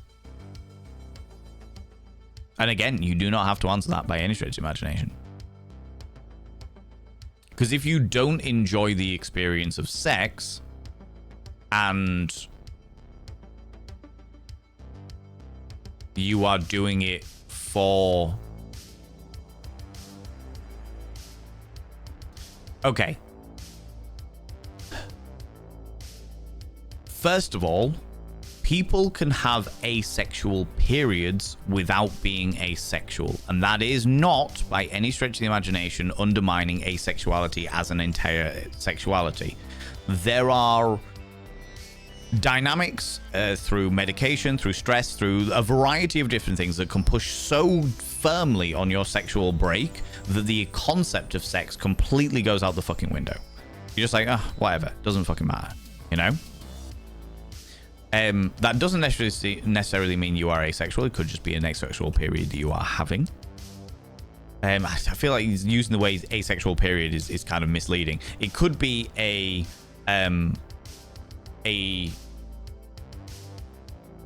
low, for lack of a better term, a low libido period that you're having, you know?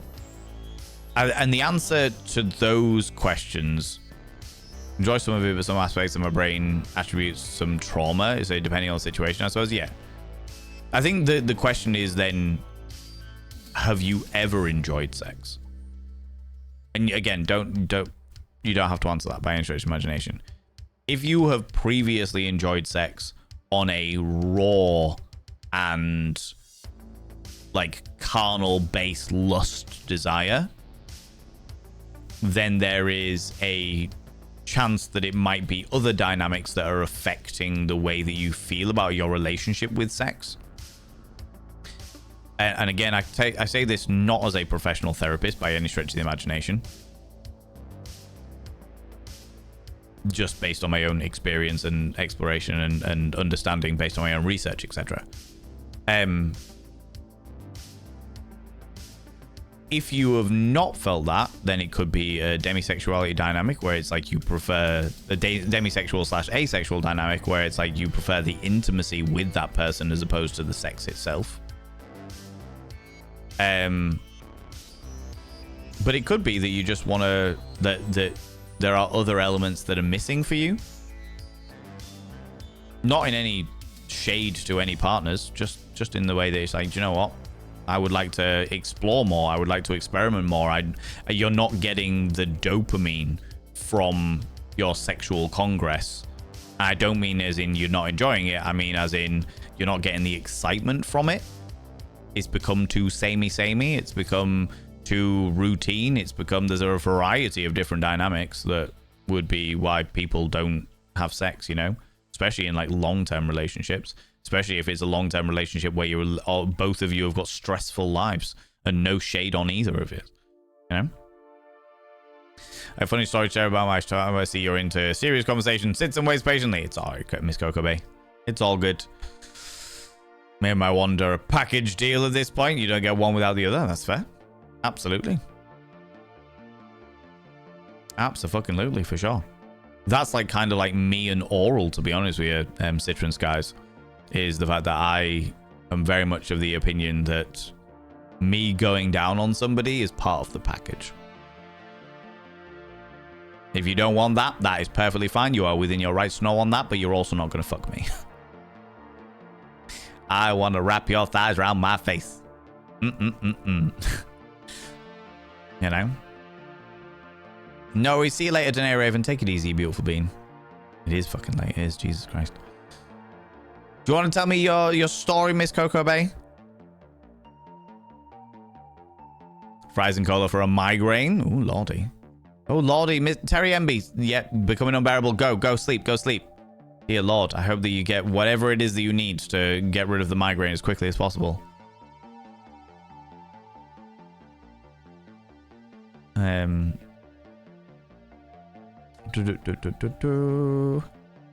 Just remember that there's aspects of my brain and attributes. Yeah. Absolutely. Which is understandable. Like, trauma would be like that. Trauma would be like that for every aspect of life, not just sexual. It just tends to... Sex stimulates more of a raw emotion on many levels. And that can be very triggering. Because the chemicals that flow through your system make things more triggering as a response, you know?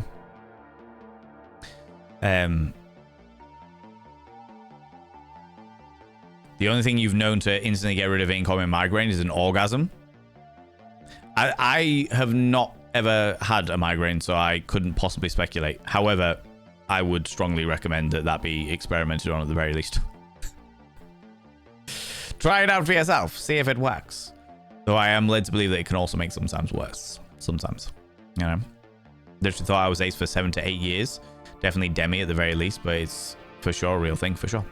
I had a very, very, very good friend of mine who went through an entire relationship thinking that they were asexual. Completely asexual. They had no desire or what have you. They wasn't that way. That just wasn't the way they were. And then when they split up with that person, they were like, no, I can have desire. And it was entirely down to what kind of effect their ex-partner had on them. Her ex-partner had a particularly condemning effect, and they were just like, oh shit, this is fuck. That's the whole thing, you know?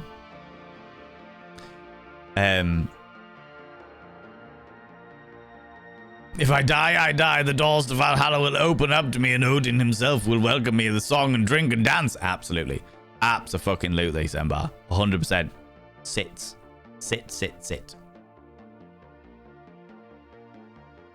People have the have to be able to separate sex from love.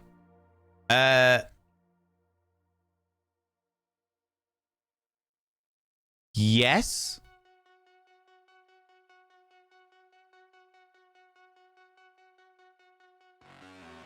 Okay. I'll say I think it's healthier for people to separate sex and love. Or have the ability to separate sex and love. However, it is okay if you are a person who chooses that the only person they have sex with is the person that they love. So long as you then don't shame them for the fact that they may have had previous partners that they didn't love. If they have like a different relationship with sex and love versus the way that you do, for example. That isn't saying that cheating is okay by any stretch of the imagination, but I am saying that those dynamics need to be respected. You know, different dynamics is okay. It's okay. Why only when you die? So the dynamic there, Sid. Oh. Yeah, why only when you die, Danae Raven? The dynamic there is that in the old Viking traditions, the two ways to get into Valhalla were death via battle or death via orgasm. If you died during coital engagement, you would equally be welcomed in Valhalla. Can you be celibate and masturbating the fuck out of oneself?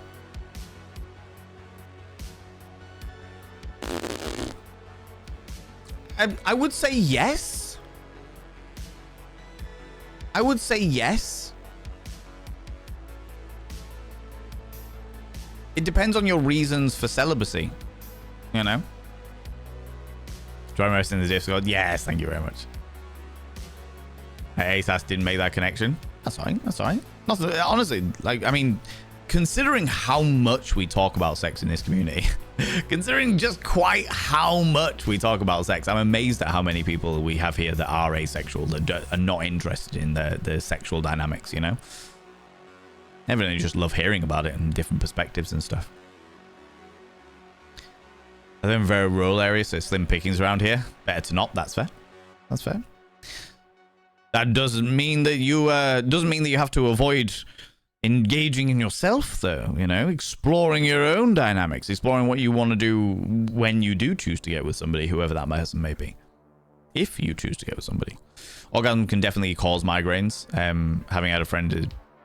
Having a friend had a bad migraine after using a toy and experienced it too. But orgasms can also help with the pain too, so it's a flip coin thing. Oof. Yeah, I can also understand if it gets to a certain point, you don't want to try it just in case, you know? Coaches don't play about the ace in sex talk. That's true. Yeah. I did forget all about that. Location. We talk about sex? When? I know, right? What are the chances? Depends on what type of pain, I suppose. I think it actually helps me easing my pain and counters after my skin surgeries. So, from what I understand, and I am not a medical professional by any stretch of the imagination, the chemicals that orgasms release have a pain killer effect. They have pain relief effects. That being said, if the cause of the migraine is something to do with blood flow, the blood flow to your brain can cause a migraine to become worse. And that is my loose understanding. Please do not take that as solid medical knowledge. Speak to a medical professional before any of that stuff. From what I understand, that is potentially the reason why sometimes migraines can be caused by orgasms, to do with blood flow and stuff. And tension as well. Depends how vigorous your orgasm is. Like sometimes the tension flowing through your body just before the orgasm is the thing that causes or could cause a migraine. Upside down fuck. How you doing? How's it going, you beautiful being? How are we doing today? Doing all right, thank you. We've had a lot of new friends in today. But it's been really good, interesting conversation for sure. Sometimes I can't sleep unless I have an orgasm. That's fair. That definitely helps with people with penises. Excuse me. It definitely helps people with penises because it's melatonin, isn't it?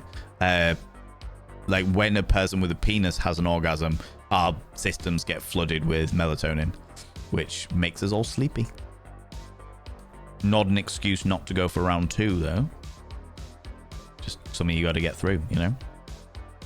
Learn more about myself. It's been amazing. I'm a much healthier person for when I do meet somebody. Yeah, perfect. Love that. It's been a short leg, but I've enjoyed my time here. I need to get some sleep. Go sleep. Thank you very much. I appreciate it. Self nurse here. How you doing, Kaza? Thank you so much for being awesome and speaking so openly. I wish I could take you to work. Maybe one day, Kaza. Don't know where you work in the world, but maybe one day. Who knows? But thank you so much for popping by, and thanks so much for coming out alert to say hello. I appreciate that. Won't start dinner late. So response, sex to me, because yay, American sex education has always been taboo. There are in a few situations where beyond my control. That's perfectly fine. Made finding what works and what doesn't very difficult. I lose interest a lot because when I say I'm into it, it seems like it's taken as okay, cool, and then ignored. So I truly do not know my feelings about what sex currently is because it's clouded with biases. Then I would recommend a lot of self-exploration.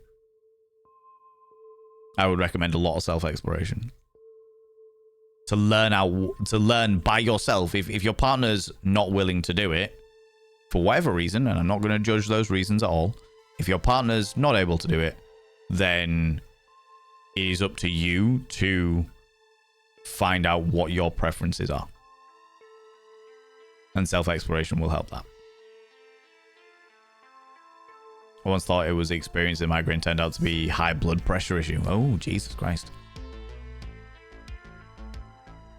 Thank you for the video on TikTok for telling me where to find the live stream. Thank you. Yeah, thank you for coming. I completely forgot that I always forget to do like cross promotion and promote myself about fucking everything. I've had a merch store for literally years and I always forget that it even exists. And it's just like, oh God, that's a whole scenario. Agreed. How you doing, Tony? Hello, you beautiful bean. Yeah, I forget that people need to be informed that there are things out there that I do outside of the usual stuff. so I was like, do you know what? I should probably do that at some stage in the video. No, do you know what? I'll just do it today. There we go. All right, cool. And it's wild as well because I was expecting maybe 1 or 2 people to come over from other platforms, but today we've had so many new people.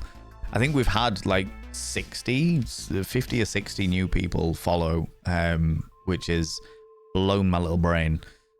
So yeah, I'm extremely grateful to all of you. Other things open chatting, yeah, we try to do it Monday nights. This is what this time every single Monday I will be on stream talking the same sort of stuff. That tends to be what we do. For sure. However, friends, it is nearly 11:30 in the UK here, and we're gonna go raid somebody. We're going to go throw some love at somebody else. For people that are not used to Twitch, what that means is I'm going to take all of our viewers into another wonderful streamer's stream so that I can introduce you to somebody new and they can get to know you. It's like a smushing of communities, and hopefully you'll find other streamers that you like that way. I definitely met a whole load of streamers through raids, and a lot of people have met me through raids. So I would like to do the same for you all today. And take you over to go see somebody new. But before we do that, could you do me a massive favor and throw some mod loves in the channel? Say a massive thank you to those wonderful moderators. You can use any kind of love heart emote. You can use any kind of mod love emote. Most kind. Silent Death, thank you very much for coming in for a brand new tier 1 as well. Let me just get some love hearts out there from my wonderful moderators.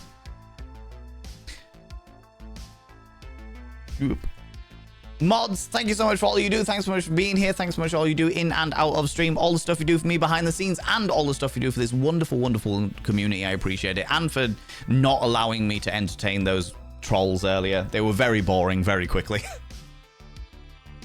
But I get stubborn about it. I'm like, no, you ain't gonna get me to ban you, you poxy little lazy shit. Silent Death, thank you very much for coming in with a cheeky brand new tier 1, taking us that one step closer to the 60-40 split for May. I have inscribed your name upon the mirror vein. By having your name upon the mirror vein, it means you get access to my personal Snapchat, not a bum Snapchat, you cheeky devil. And of course, you get access to all those sexy little emotes. But the most important thing is you'll roll over every morning, look in the mirror, and go, God, do I look rough? But goddamn, do I make rough look good? Ooh, harra, sexy. Oh yes, meow. You know. Oop. Make one of your favorite Baldur's Gate 3 streamers through a raid party. Makes a huge difference. Oh, it's so good. I love raiding. Because it just it means I can go and take you all over to go see somebody new. Do you know what I mean? Just like, let's go.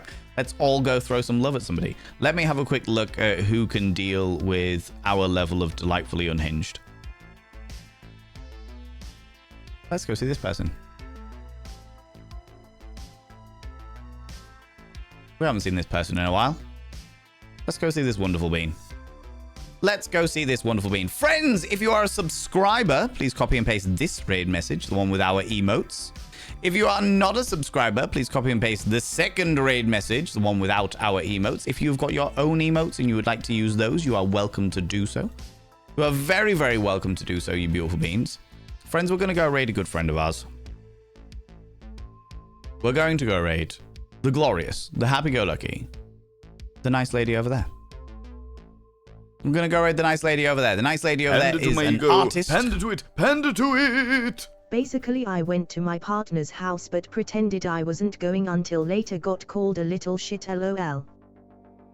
Fantastic. Surprises, Miss Coco Bay. Sometimes they are the best of times, for sure. Friends, if you are not in the raid up here, thank you very much for the 245 little pandarings. Good lord, that's a lot of them. Thank you very much. I appreciate that.